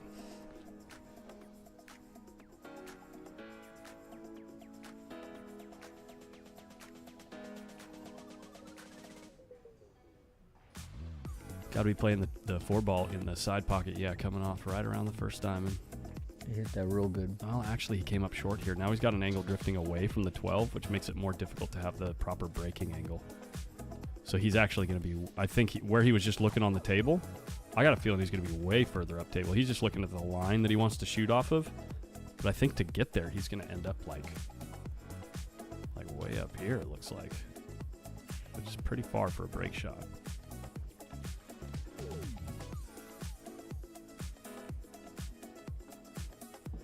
Yeah.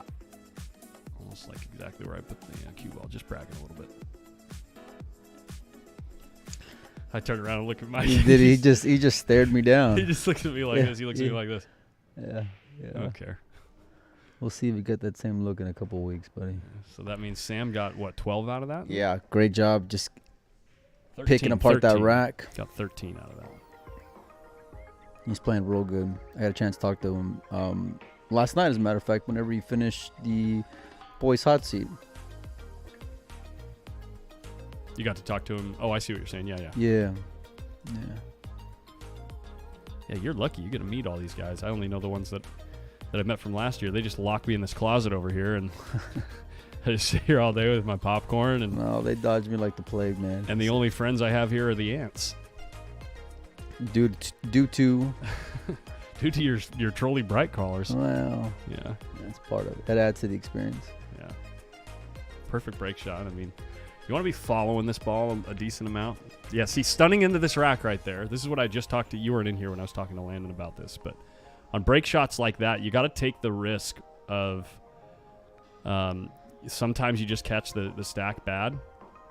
But if you put a little bit more follow on that ball, you're more likely to get some clearance between the rack and the cue ball. But when you just stun into it, the only momentum that the cue ball has is the momentum straight into the stack. But if you put a little bit of follow, it has a little bit of that angular rotational momentum, so it'll continue to roll and skip off the stack. The only problem is, depending on your angle, you might end up with a scratch in the corner. Oh, like coming off the ball. Yeah, coming off the stack, you might. Yeah. Depending on what part of the stack you go into, if you hit too high on the cue ball, then you can scratch in the corner. But yeah, just stunning into that rack right there. You're from that angle, you get caught up in the rack a lot. Well, he played that rack real well, and left himself about as good a good an out as you can ask for, given those last few balls. But missing that one ball, and I got to watch Joey play Cash quite a bit while you were in here sweating that Savannah and Skylar match, and Joey's hitting the ball real well. Yeah. As is Sam. Obviously, it's the reason why he's here. So, I'm super pumped to watch this match, and I really haven't been the most excited when it comes to straight pool. But when I start seeing players like this kind of battle it out, and like the first match that I watched in this whole tournament since we've been here was Sam and Brent play 8-ball. So I really wanted to see how they were hitting them, and I'm not surprised to see either of these two players left in the final. Right. So. Yeah. Exactly.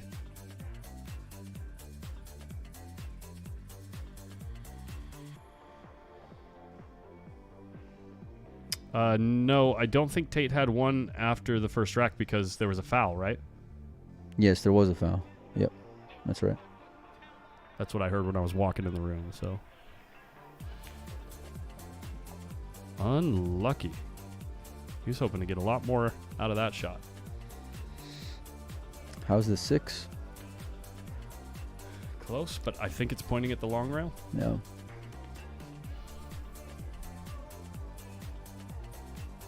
Nope. Oh, it's tough to tell from this camera angle, actually. Yeah. It might be pointing at that point. It also might be throwable. But from this angle, it looks like it's pointing way above the pocket. Yeah, I don't think he would have moved him had it been dead. Unless he just missed it. Yeah, now it's time to jack up and just do my shot with the 2-ball because it's dead straight in the corner. Yeah? Just kidding. Of course, it's the first thing that I see. Anytime the cue ball's like a half an inch away from another ball, I just want to go vertical. Just show off. No, I'm a fish. It's just really fun for me. I don't know. I just find it entertaining for myself. I'm very selfish. I'm guessing he called the 4-ball in the corner. Nice shot from Joey. That was a fantastic shot. Yeah. He's going to need to get over here on the... address these 3 balls on the side of the table that he's on right now. He can use the 7. Yeah. Yeah, Yeah, he's yeah. going to use these balls up table to One fall on the 11? 7 ball. Yeah, he can, either save the 11 for later for insurance, or it looks like since he's queuing low, he's going to deal with the 11 first. And then use the 11 to get on the 7. Because certainly the 2 ball goes in this corner, but maybe even the 5 and the 6 both have, space.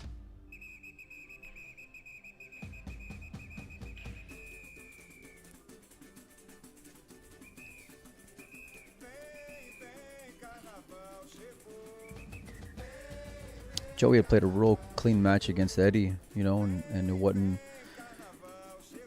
the same. There was a lot of endings with Cash, and Yeah. he knew coming into the final that he's gonna have to play one.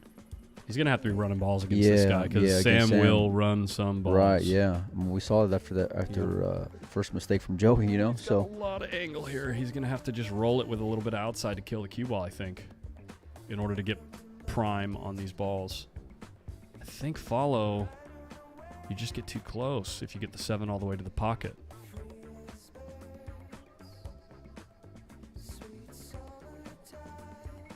He's getting down pretty quick. It must be much better than it looks. Yeah, that top camera angle is horrible. drag. Yeah. He was much, much thicker on that ball than it looked from the top angle.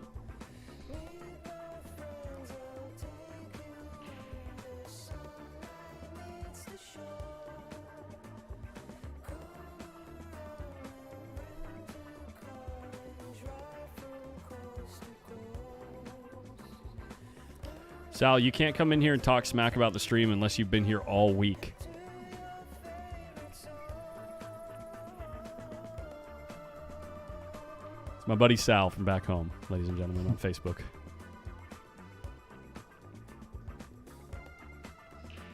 The one that I was talking about that calls me lucky all the time. Oh, that wasn't to you. That was Landon. Never mind. Yeah, I was gonna say. Wait a minute.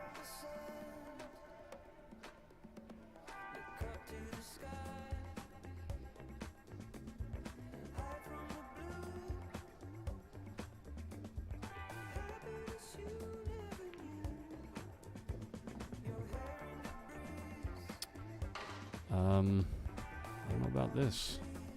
It's tough sledding from here.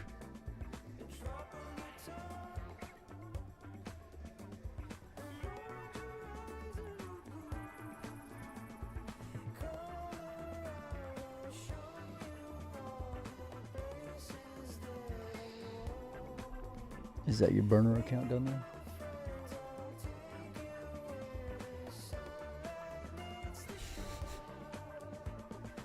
What? Oh, with the... I hate you. You overran position by a lot here. He did. Mark Barnum, thank you so much for the love. Appreciate it, buddy. So obviously Joey has no shot here offensively.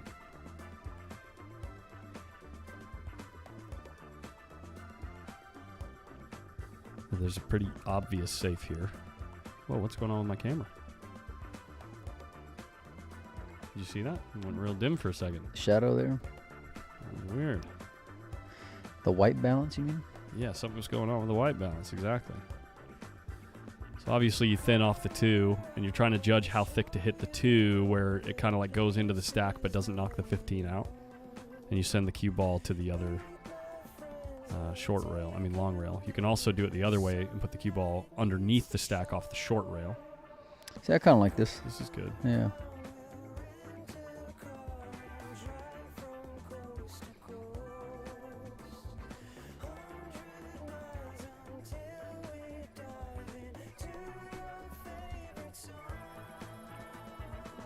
I guess it is better to leave the 2-ball out of the stack instead of hitting it towards the stack, because then you're creating things that your opponent needs to worry about. Yes, when exactly. playing safe against you, where Yeah. if you were to put the 2 into the stack and play the cue ball safe, then all they need to do is just not let anything come out of the stack. and Yeah, gonna they're leave you a not worried shot. about anything. Right, exactly. Yeah, that makes sense. Yeah. Yeah, I think he knew that playing at the speed that he did, where Yeah. he's doing just enough to where you got to make sure and think about what you're going to do on the return, whereas the other way, like you're talking about coming in on the side, all you were going to do was just squeeze him. That's it. Yeah. So Well, I'll tell you what. Up until this point, now we're in the finals. I understand it's different, and I realize that I just didn't update Joey's score because he's running some balls here, guys. 14 he got out there.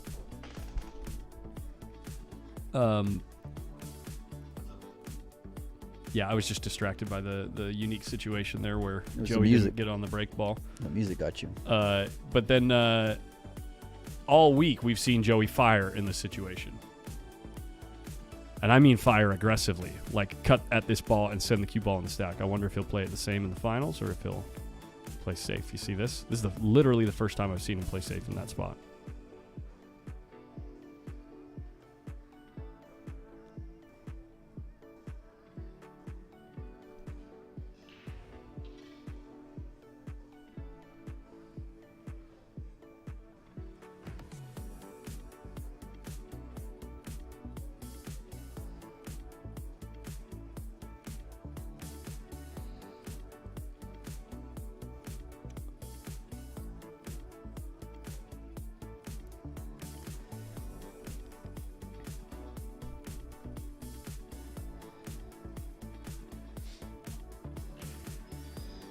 He's so sound fundamentally. Both of them are, but watching Sam warm up, his process is very specific and consistent.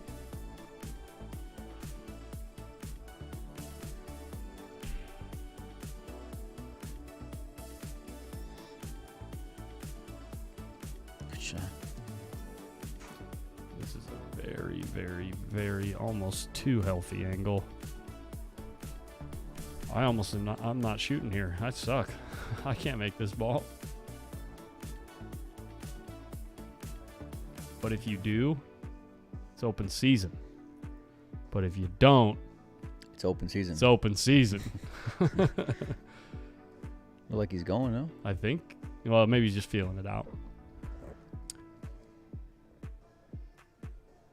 It's one of them spots in one pocket, right, where you got this juicy bank up table, but your boy's got 3 balls near his hole, and you're like, Yeah. might be time to bunt.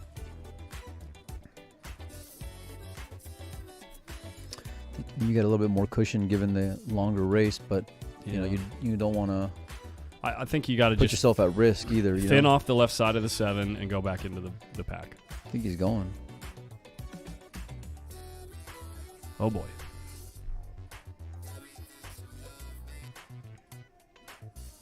A little thick. It's not open season. No, it's not. Holy.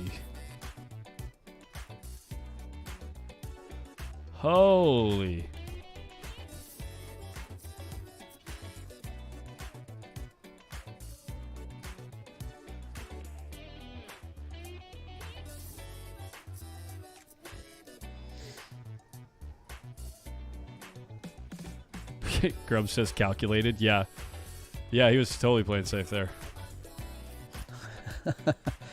This is a deadly bank if it goes, and if it doesn't.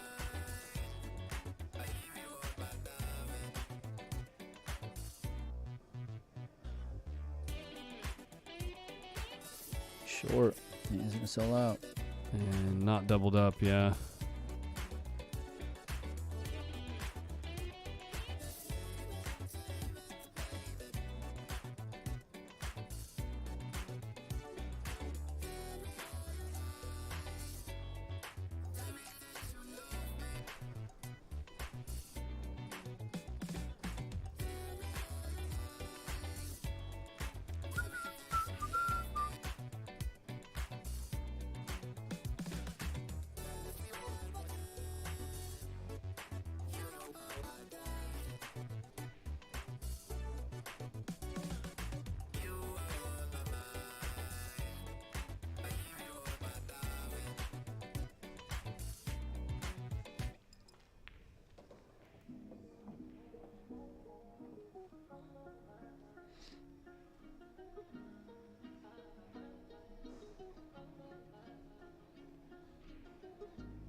Yeah. No. Okay. Look.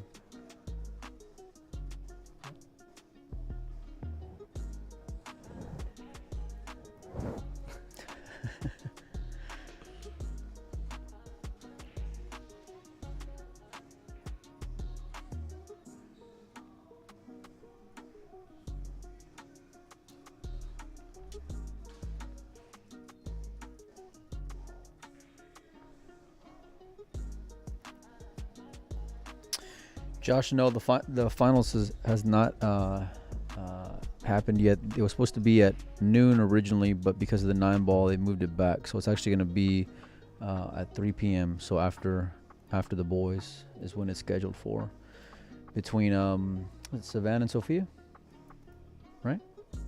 Yes. So we got Joey, who's been in 2 finals, and Savannah and Sophia, who've been in 2 finals. Right? I think so. Yeah.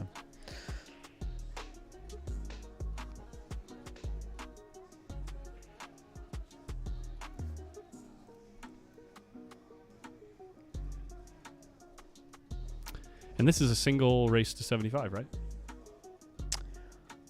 I don't think it's single. I think it's double. Well, they do have a match scheduled here at 3 p.m. That's why I ask. Yeah.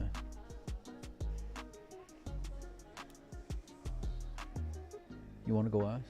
Yeah. Okay. Make sure. I think it's double, though. We were talking about that earlier whenever the match started.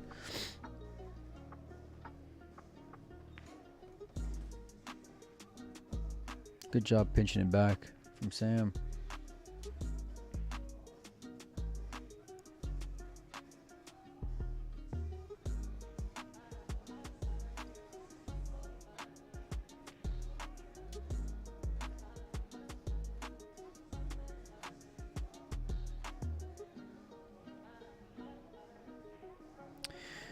Yeah, so Sam hasn't lost yet in the 14.1. So usually in the finals of all the events, whether it's been 8-ball or they've all been extended races. Even though they've been a double dip, it's been like a 1 or 2 game extended race. So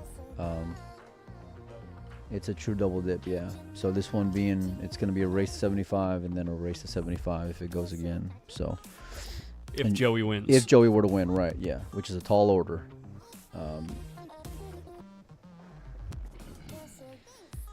This kid Sam's just looking real comfortable. Yeah, he's looking like a mighty, well put together 16-year-old. Way to be subtle, buddy. Yeah. Got through that ball real good. Not too in love with the outcome, but he's gonna have some options here. Like he's trying to come around 2 rails, maybe. Needs to use the 11 as insurance, right? Or maybe the 12. As like I think that's what he's trying to get on, you know. I like the 11 better, because then you can go through these balls, and the 12 is going to be going straight towards the corner right there. You see that? So it's very likely that you come up with a shot. Where if you go for the 12 right now, and you go into the balls, you're not going to be sure to have a shot afterwards. See how that 9-12 is pointing right towards the corner? That would have been really good to take advantage of while breaking balls apart. But if you shoot the 12 now, you're going to have to play some pretty tight position to get out here. Ooh, I was just about to say he can have his cue ball on string and uncharacteristic miss. Hey, Collins, how old is Sam? For the 87th time since the match started. 16. Thank you, Josh Suits. I'll ask you again in about 3 minutes. Okay.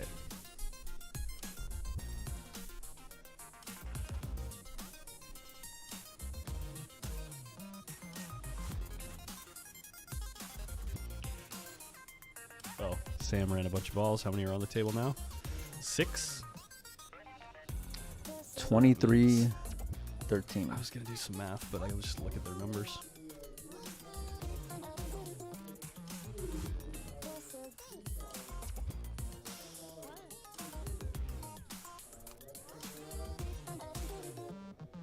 Ooh, this is good if he can see the 9. Just checking to see if he can see the 9. Let us see, Joey.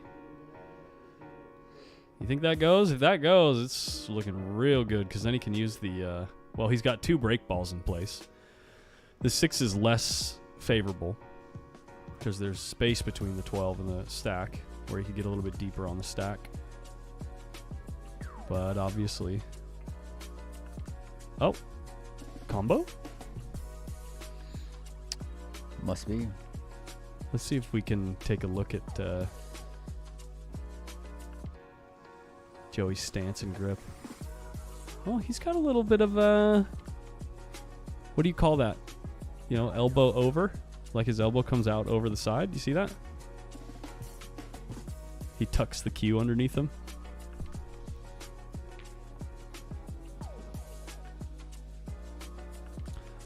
Oh no.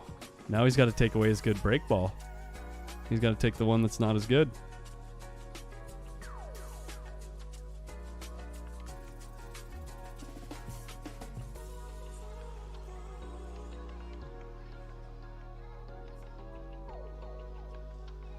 Yeah, he does also grip with all 4 fingers. You're right about that, Nathan.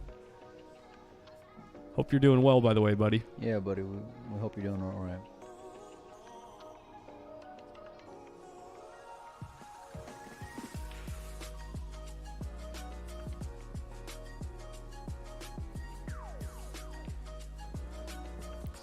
Pretty good spot. Pretty good, yeah. It's a pretty good spot. He should be able to safely go into this with a bunch of follow.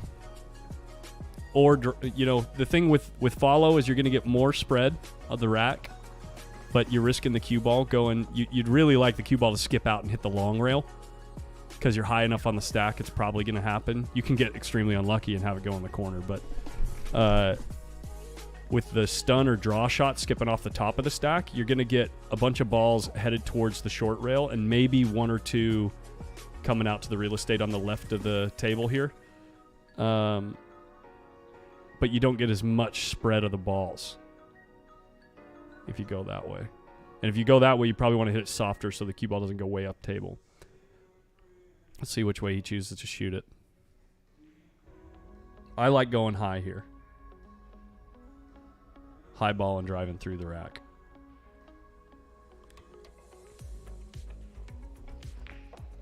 Oh, wow. Wow. How nice of a shot was that? He hit that 9 ball so square. Can you get to the 7? Does he have any shot? Imagine not having a shot right here. Yeah, he can see the 7, right? 12. Right? Okay. Yeah. Oh, the 12 barely goes.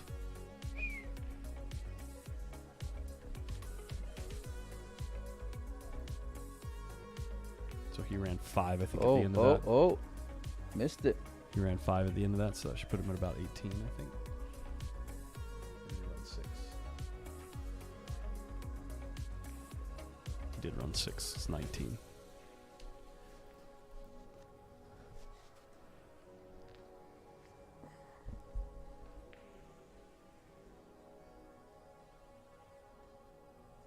Hey, Scott Thomas, I don't mean to be rude, but you really just got to let me stream, buddy. Just let me do the work. You just sit and enjoy, okay?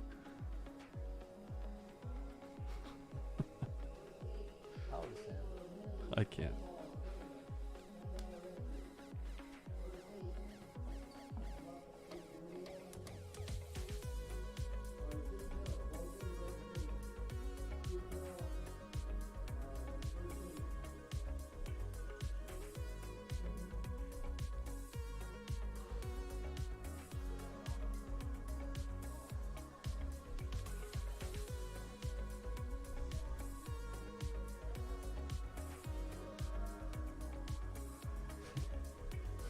Thank you, Timmy Bly on YouTube. Appreciate it.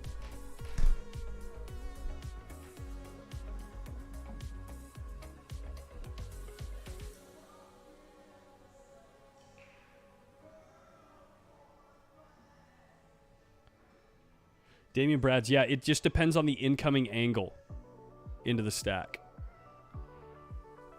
and what part of the stack you're going into. So if you're going into the middle of the stack on the break shot with a shallow angle, you need to be drawing off the rack.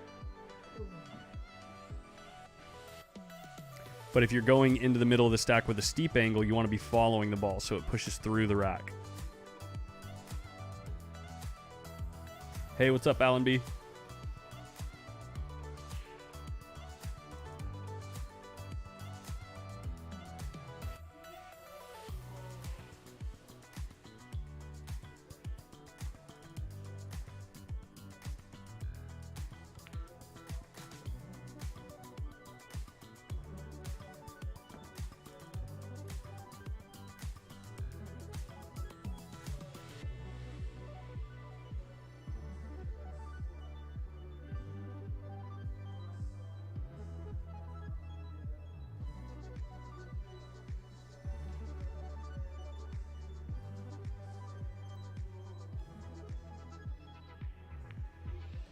Ooh, kind of bobbled that one. Probably hit it thick on purpose. Get the cue ball to slowly drift.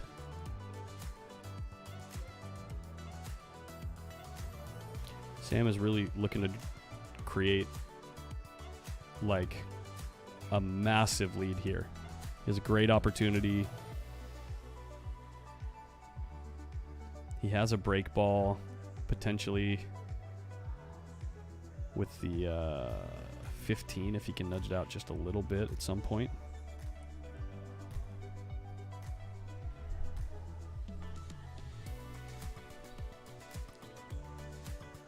Looks like he might have the angle here. He decides to go with the 9.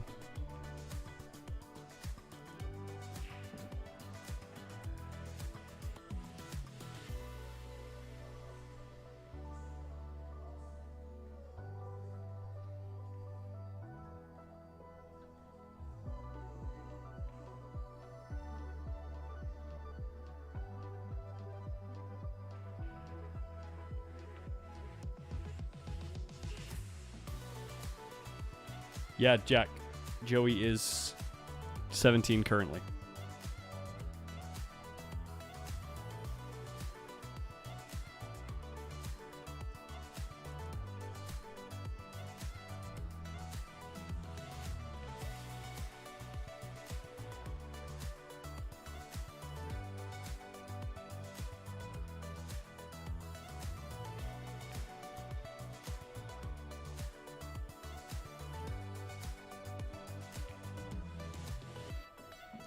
Nice. Develops the 3 ball. I think he still has a shot on the 1, probably, or maybe even the 14 here.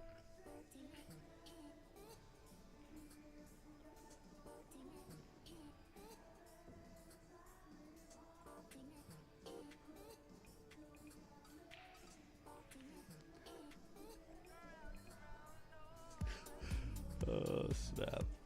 I love you guys.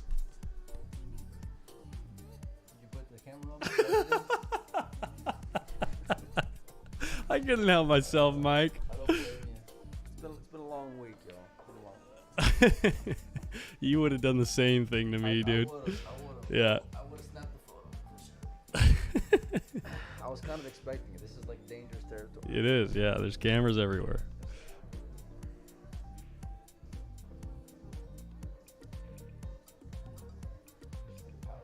Yeah. We need some monster donations here. Yeah, exactly. Can somebody please DoorDash a monster for this boy? I love the thumbnail on the... Oh, I thought you were talking about using that as a thumbnail. Yeah, glad you liked the thumbnail, Michael McDaniel. Collins worked hard on it this morning. Yeah, I just finished it this morning.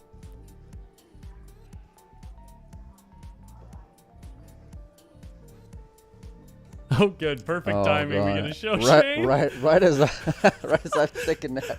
Oh, look at this, Shane. Oh, here we go. What I just caught him doing. So this is the guy who hired us for the job. Oh. Yeah. Shame, too. Oh, man. Yeah. That's great. Hey, y'all are working your ass off. Take a nap. Yeah, Yeah, take a we nap. were. He tried, man. I'm getting blindsided over here while I'm Uh, resting my eyes. what do you? He's having fun. Yeah. That's a good shot, though. Hey, It is. Hold on. Yeah. What's up? Do you want me to mute the mic or? No. Oh, okay. I want to screenshot that. Oh yeah. I got you. Oh, we can share the screenshots that we got, buddy. Yeah. Oh, no. You have blackmail. Yeah. No, I have blackmail. Yeah. That's great. My second win. I actually might go grab a monster here in a second. Do you want one? Of course. Of course. Of course, yeah. So Sam got out. Was that a 14 ball out, I think? Yeah, picked apart the whole rack. Yeah. I saw that with my eyes closed. Is this the finals? Yeah, this is. He's falling asleep during the finals. It's actually a pretty good standard. I just it's been a long week so far. Yeah. So And they're playing the 75? yeah. Yeah. Yeah. Potentially double race. Oh, really? Yeah.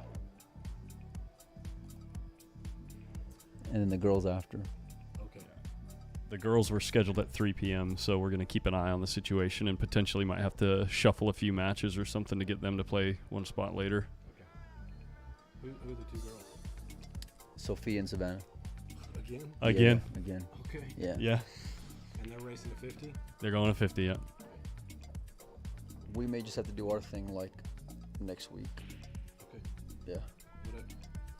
What I'll get with Steve. Don't worry about it. You see who drives the train around here? I do, yeah. I know how to get things done around here. It's actually 38. I didn't do math right. I can't math. No, 37. Yeah, 37. At the beginning of this rack, right? Everything. Because there was one foul. Yeah, I'm done now. So y'all need me, let me know. Just for that one over there, done. That's it. Okay. So I'll keep an eye on it. Yeah. 75.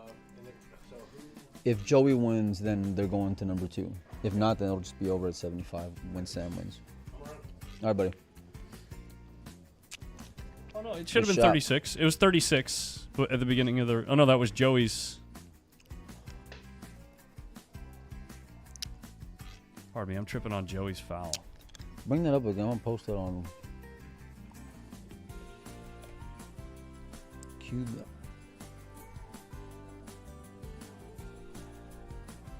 Hold on.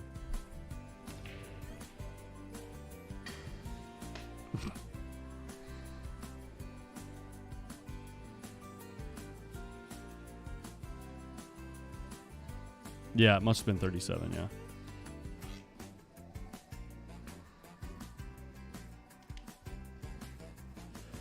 But we should be one shy of rack score. Meaning like perfect rack score because Joey fouled and there was never a ball spotted, right? So at the beginning of this rack, the total score should be 53 and 19 plus 37 is 54. No, 50. Come on, math. Why can't I math? 6? Yeah. Yeah, 56 divided by 4 is 14. So that's 4 racks. So we should be at 36 at the beginning of this rack. 36 to 19 if Joey's score is right. At the beginning of this rack. That's what I'm going with. It should be 36. If Joey's score is right. I should have known.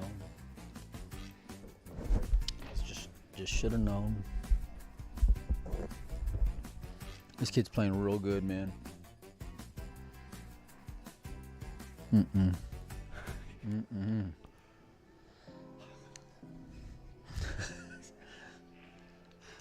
Scott Thomas is my hero, man.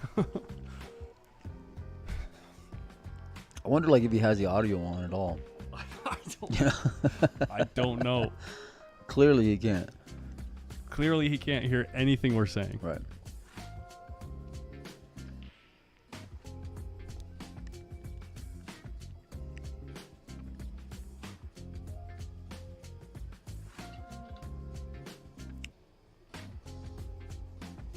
We score it at the end of every inning or at the end of every rack. Nice shot from Sam.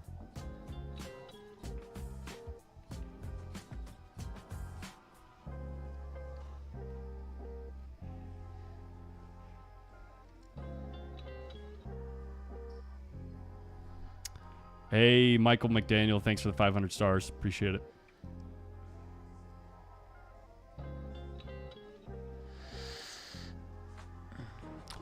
Yeah, I'm definitely going to put in some long days in a few weeks, too, over at Hard Times coming up.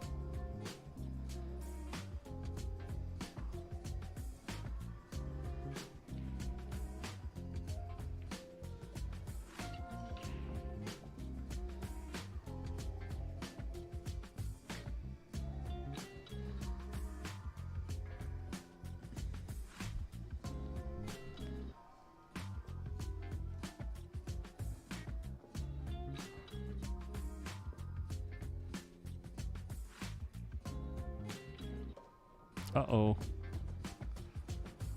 Tied up a bit, trying to move that 12 underneath the stack. He's probably going to have to use this 11 ball as a break ball now.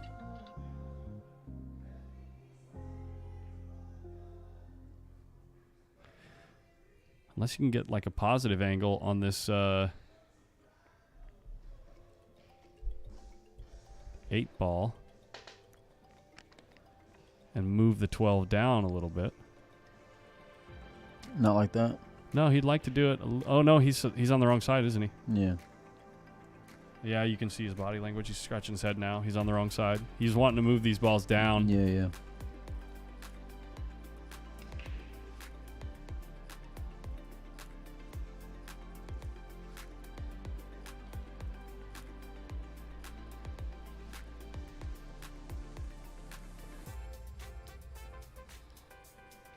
So now he's going to have to use this 15 ball as a break shot.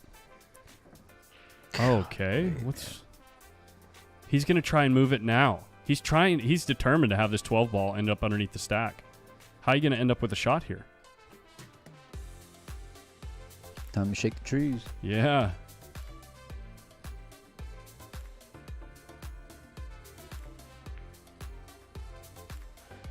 I wonder if that ball is... I mean, it's on the outside of the line, but can you rack him? He's going to have to go up and down the table here if he's going to use the 14. He's getting the 14 now. Okay, so... the tricky shot here, the tricky part here is making sure that the stack doesn't get in the way of the cut shot for the 12.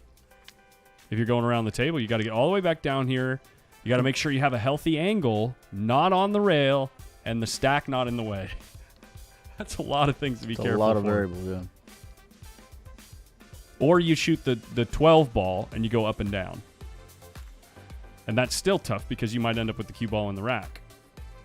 And then you're putting the cue ball in hand up in the kitchen with the rack in the way. So...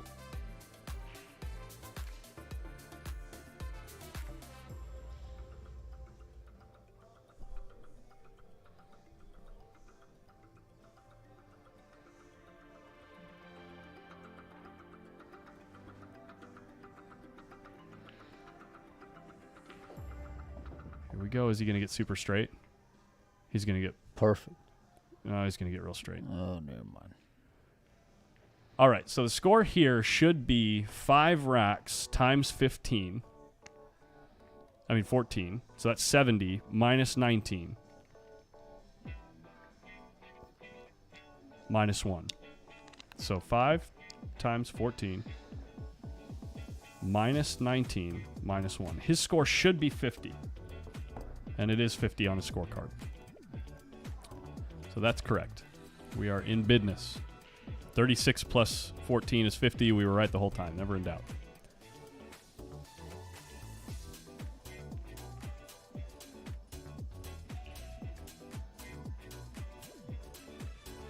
You could go ultra aggressive and just rail first and draw the heck out of it. Imagine. He's a smart kid, and he's playing percentages here. Plus, Yeah. he's got a real nice lead here. You know. Jeff Gray asks, on the 10-ball qualifier event, Right. how many get selected? Is it a certain number of boys and a certain number of girls? So there are 3. Let me know if I'm wrong. There are 3 qualifier events: 16 and under boys, 18 and under boys, 18 and under girls. In every one of those events, the top 4 places will qualify for Worlds. That's what I think too. So Sam ends up with 51. Want that cue ball on the rail.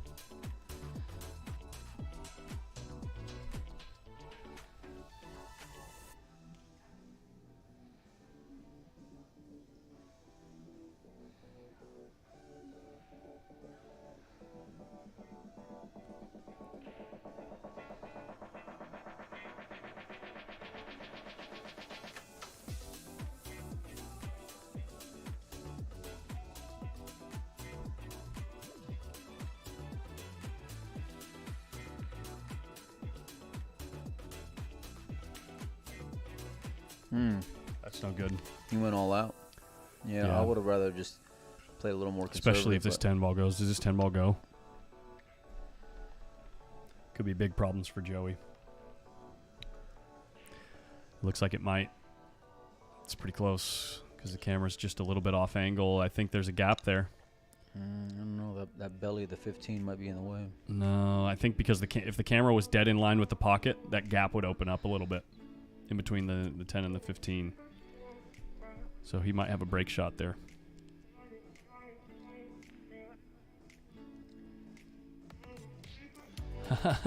Joshua Sadeh says, Collins, I've been watching every day and listening to you. What in the heck? Did it really just happen again? Seriously? What happened? What was that? The camera turned off. The top? The overhead camera. At the same time in the day as the last time. 212? Like the afternoon. There must be something with that outlet or something reboots at this time of day. Huh. No, we got an extension cord. Maybe we can just change the plug. Yeah. Anyway, he says, I have to ask, are you a DJ or work in the radio business? No. I am a carpenter. I do windows and siding.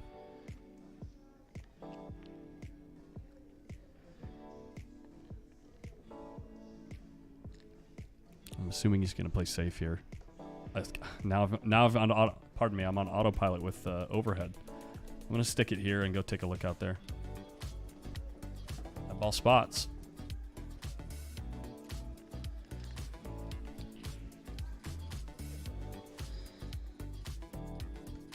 We might be moving that camera for tomorrow.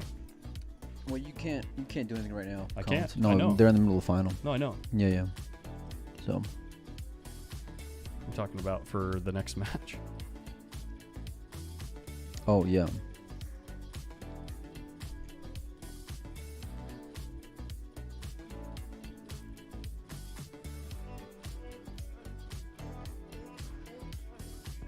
Yeah, I did, Michael McDaniel. Yeah, Like a foul. I turned the camera off and on this morning. It was should have been fine, but let me just go walk out there and see if something moved.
All right, what did I miss, you guys? So I know Joey had a foul, and then now we got the cue ball and the bottom rail.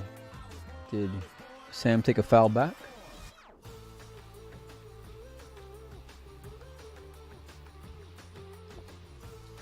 Sam -1. Okay. It's pretty smart. You know, you got a big lead, and that was always the issue there with, you know, Joey taking a foul unintentionally, you know. So thanks, you guys. Yeah,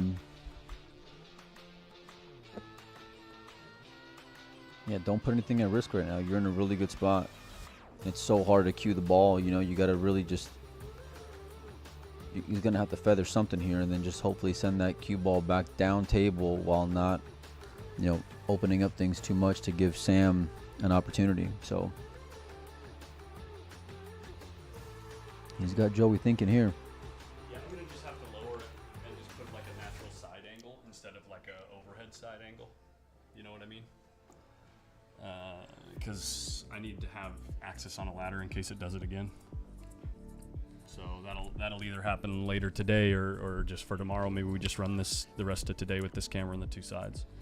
He's on 2, and I think if he didn't sell out, maybe it might be time to take another foul if you're Sam. So Joey's at 17 now, huh? And Sam took a foul as well? Yeah.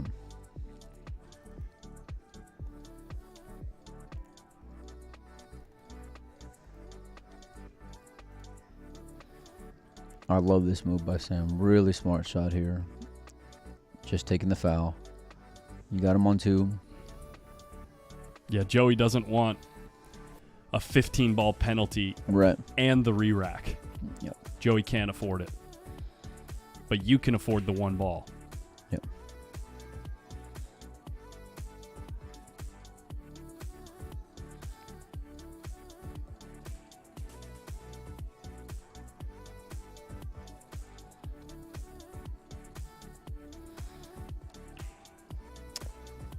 Philly DB, yeah, that's what we're talking about right now. He says, I'm not familiar with 14-1. Do they not need to drive a ball to the rail? They do.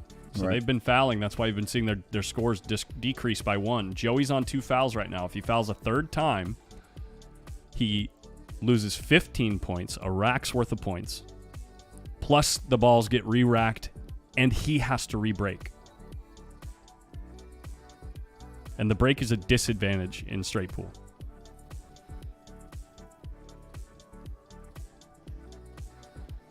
Joey knows he's in a tough spot. Yeah, and the referees are watching diligently, by the way, guys. They know. They are aware. We are aware. I am aware. Name that show. I am aware.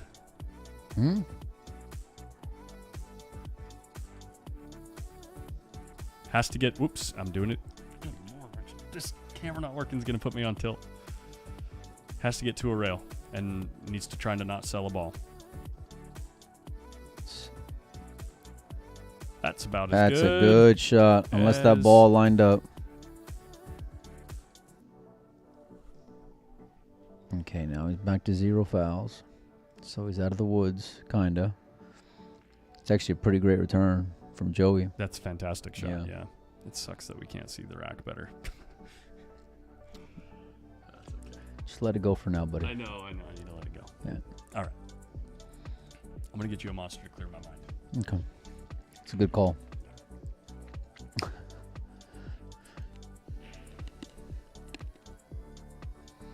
Oh, monster. We need a monster.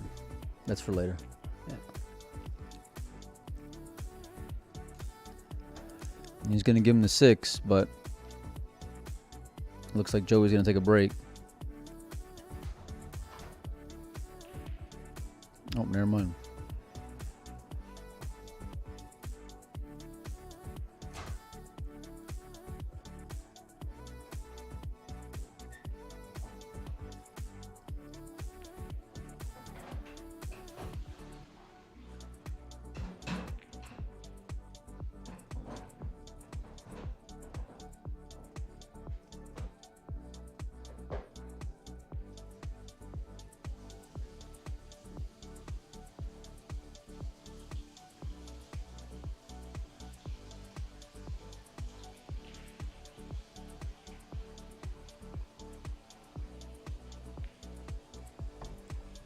Wow. Well,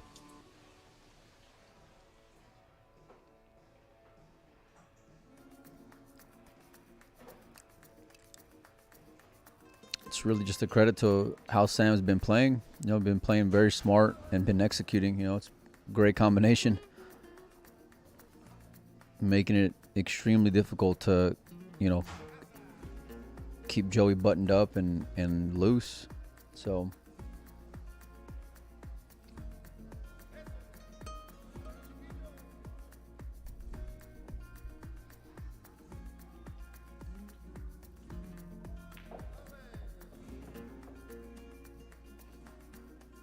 he hits the ball so good.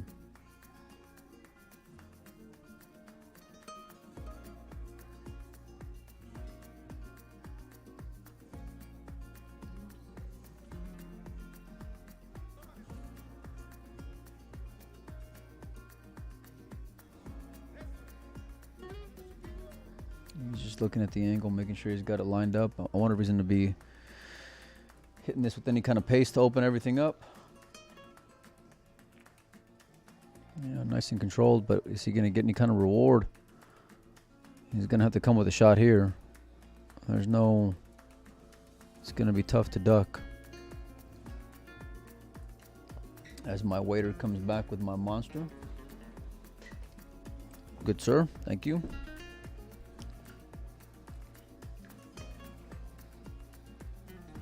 So you bring 2 monsters, but 1 cookie. Uh-huh. Okay. I see how it is.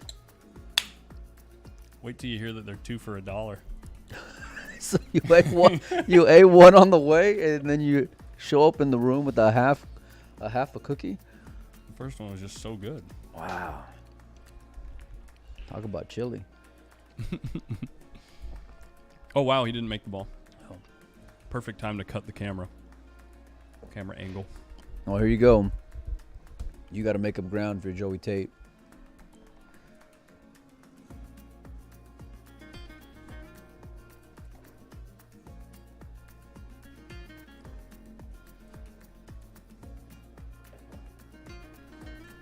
Shot.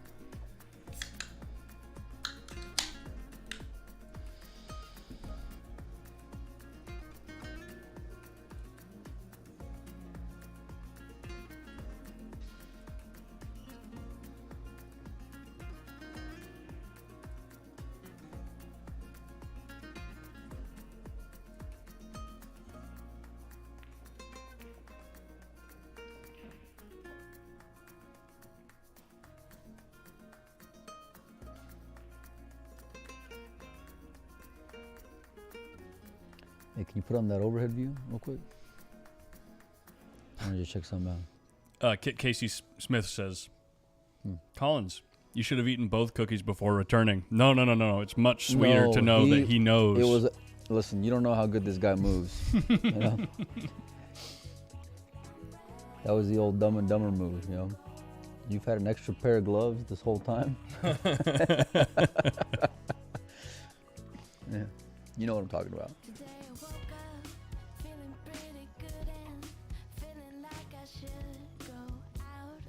And then he makes it a point to tell me they were 2 for $1.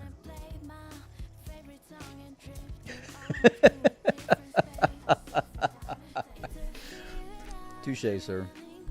Touche.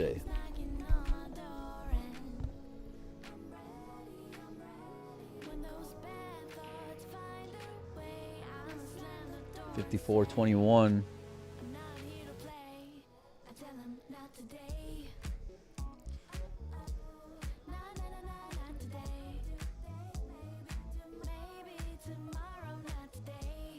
Can we get a cookie cam? Unfortunately, we cannot get a cookie cam because it's gone. You know, it's gone. Yeah. I'm not salty. Don't worry about it. You're not salty and I'm sweet.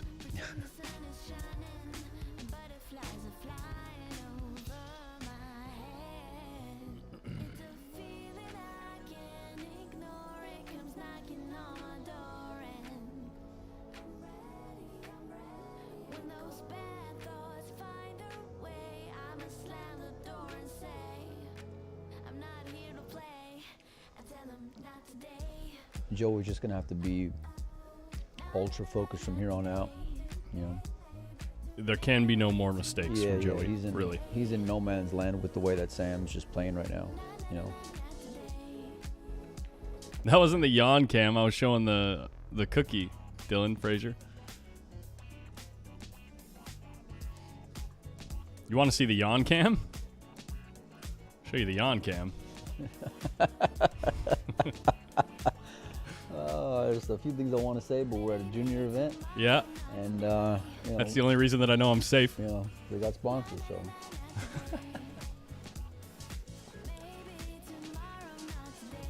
I believe that puts Joey at about 25.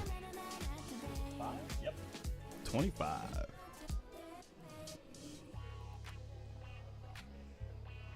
This is the first set, Brylan.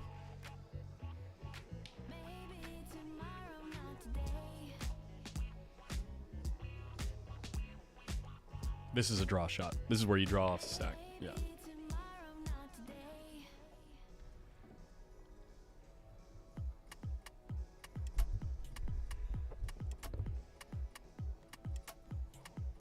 Oh my days. Oh my god. Sorry, I'm gonna do that until we get a new camera over there, get the camera moved.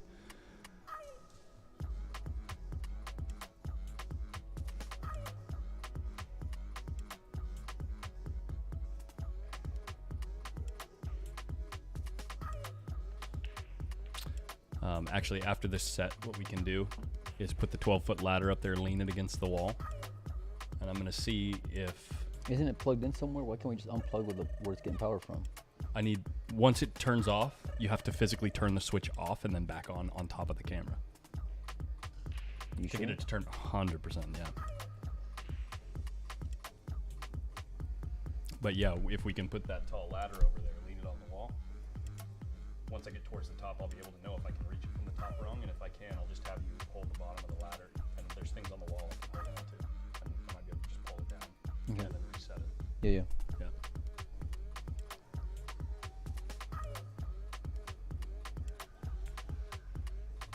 Oh.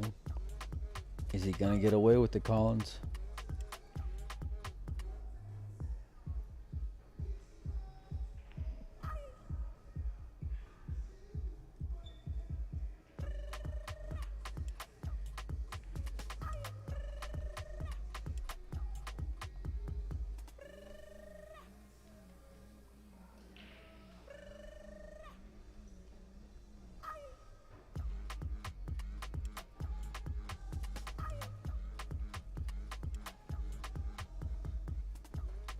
I actually might even risk just pulling on the cord and letting the thing fall and I'll catch it. No, no, no, no, no, no, no, no, no, no, no, no, no, no, no, no. We can't do that. Yeah, I'm doing it. We can't do that, dude. I'm not gonna drop it.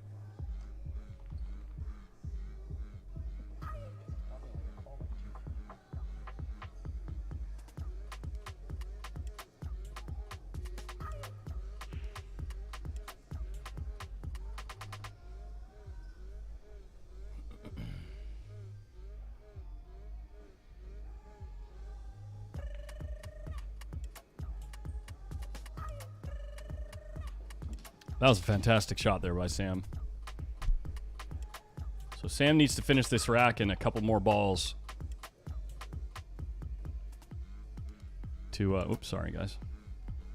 No, show it. That's his baby that he keeps on I meant to do talking about this. up there.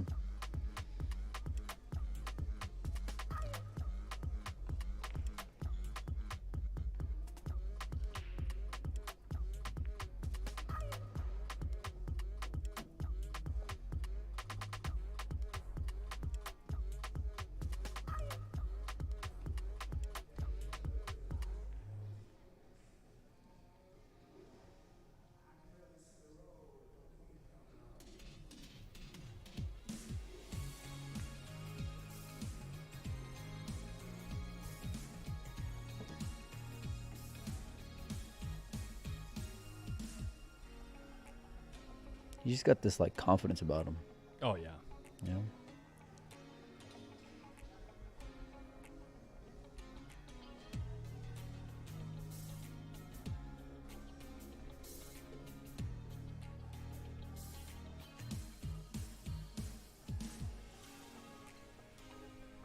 I like that. Just the way he kind of recomposed himself, you know, before something caught his attention, went through his process all over again, you know.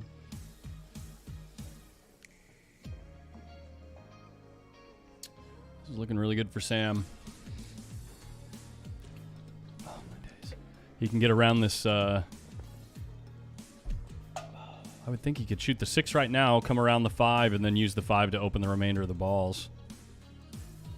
Using the 2 also maybe to reposition himself or clear a ball.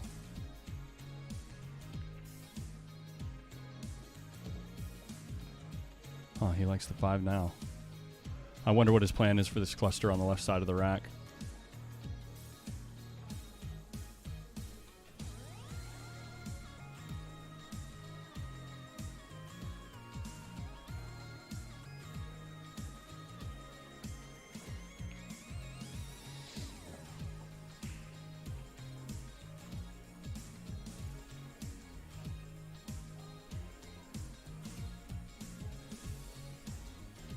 Hey, how old is Sam? Really?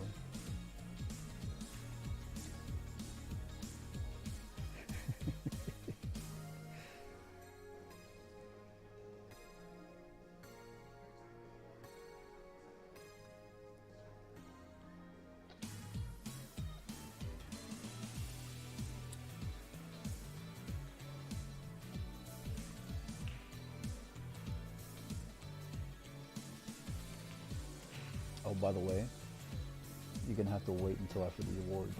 Oh, yeah. Yeah. That's fine.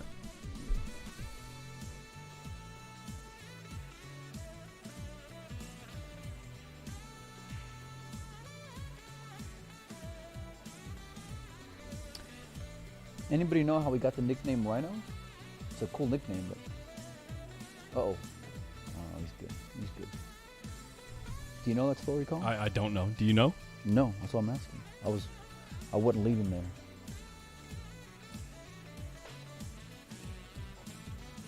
Maybe somebody in the chat who knows him might know. Oh, Sam Ryan Henderson. Rhino. Okay. Oh, I okay. get it. I get it. That's a good nickname. Yeah, yeah. Yo, Rhino. You That's want- cool. Yeah.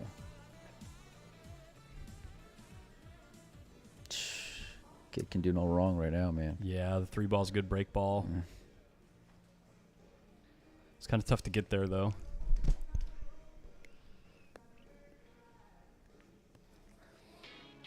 You're going to be hearing that name quite a bit over the next few years. You know, if he keeps on playing pool. Oh, 100%. Yeah. That American flag there on his chest might have a little bit more meaning. Might be flying high, you Yeah. know what I'm saying? Yeah.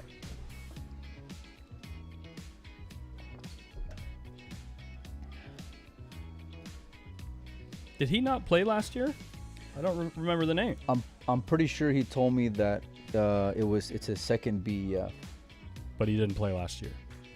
I don't remember if I asked him that part of it, but I'm pretty sure he told me it was his second time playing nationals.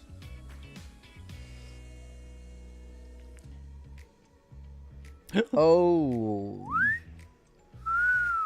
Where are we at, Colin? Where are we at, buddy? Get an update here.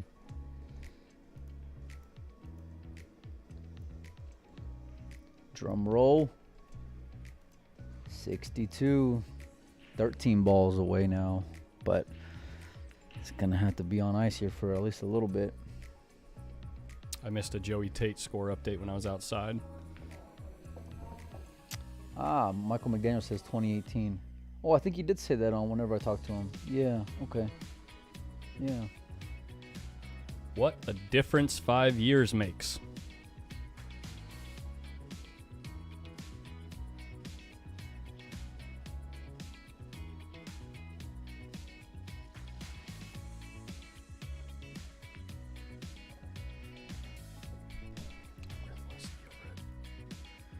Good spot.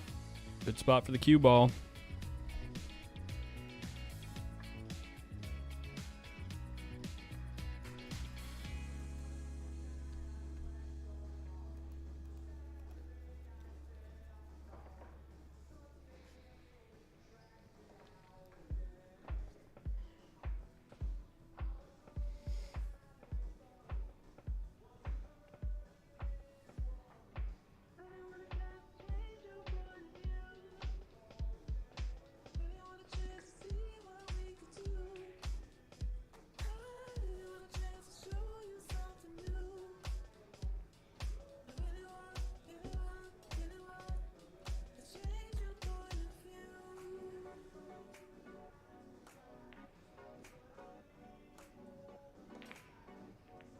That's it, guys. I'm calling it. What? He missed the break ball. Yeah. He missed the break ball, and look at all He's shrugging. these. Yeah, but look, he's just shrugging his shoulders. Go to the overhead so I can see what he can hit. Oh, my bad. Chat says Sam is missing 2 points. My bad. Can you zoom in anymore? No. I think you proved your point, huh? Okay.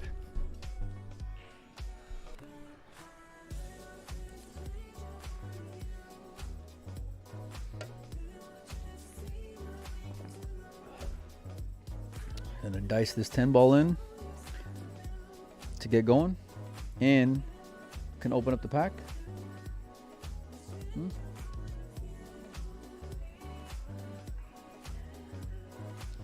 It's up to the players to score for themselves, guys. So if the player fails to realize that he didn't mark 2 of his own points, it's at the end of every inning, it's up to the player to declare to their opponent what their score is. And they agree at the end. Every time a player leaves the table, they agree on the score.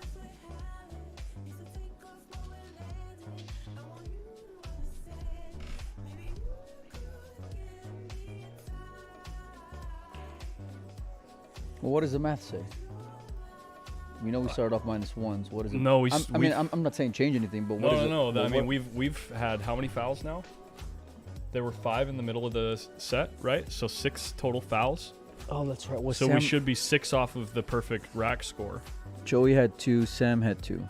and that means that they're How'd you get 6? or 5 then, 5 total. And then the one on the So break. 4 in the plus beginning. 1 is 5, right? And so you've got the Oh, total. yeah. Okay. 5. Total rack score would be 14 times. I think we're 7 racks in. -5, 93, -29. 91. 8, no. Yeah, it would be 64. So yeah, he didn't mark 2 of his points. But like I said, Accurate. it's up to the player. Even with the referee standing there, it's not the referee's responsibility. It's like written in the rules, in the rule book. Well, And they discussed it before the finals. oh, Yeah.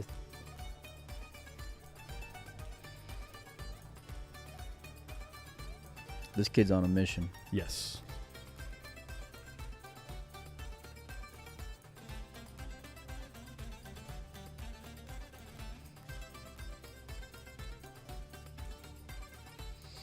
I'm glad I woke back up for this one, huh?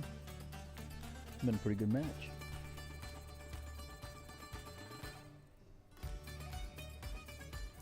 Dude, what are we listening to? Seriously. I don't know. What are So we listening the to? playlist is getting so Well- long because we got so many matches to watch. We'll start the playlist over. All right. There Thank we you. go. You're killing me here. Hey, Ricky Ricardo, what's going on, huh? This is called El Remito Yeah. or Ritmo. Uh-huh. All right, there you go.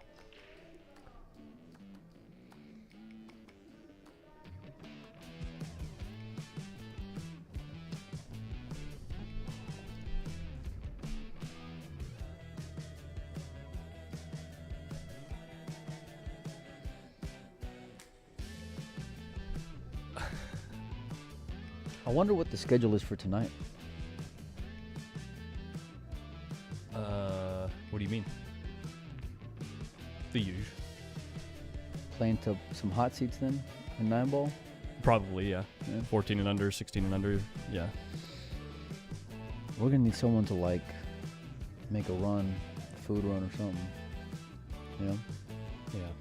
Hey, I'm just going to say this once. There's a little exchange going on in the chat, and without singling people out,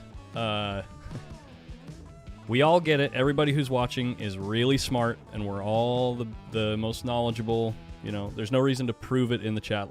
Let's hang out and watch some incredible young players do amazing things on the table, okay? So I'm asking both you guys to be the bigger man, or you will get timed out. Dude, get a monster or something. Relax. Yeah. All right. The camera's gonna. Well, come- it becomes because there's a lot of other people in the chat that are wanting to have a good time and chat with their friends, and this gets in the way and it's distracting. And I know. I'm just you know what I giving mean? a hard time. Yeah. We all know you're a stickler. What's? He's got to be getting closer. What's this? oh, sorry, go for it. My bad. New Jersey pool player. We're playing out of Quincy, Illinois, at the Oakley Lindsay Center. All right. So it looks like Sam needs 4.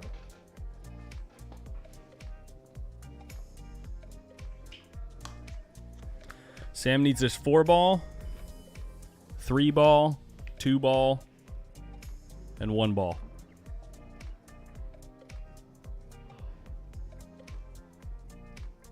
Thank you, Grant. Glad you're enjoying it.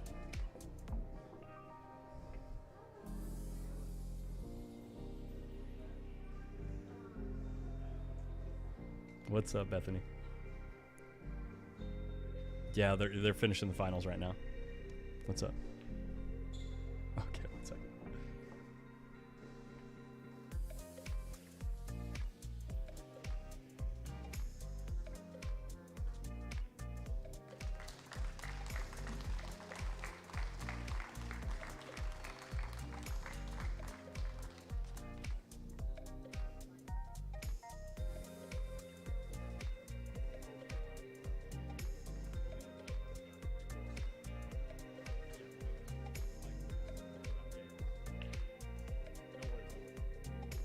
And that's going to do it. Sam Henderson is our national champion for the boys category of straight pool. Congratulations. Mike's going to do his thing, and they're going to do some an award ceremony here.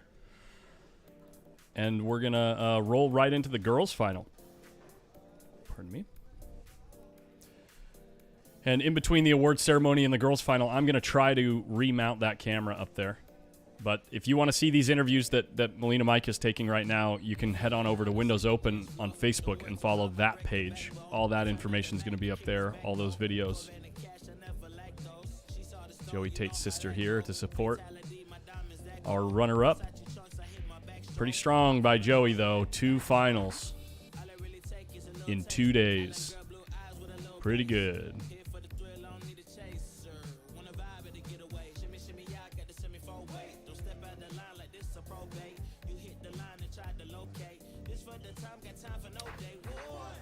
Looks like Savannah Easton is currently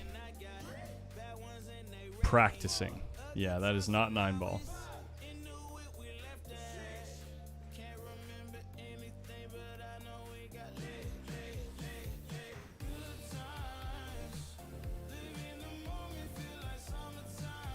Shane Tyree, our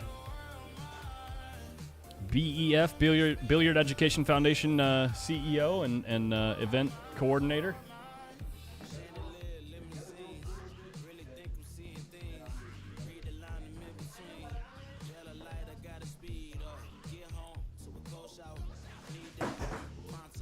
Shane's getting things set up for the award ceremony. I'm going to kill the scoreboard and see if I can hop over there and work on this camera situation here.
down. Yeah, okay.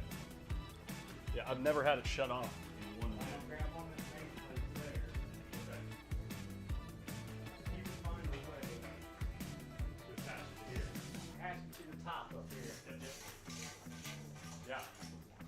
You can get it up that high. yeah. And then you can just lower this down if you have it. Great. Yeah. You're the man, Chris. Like. Well, let me go see if they got an extension. Okay.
Okay, so we're waiting for an extension ladder right now. I'm going to be getting the camera moved lower so we won't have to deal with this issue in the future. I can just hop up on a ladder and fix it if it happens again. So bear with me. We'll be live for the girls 14-1 finals here in the next 15.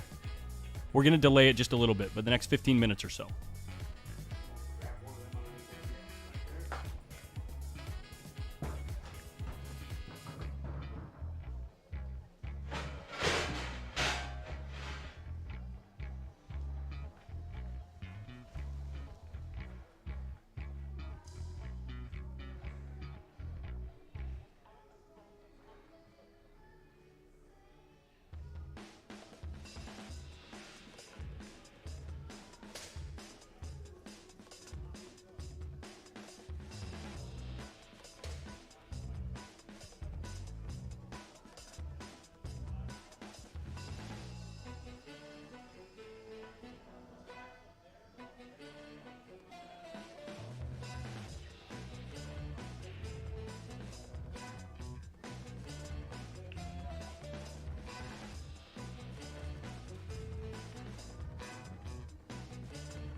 So we're waiting on Sophia Mast on table number 3, I believe.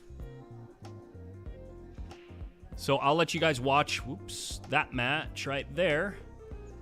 They're currently, I think she's up 5-0, and I don't know if that must be a 16 and under girls, which means it's a race to 7, I believe. I will confirm all that right now. They are playing on 3. It is a race to 7. So, yeah, like I said, we're going to wait until the end of this match. I'll frame it up like this so you can see the score. And I'm going to go get this camera thing squared away. Okay, guys?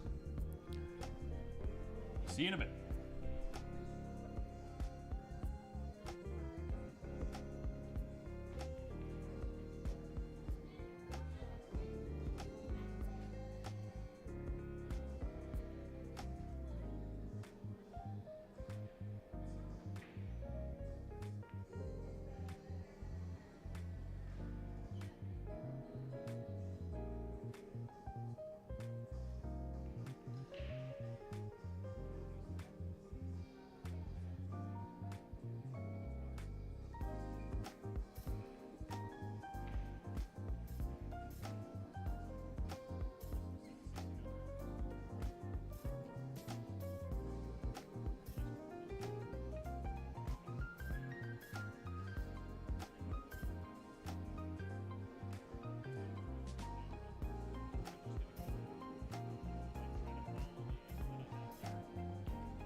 Qué bien se ve tu cuerpo en la orilla de la playa.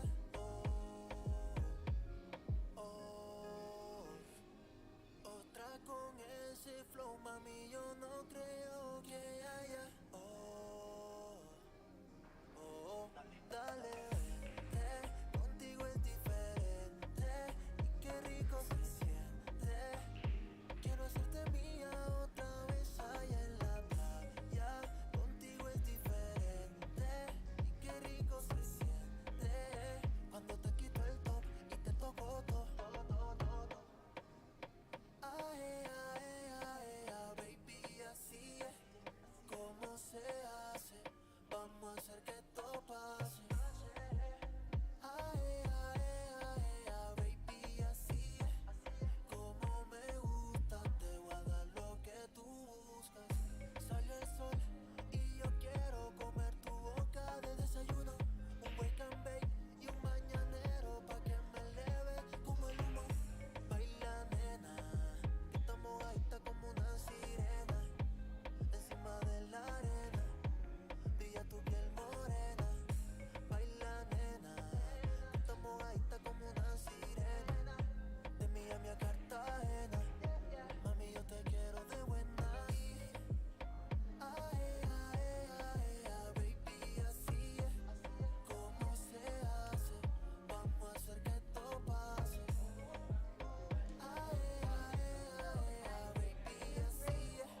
I got some other ones. We got gaffer tape here.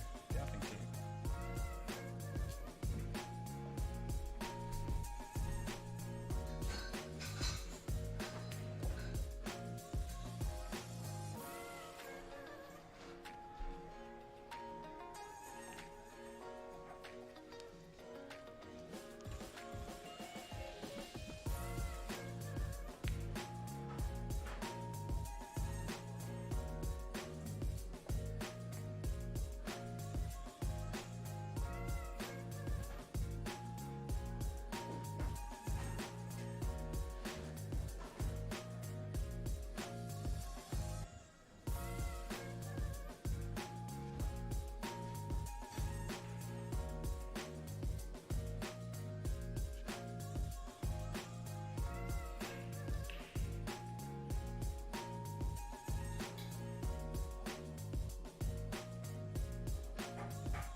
Hey, Chris.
Oh no, it goes into the camera. This goes into the camera. This.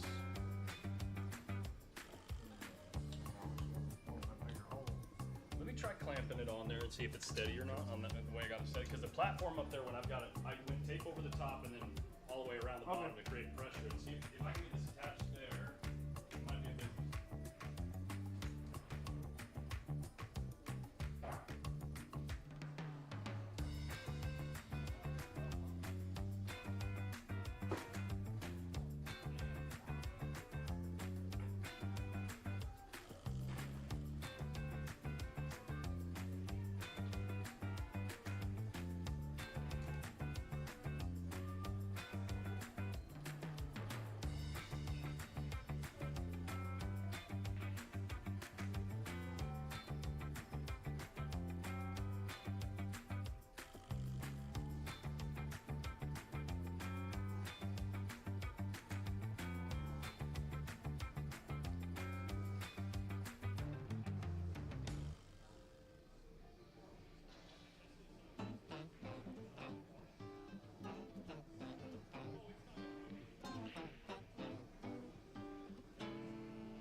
All right, you guys, this is the championship match. Girls 14.1.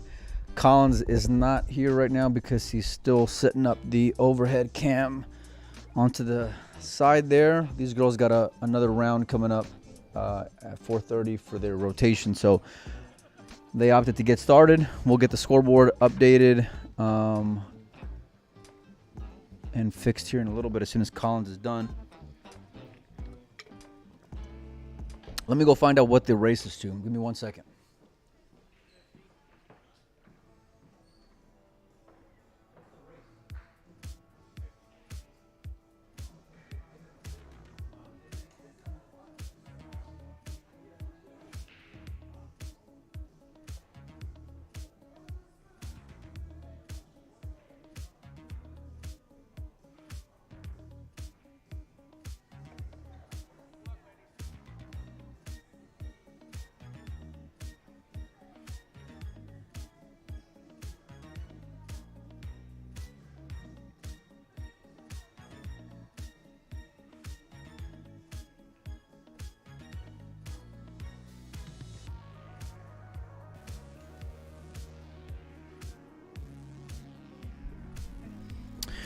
All right, so they are playing a race to 50.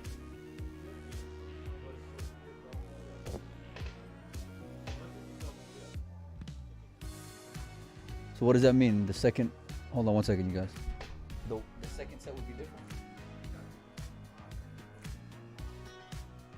25 points only? Okay. All right, let me know if you guys can hear me in the chat. We are underway here at the 14.1 girls final. These two ladies were also in the final of the 8-ball. Well, a miss by Savannah, but she actually got away with it there. Got away with one, excuse me. Didn't end up leaving a shot, so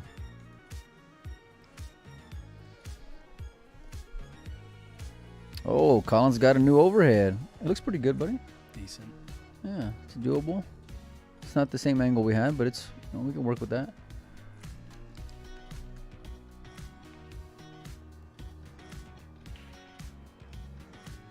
Sophia opts for the aggressive approach there, but doesn't sell out. We're going to get lighting issues. I'm going to have to fix the white balance. Turn it off auto. Looks like she took a foul there, I think. I don't know if she feathered that ball. Kind of hard to tell.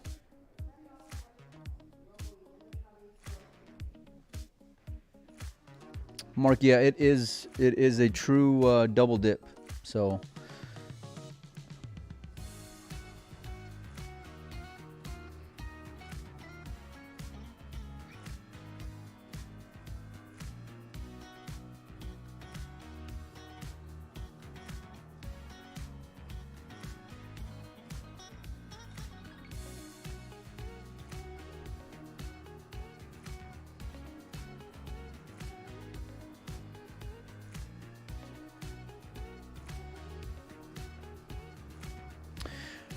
after this match concludes, we're actually not gonna do the awards presentation like we have been with the others. We're gonna do the awards for the 14.1 after. Uh-oh. Cue ball got away, and it's gonna be in the drink. So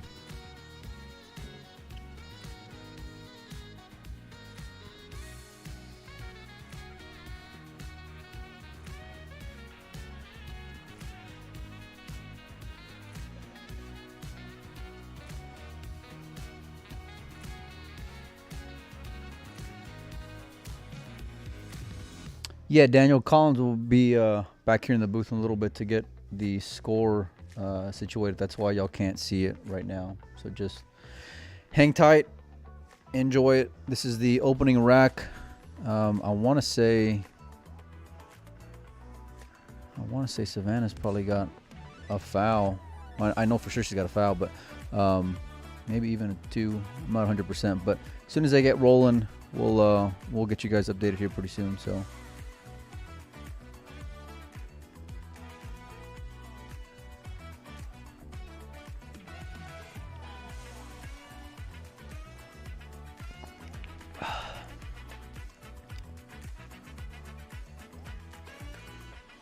these two ladies were also in the finals of the 8-ball division as well. So just to kind of show where they're at right now in their games, and for two girls who have openly said that they've never really played any kind of straight pool except for some minimal practice leading into the event. So pretty amazing.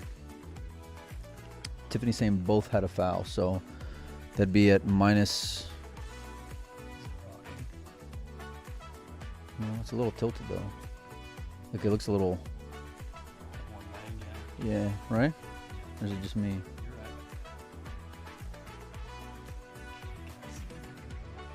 I think it shifted just the hair. No? Dead center, but I gotta twist it. I'm actually gonna mess with it a little bit.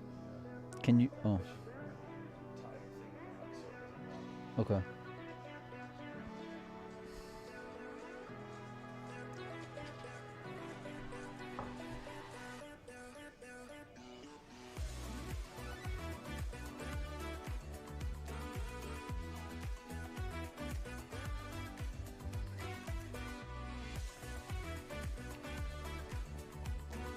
Good shot from Sophia. Savannah let her see one there, and she's got options here.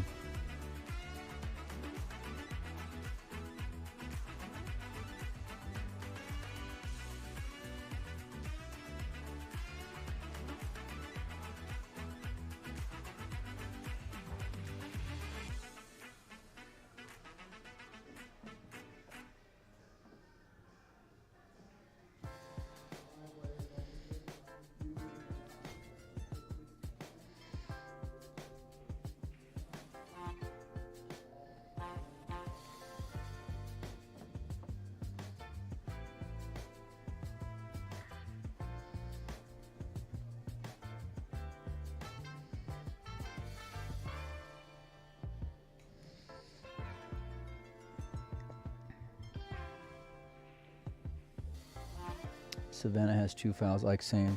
Yeah, so I'm looking at so then it would be 2 to -2 then, because I'm looking at the scoreboard that their girls are keeping track of right now on a different camera. So Sophia's got 2, and then that would put Savannah at -2.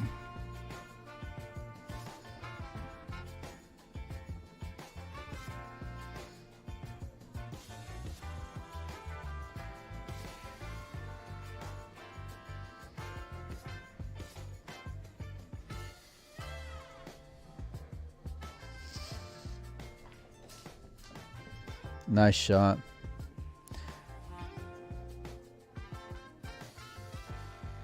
It's kind of a bit unfortunate to be a little steep on a lot of things, but she's got the 2-ball here to kind of help get her back in line.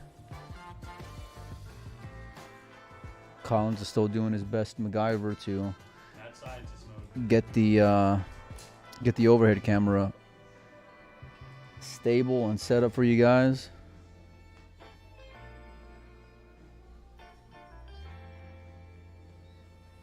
Good shot. She's gonna have angle.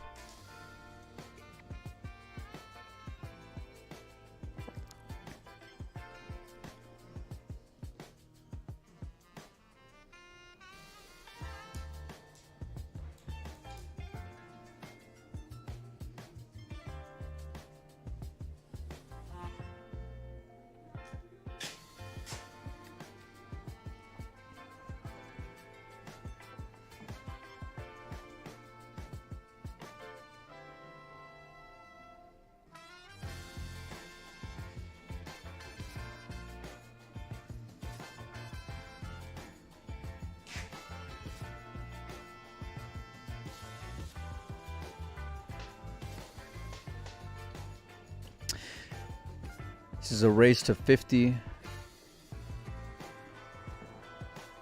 It's 7-0 right now in favor of Sophia Mass, the lady at the table.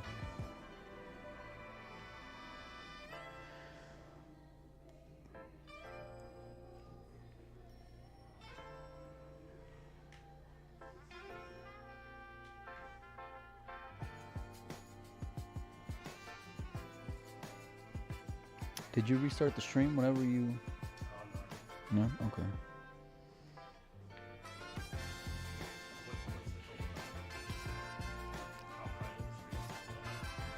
6:33. Okay.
Sophia's playing pretty well.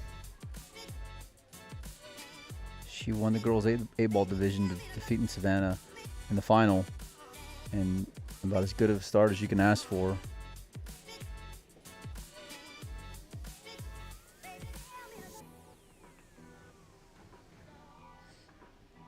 So right now the score is 12-0, or 12, I guess, to -2.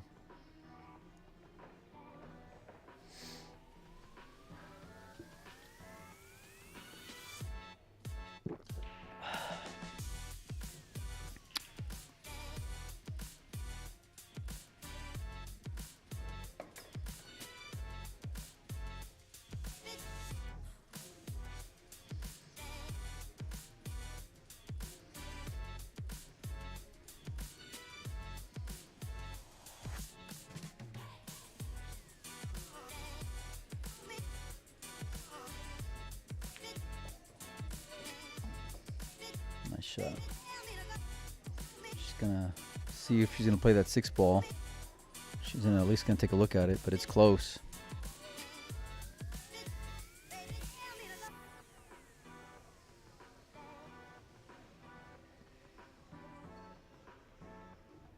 And you have a referee right there keeping an eye on it.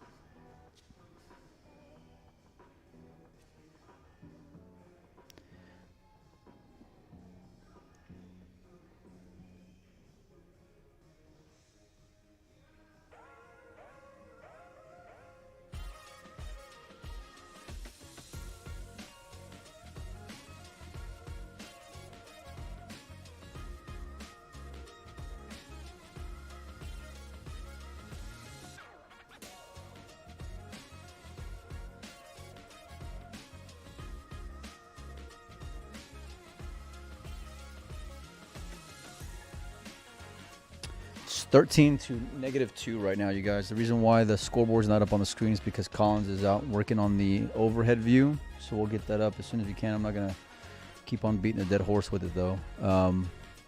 Oops, she might have sold out the 8 ball. And Sophia's shooting pretty good, so I think she's going to be taking this one on.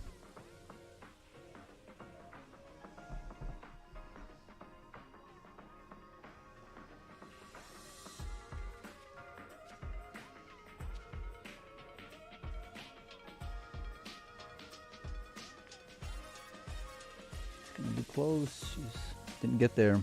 So it's gonna be the first chance for that Savannah has.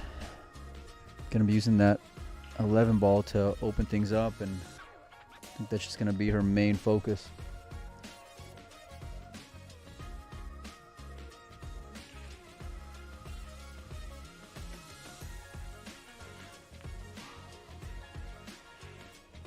Nice shot. Getting underneath that 6 ball.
Nice shot.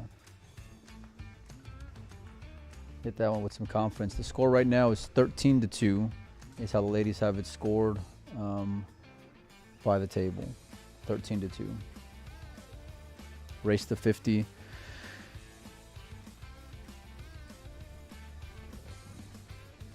Savannah's sitting in the hot seat. She defeated Sophia for the hot seat match, so she must be double dipped.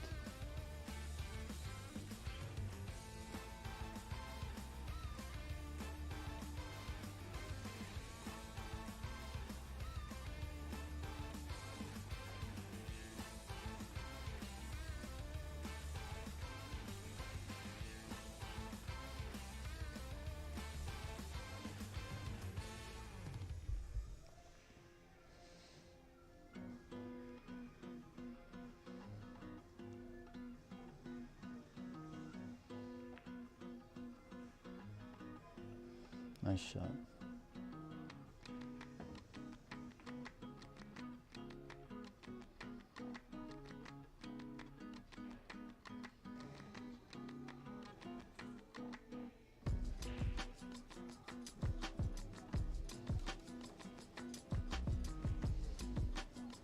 You got to come put the score up. So That's I'm okay. gonna keep on. I got you guys. We'll get Yeah. we'll get there in just a second. Sorry.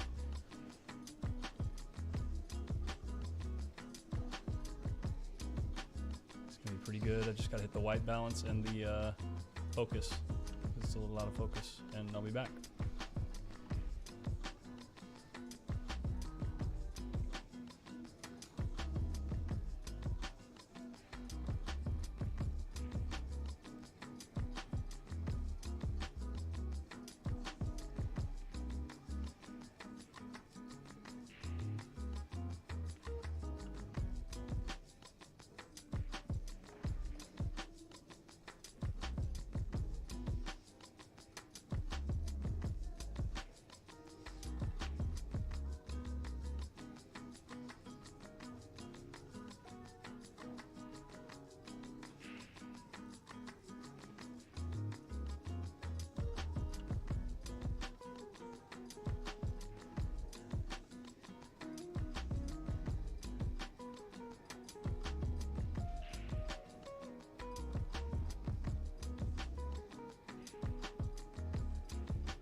Bit of a two-way shot there. And she came out pretty good.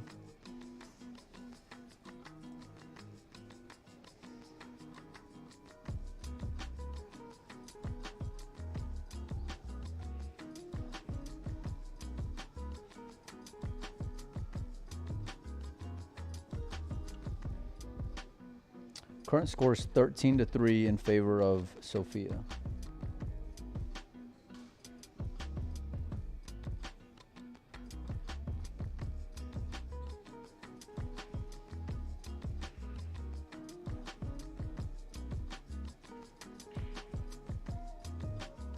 To 3 after that foul. Kind of interesting to take the foul there in that spot. I guess she didn't feel like she could bury her and still make a legal hit.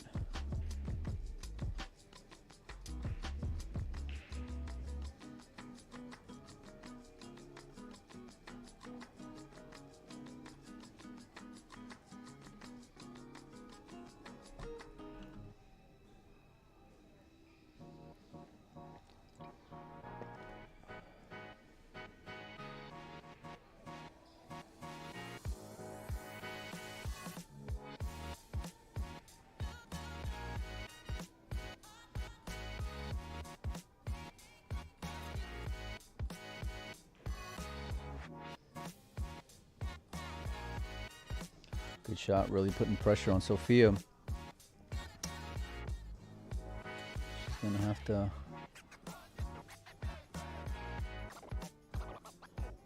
have to make sure she doesn't leak anything here. Even more difficult being on the foul already. These ladies know each other real well. Nice shot.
Good shot. Way to put her up against that ball. Such a massive difference, especially with that 5 ball by the side.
Do you mind checking the current score, Mike? It's 12-3 in favor of Sophia. We're racing to 50, right? Same 3 people in the chat asking 87 times. 50. After that foul, it's 12-2. So Savannah has 2. Right. Sophia has 12.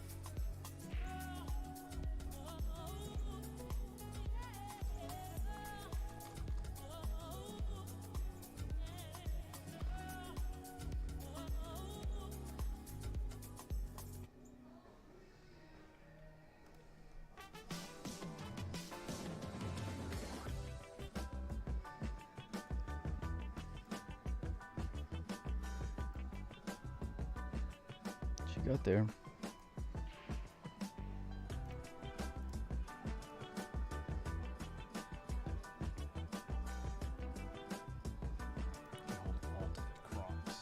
Hmm? If you hold Alt, it crops instead of resizing. Oh, on the flag? Yeah, I see. Anytime you want to resize or crop an image. Laid it good and she buried it. Nice shot.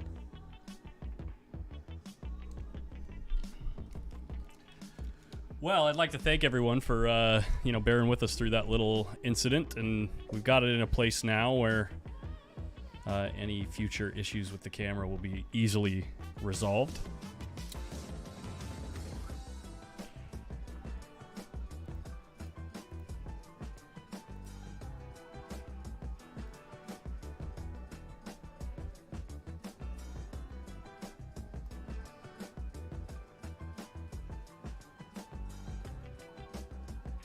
I just put some Totino's pizza rolls in the oven. Let's do this.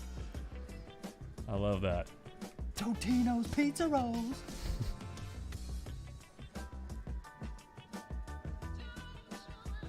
If this goes to a second set, it would be a race to 25. Nope.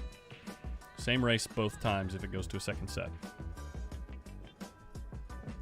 Ooh, the white balance needs to be fixed. I'll fix it after this match. But we got action.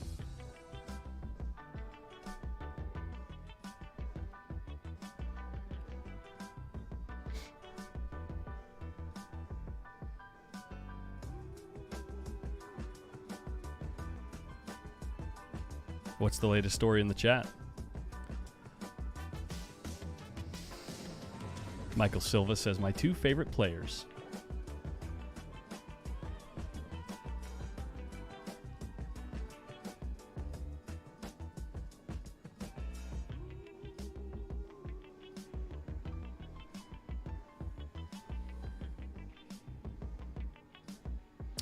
Boys finals just completed.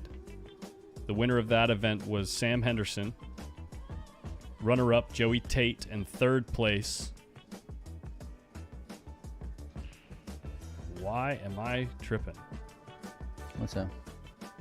Went to Cash Lance. Oh, yeah.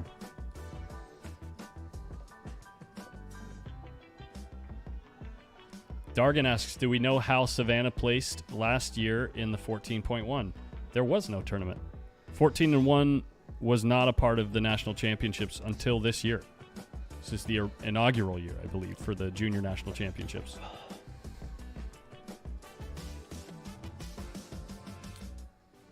How can Savannah have 2? If you're new to straight pool, typically the way that things are scored is at the end of every inning, you update the score.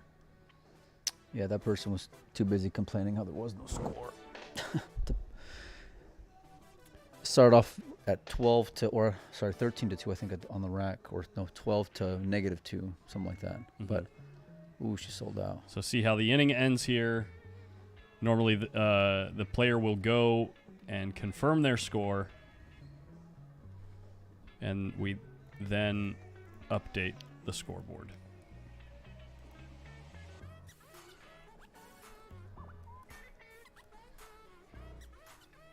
There you go. So how many fouls have there been? This will be important to keep track of. It's been a little bit.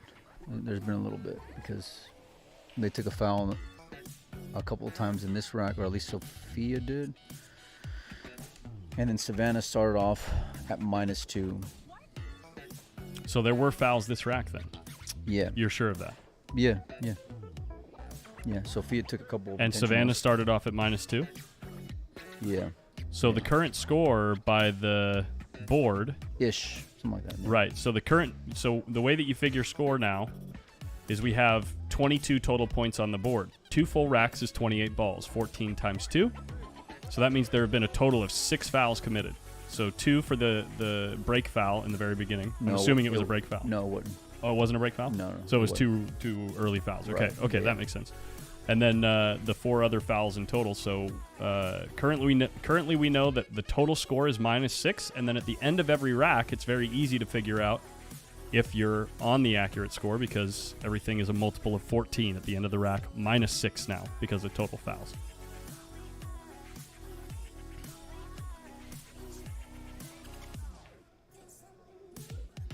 She tries to come into the bottom of the rack, and it's going to be very rare that you come up with a shot there. Sophia fouled in the opening break, then Savannah scratched. They both took a foul. Gotcha. Thank you, Tiffany. Mama Easton would know. Yeah, Mama beep beep.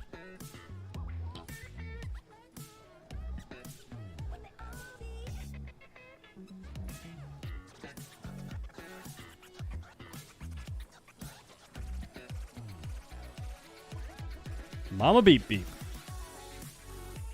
Show the reaction when she I will. notices on there. There it is. Oh.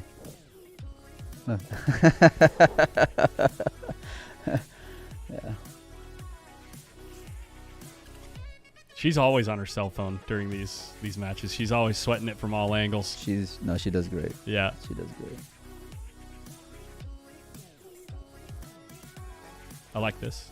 Got to make sure that the cue ball stays in this. Oh, she's going off the stack. I was thinking you could kind of use the 8 to stop the cue ball, like marry it to the 10. You know what I mean? Open up some balls.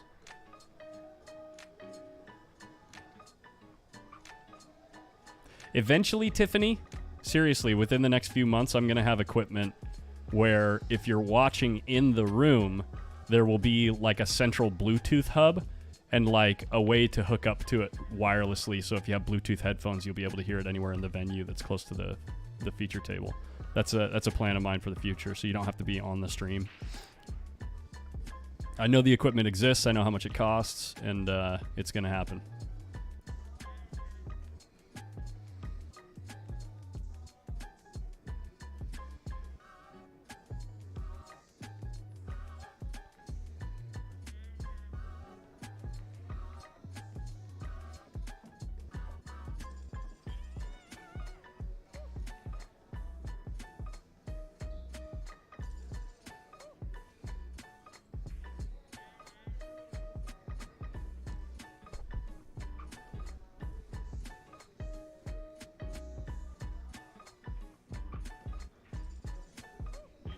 Is Mast the daughter of Brian Mast? No. I keep wanting to call him Jason Mast. It's Jacob Mast. Jacob. Jacob Mast is her father. What's it going to do again? What do you mean, Nick? Are you talking about the thing that I was talking about with, or are you asking about the thing I was mentioning with Bluetooth?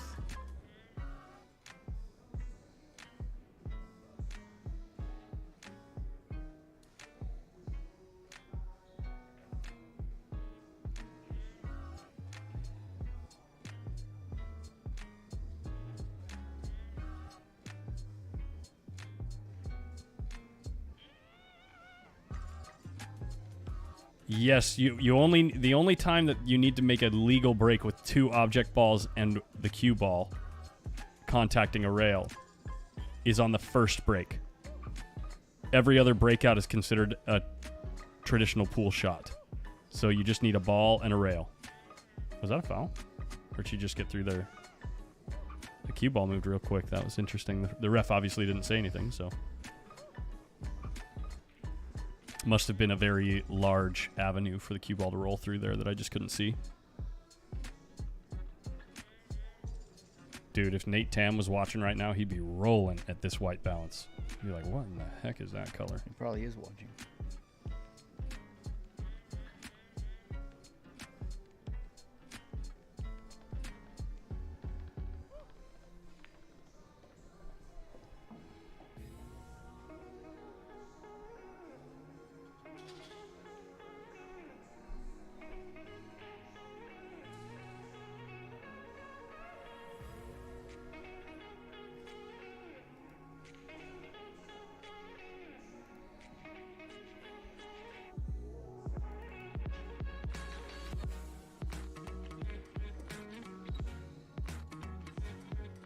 Yeah, Nick, I was saying that they make Bluetooth hubs where I can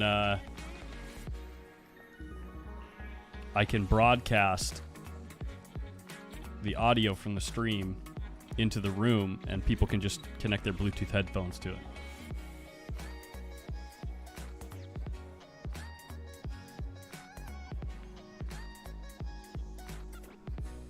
I just realized that Sophia has made a ball that I didn't notice in the last inning. And the end of this inning puts us at 13-9. I'm gonna go close that door. I mean, sorry, 14-13. My apologies.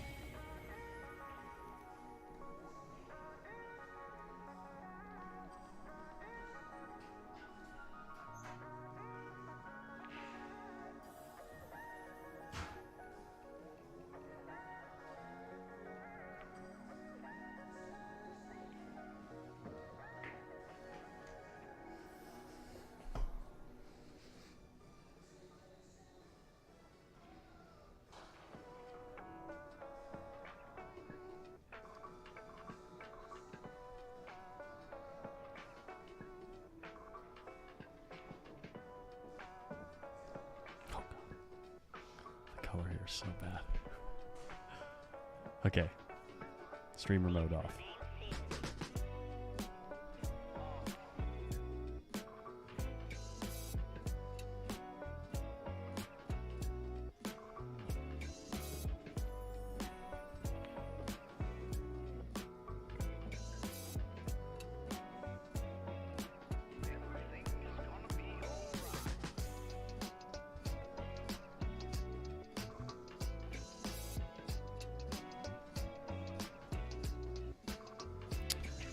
On the banner, what flags are those? The scoreboard, you mean?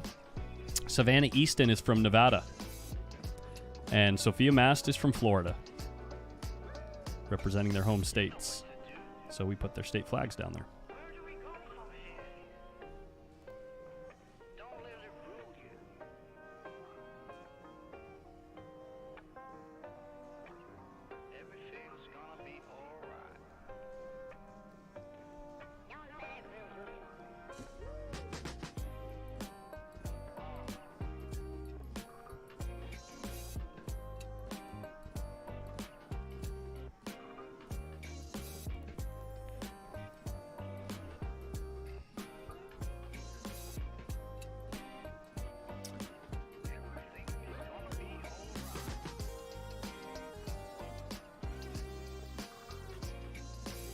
Looks like she's banking the ball. Safe. Nice. Did she cover up the 8 with the edge of the 13 ball? Savannah's going to let us know right now. She calls it.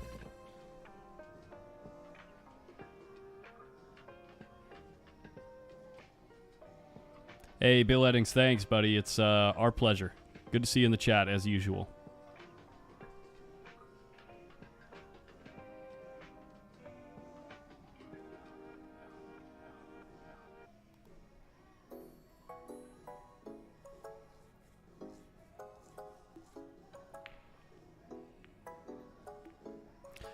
Yes, roughly, Amran, but I'm also considering dedicating a PC to it, like a cheap one, so that people can walk up to the PC and use that to configure their Bluetooth headphones into it. So we'll see. I'll come up with a plan, but it's gonna be good.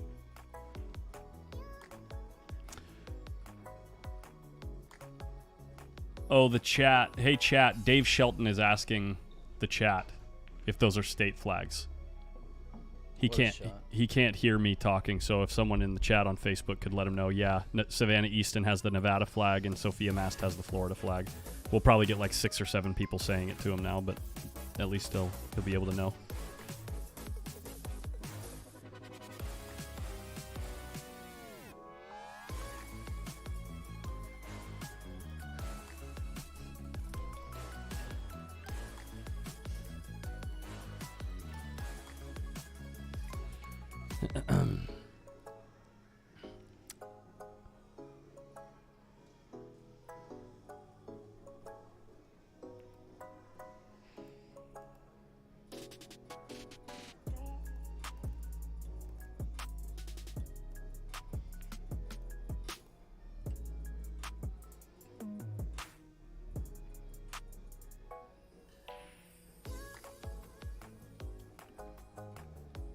Thank you, Harley. Yeah, I try to update the score every inning. I don't have a perfect habit of it because I don't stream 14-1 very often.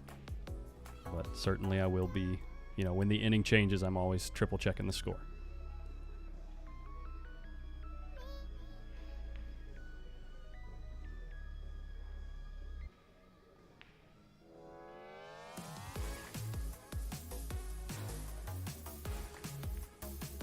Savannah is 12 or 13 now. Did she? I think she might have turned 13. I know she's playing in the under 14, so she's one of the two. And then Sophia is 15. I'm sure her parents are listening. They can. Yeah, Tiff. Larry How or old Tiffany. is? I know you're gonna. Okay, good. I was right. Thank God I was right. I don't want to have to be ashamed in front of Tiffany when I don't remember. After how many times we've talked about it.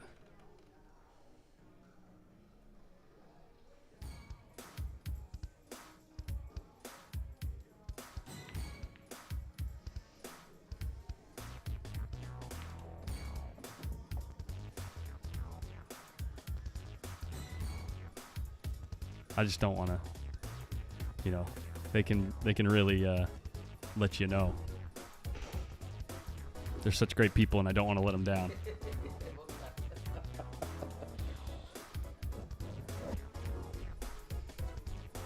No, they're awesome.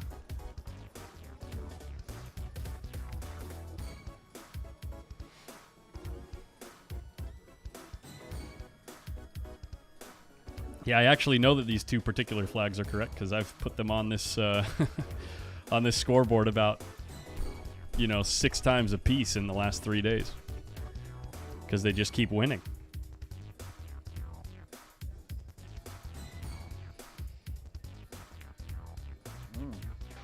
Oh, she missed.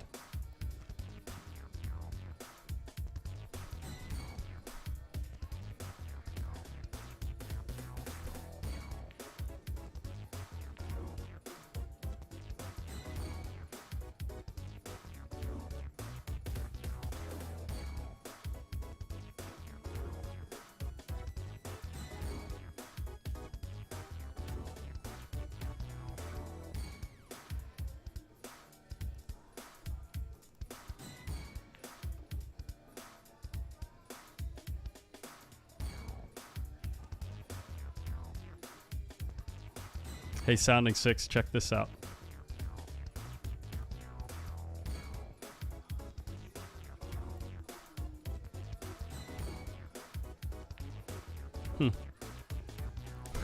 Sorry, guys. I like to have fun every once in a while. I'm kind of selfish when it comes to those things. I apologize.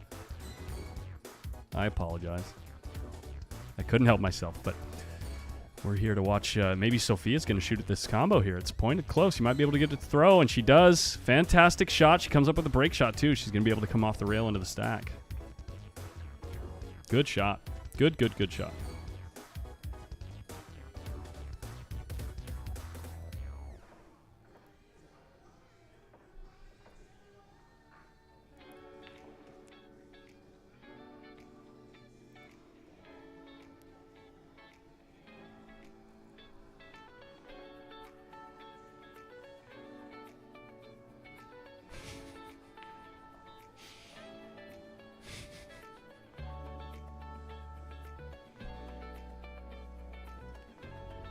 Our referee doing a great job racking the balls, making sure it's fair and square.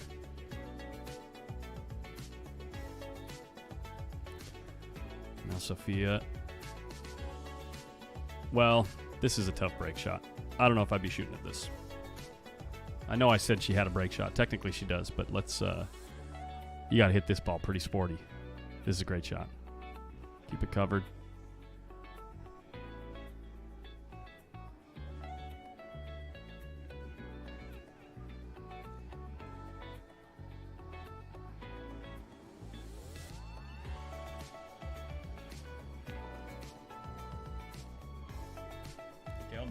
We're good. Yeah. Huh? No, I haven't seen Shane in a couple hours.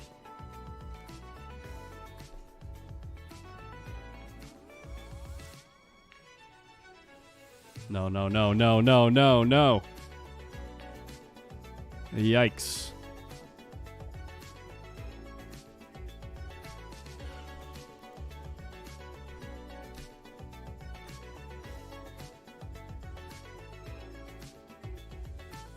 These two are always at it, huh?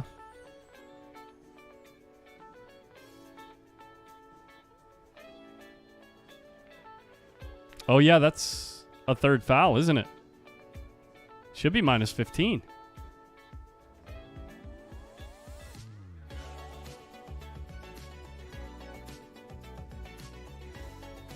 Should be minus 15 in a re-rack, right, guys? I know we got a couple of really sharp straight pool players in the chat. That's 3 fouls as well, isn't it? I don't think it has to be consecutive in straight pool. Let me check. I got the rules on the website.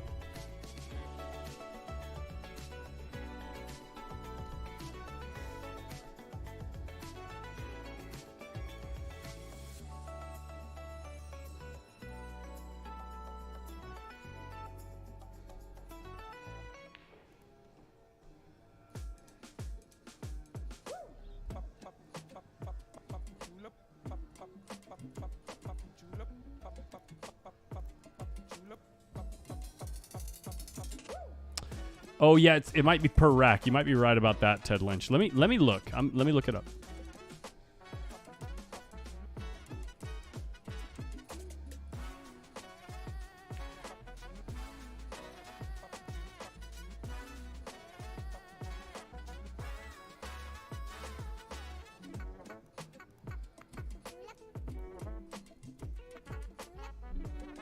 Huh, the website is down. Interesting.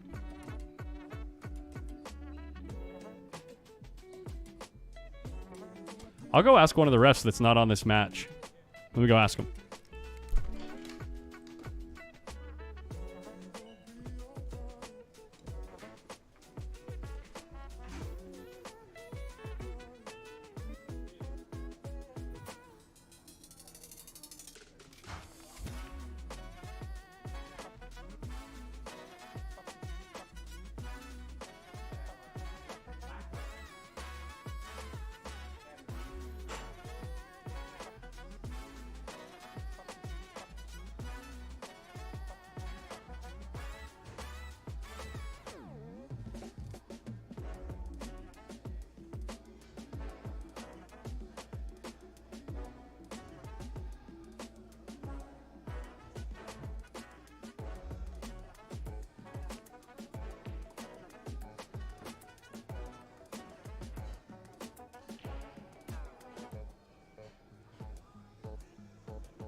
So I spoke with the one of the event directors, and he was saying that the rule that they're playing by is consecutive fouls.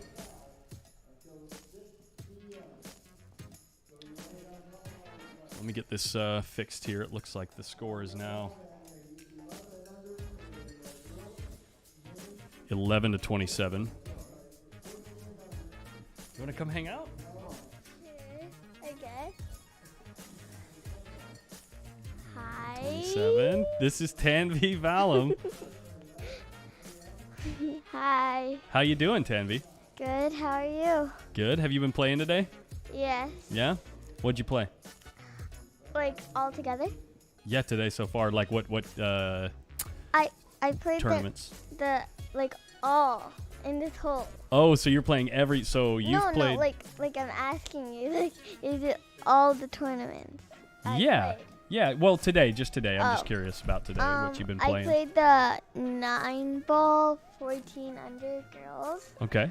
I mean that's it. Yeah. Okay. How'd it go? It went well. Yeah. Yes. Are you still in it? No. Okay. But I feel like I practiced really well in those 2 games. Uh-huh.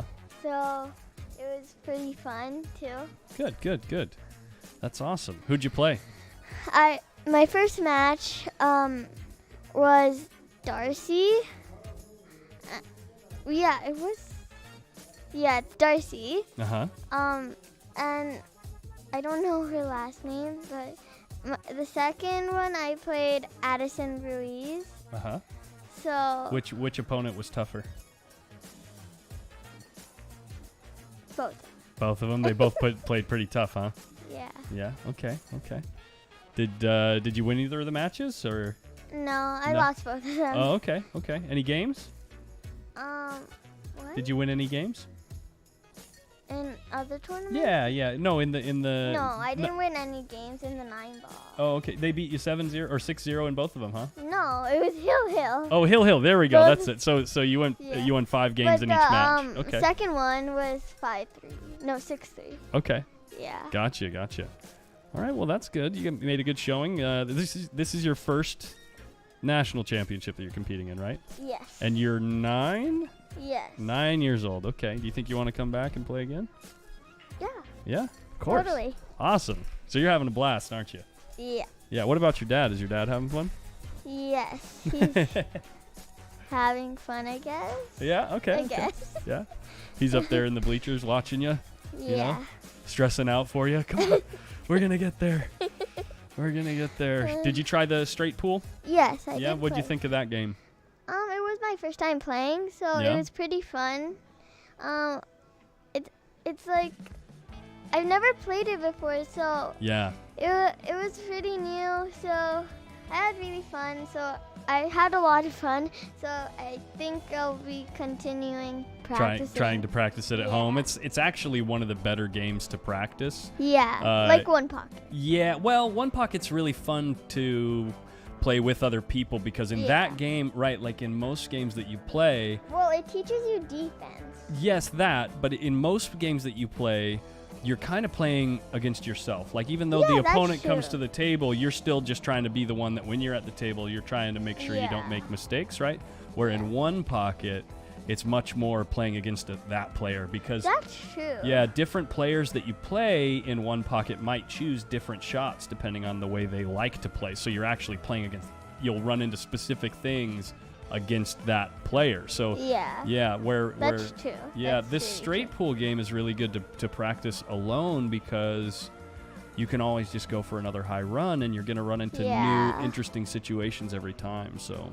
Yeah. yeah, that's cool that you like the game. It's a good Yeah. game. It's a tough game. Yeah. Yeah. It's very competitive. Complex? Competitive? Yeah, competitive. Yeah. So these two Yeah. girls, wow, that's a ball that you almost never see Savannah miss. Look how frustrated she is because she always makes those straight in balls. Yeah. I feel Wow. like she put a little spin or something. Yeah, we could go back and watch. Do you want to try and see? Let's watch it back. Give me a second. I'll set it up. Take me a minute or two. That's the Or wrong maybe one. she just put it like too hard. I don't know. Savannah and Sophia are really good. They're really good. Yeah. Like, really good. Let's see if we can see what happens with her stroke as she shoots that ball. Let me watch it back one time real quick. Oh, yeah. Okay.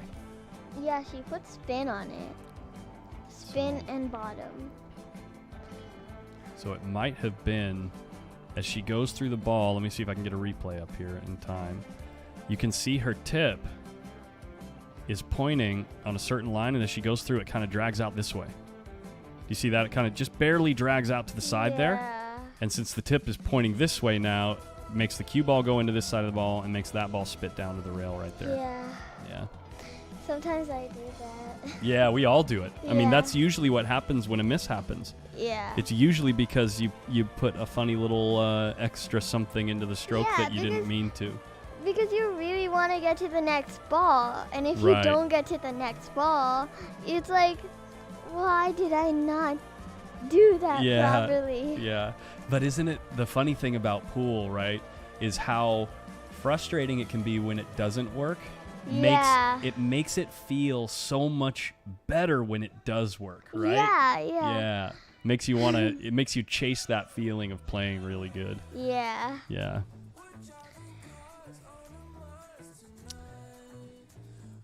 Yep. Let's see what the chat is saying. They're probably talking to you. A lot of Savannah Easton fans in the chat right now.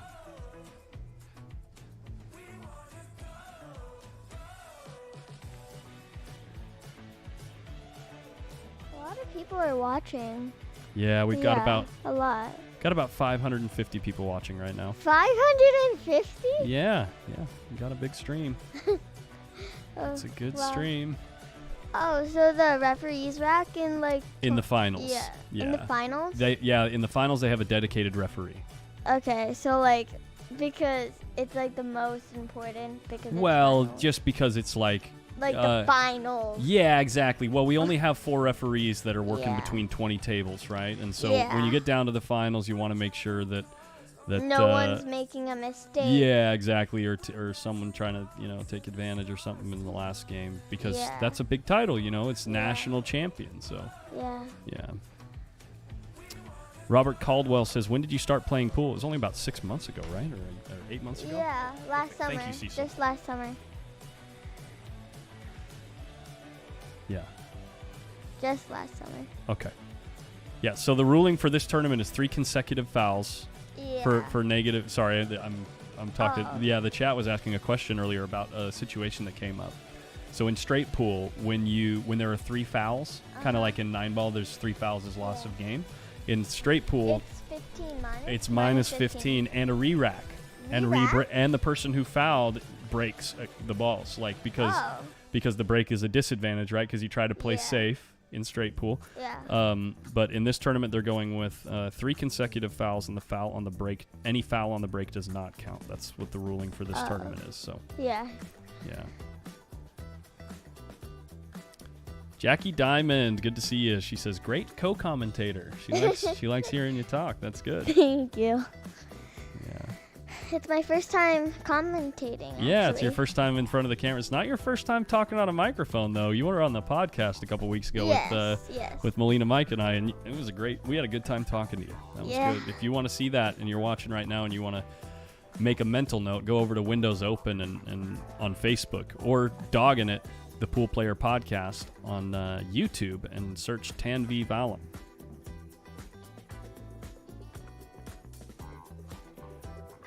Savannah Easton gets another open opportunity to move some balls here. She needs to, at some point, open these balls up, probably to the short rail, or it's kind of tough to use the 7 to break those balls out. So Yeah. Unless if she uses the 6. she could use the 6 if she can shoot the 6 in the side, or if she can roll forward on the 6. Ooh, does she have a combo here? She might. She called something. I don't know what she called. Yeah. Oh my goodness, look at this. Free money. That looks like it's pointing right at the corner. He's going to wham, open up. That worked. That worked for sure. Yeah. Wow. Fried Tater, we're playing out of Quincy, Illinois in the Oakley-Lindsay Center. I've never been here.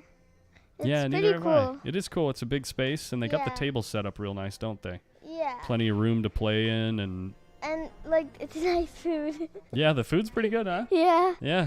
Uh, I like the hot dogs here. They've got a good hot dog. oh. Yeah. What do you like over there? I forgot the name.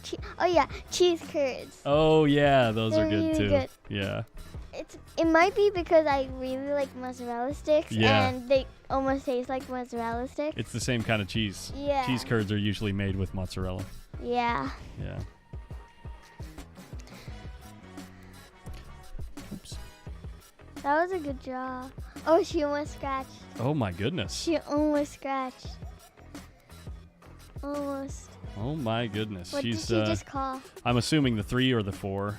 Probably the 3. Oh, okay. Or maybe the 11, actually. The 11's easier for position, but Oh yeah. looks like maybe she's feel- just playing a stop shot. Yeah. Oh, there was Wow, a shot? I did not see Yeah, that. I didn't think she had much angle at all. Yeah, me neither. That was a good shot. This is hard. Like, not hard. Oh wait, is it touching? Yeah, but she's on this side of the ball. Like the cue ball is on this side of the ball, so... No, like, is the thing blocking? No, I No, don't it's think not so. blocking.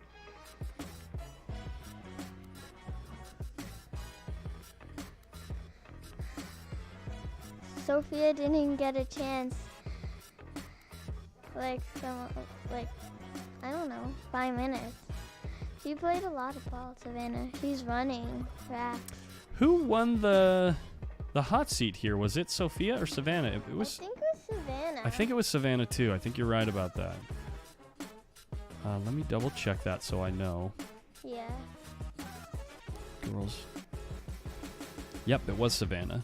Yeah. So Savannah only needs to win this set, where Sophia would need to win this one and another race to 50. I feel like she just dropped chalk or something in the pocket. I don't know. She had that face on. Are cheese curds really usually made with cheddar, Faith? No. I thought they were like that kind of springy. You know what I mean? Like mozzarella is that kind of different Yeah. springy cheese. Yeah, I thought it was usually made with cheddar. that. That Interesting. doesn't taste like cheddar. But maybe Maybe- others. Maybe the original cheese yeah, curd is maybe a the cheddar, original. but these days the last few times I've had cheese curds out in California and then these ones here, I thought it was mozzarella. Yeah. But interesting fact. Mm.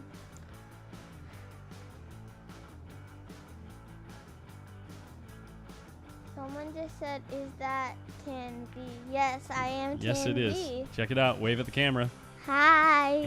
Wait, which camera? It's way up there. Oh, hi. Yeah. I get to this.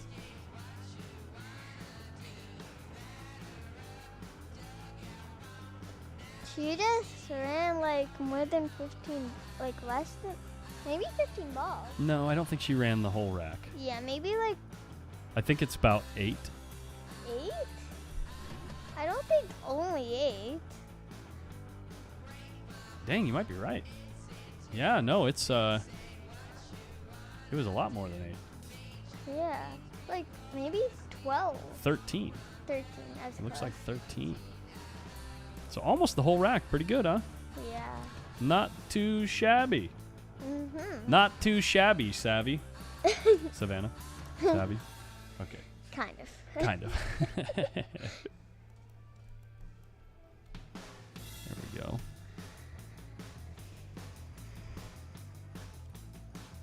She's really stretching. Yeah, she doesn't have much angle here, too. This is what always happens when you Eh. don't have a lot of angle. That wasn't that big. Yeah, it didn't Does she really have get a much to shot? move. No, not really. She might have a safety to play, though. Oh, maybe she has the orange? No. Does she? No, I don't think so. Might not.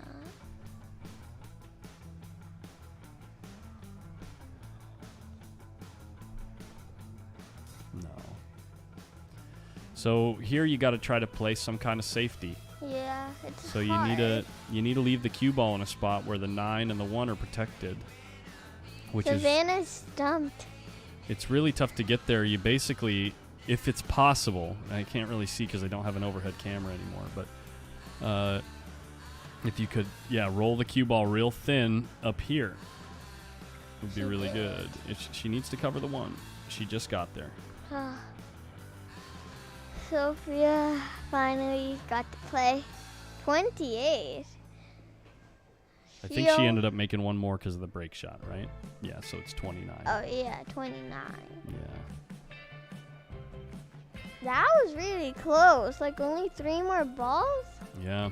To tie it up, you mean? Yeah. Yeah. To tie it up. Wow. Uh-oh, this isn't going to be good enough. Uh, I don't think, unless she tied up that 1 ball. You see how fast Savannah ran out there? That's why they call her Beep Beep, the Roadrunner. She was Yeah. running out there. Wait, does she have a shot? Yeah, I think so. Yeah. No. Yeah? I'm pretty sure.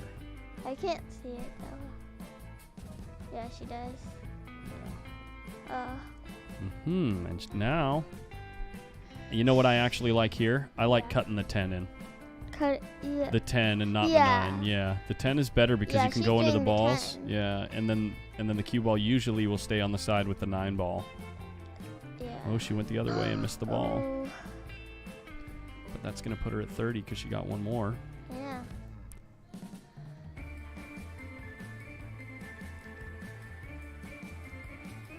I was going to say, if she was going to break, like if she was going to hit the 10, she would have to actually make the 10. Right.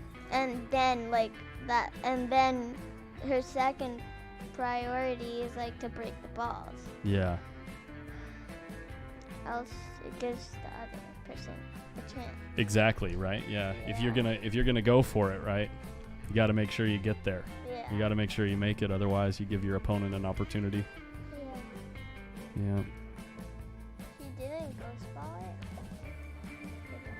I don't think she did. I'm not sure I know what that means. I know the ghost ball is an aiming Yeah. system, but But I didn't understand either. yeah, how do you know that her normal aiming system is with the ghost ball? You just don't know. Yeah.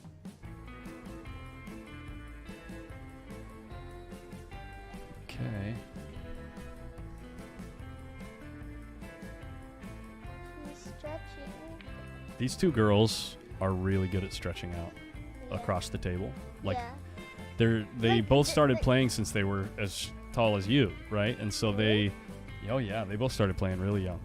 Oh. So as they've gotten older, or they're just used to having to stretch, right? Yeah. You have to stretch all the time, right? Yeah, I have to stretch a lot. Yeah, exactly. And I have to use a bridge at least 5 times a game.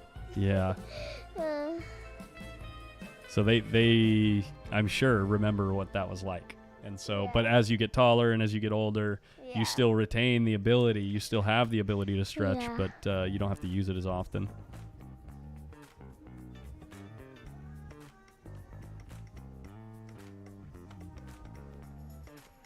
Well, What is she gonna? I think she's gonna hit the green. I like right here shooting at the 8 ball actually, with a draw Oh, shot, yeah, I because you didn't see could that. you could pull the cue ball back when you run into the other balls there. See where the cue ball was here? Yeah. You pocket the 8, and as you pull back, it hits these balls out in this direction, and the Yeah. cue ball drifts back up this way. Except.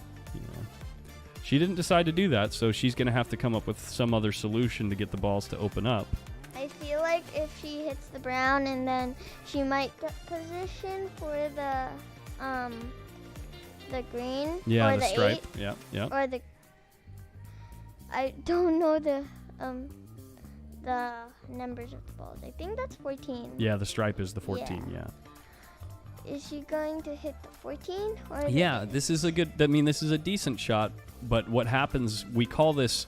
She doesn't have insurance. What that means is when she's shooting this ball, there's no other ball laying out that she's sure that she's going to have a shot on. So she kind of has to get a fortunate roll here. And she kind of did. She can shoot the 11. She can shoot the 6. They opened up okay. You know, it came apart pretty good for her. Yeah. But usually in straight pool, you want to... You need a little luck. Well, you want to try to leave a couple balls out so that when you do risky shots like that, you have an option to shoot it after you open the balls up. Yeah. So. But you also need luck. Yeah, sometimes you need luck. Little. Sometimes you need luck. For and to sure. get luck, you need luck. Yep. Oh, she missed the 8 ball.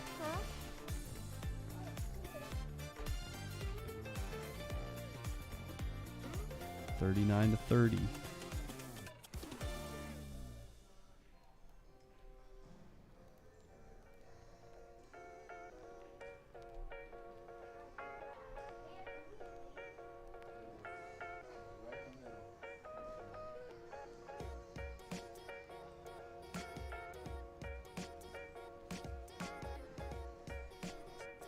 We should get more referees. Yeah. I feel like this is not even close enough. Oh, well, it's difficult. You know, they're volunteers, and it's tough to find guys that know all the rules and you know, can do a good job at it. But I think they've done a pretty good job. Yeah, they did a really good job, actually. That's good. I'm actually going to look something up here. Everyone's typing really fast. Yeah. Hua Beats. Head Collins, how can I develop a Fargo rate? Go to fargorate.com and find the support or contact us section. There should be an email address somewhere on the website I think it's just support@fargorate.com. Send them an email with your name and location and phone number. I think you got to give them a phone number too. And they'll set you up with the Fargo rate. I want to ask, what's the entry? What is the entry? I am actually not privy to that. I honestly don't know. Yeah, me neither. I forgot. Wait, did Savannah just run balls? Oh, she's been making balls, yeah. She's got a really tough shot here. This is the finals. Ooh, Zach Runnels, thank you. I can update the title.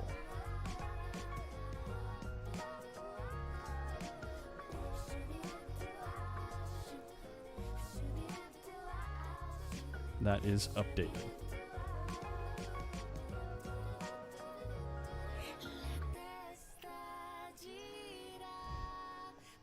How many balls did Savannah make? She made 2 or 3. I'm going to double check that right now. Yeah.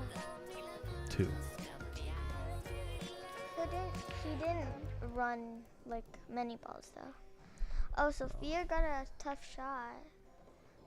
And she hit it really good. Yeah.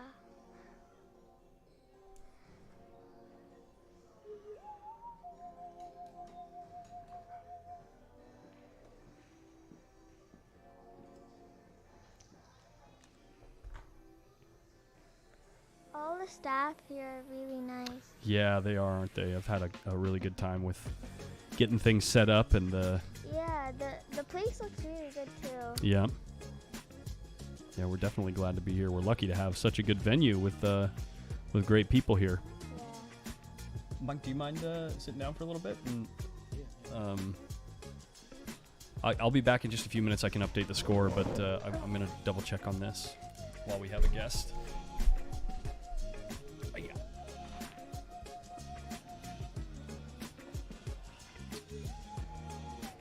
Looks like we got a pretty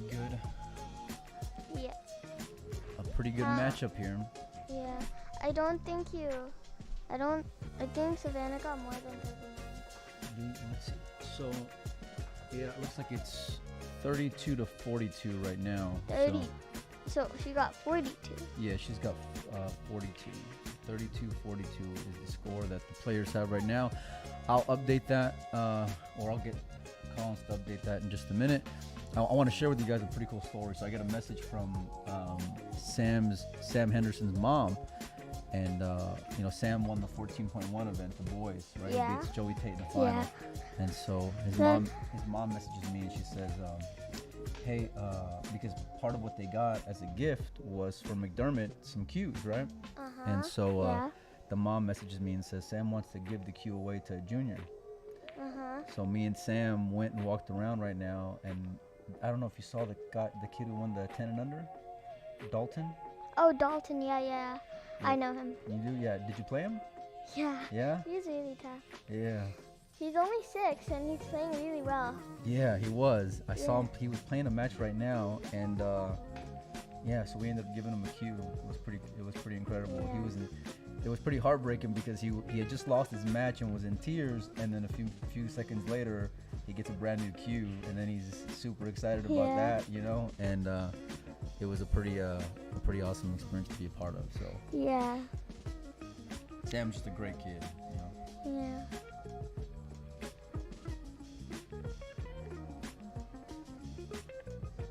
This is a very large place.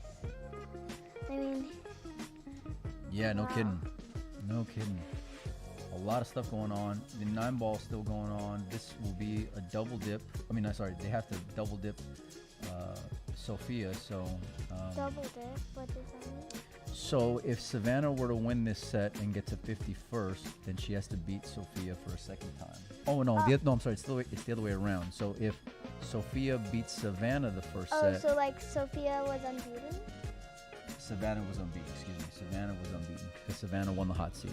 So. Oh, Savannah was unbeaten. Okay. Yeah, and so yeah, we'll see. So right now, just to update you guys again, I can't update the scoreboard because Collins ain't taught me that one, but it's 44-32 right now is the score. So Sophia has 44. She needs 6 more balls to force a second set, and we'll see. A second set?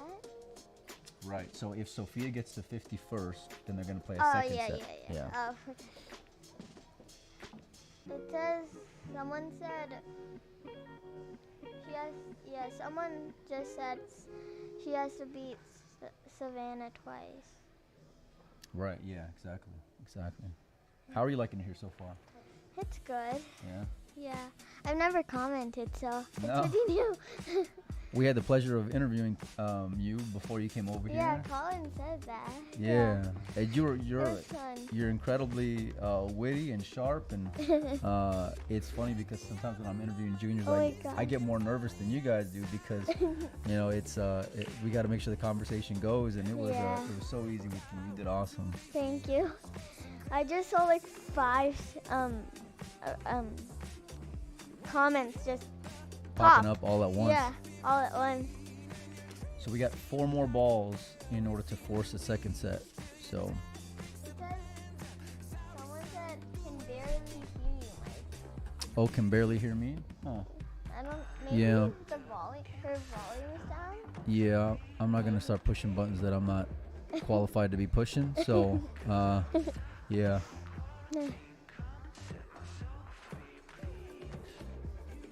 And we appreciate all you guys for tuning in. We got almost 600 people watching over all the platforms. So thanks so much, you guys, for supporting this event. You know, these girls deserve all the respect in the world, the way that they're playing and the way they carry themselves. See that kid in the background? That's Dalton. That's the kid who just got the new cue.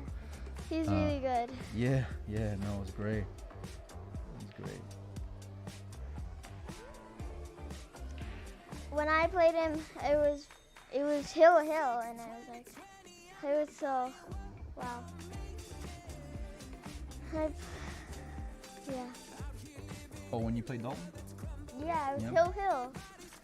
And then, yeah.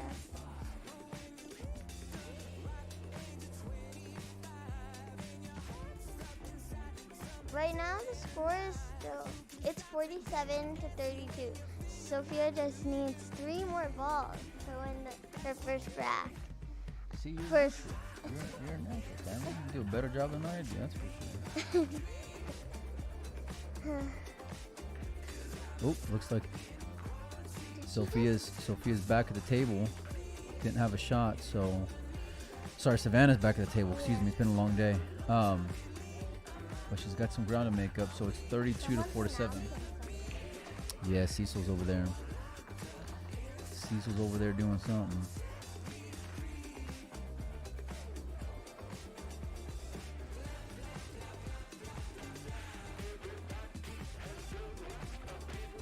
What are you shooting here if you're Savannah?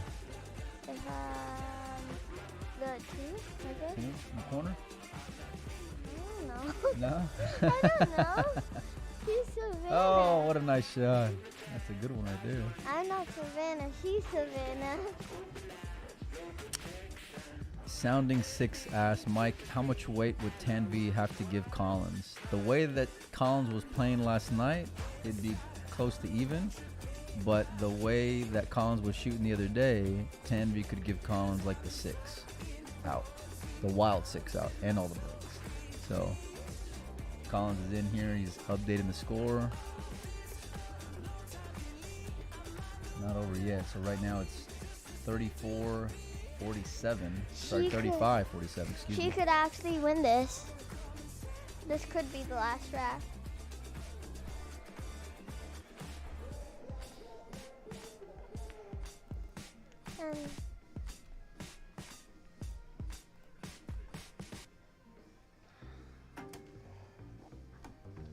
Savannah gave Sophia the ball. Wow. She could. Oh, she missed. Yeah, she can make it. She can make 3 balls.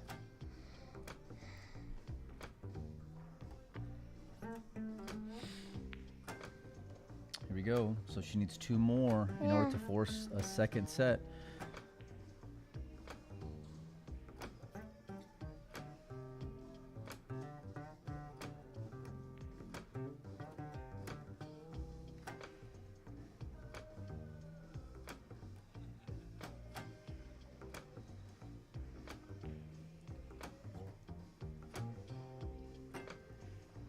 There's a lot of tension. I know. Yeah, it's a lot of pressure. One more. One more. This 11 ball. Come on. Oh my gosh, there's gonna be another game. Pretty exciting, huh? Yeah, it's gonna be a long one. Do they get a break? Yeah, I'm sure they'll take a few minutes to kind of, compose themselves. How long was this? So they started. What time did they start, Collins? Are you gonna restart the stream? Matter of fact, 'cause it's 7:46 right now. Yeah, I am actually. Okay, let me go tell the girls. Okay, guys. I'm going to reboot the stream because we're coming up on the 8-hour Facebook shutoff mark. So we're going to have the girls take a quick break, unless they're jumping right back into it. But I'm going to reboot the stream as quick as possible. They are going to take a break, okay. And we will be back to offer you guys the absolute final match of the 14-1 girls 22 and under national championship. Okay? Race to 25 for the second race. Wait, only 25? That's what I was just told. Whoa. Unless Mike was meaning something else by 25. Either way, we'll clarify that when we get back. Sophia won the first set. When we come back, we will show you the last set for the 14-1, okay? Tanvi, it's been a pleasure talking to you. Yeah. I'm gonna go out there and get a camera set up. We'll go find your dad, and we'll move on to the next one. We'll see you guys in a few minutes, okay? Having me.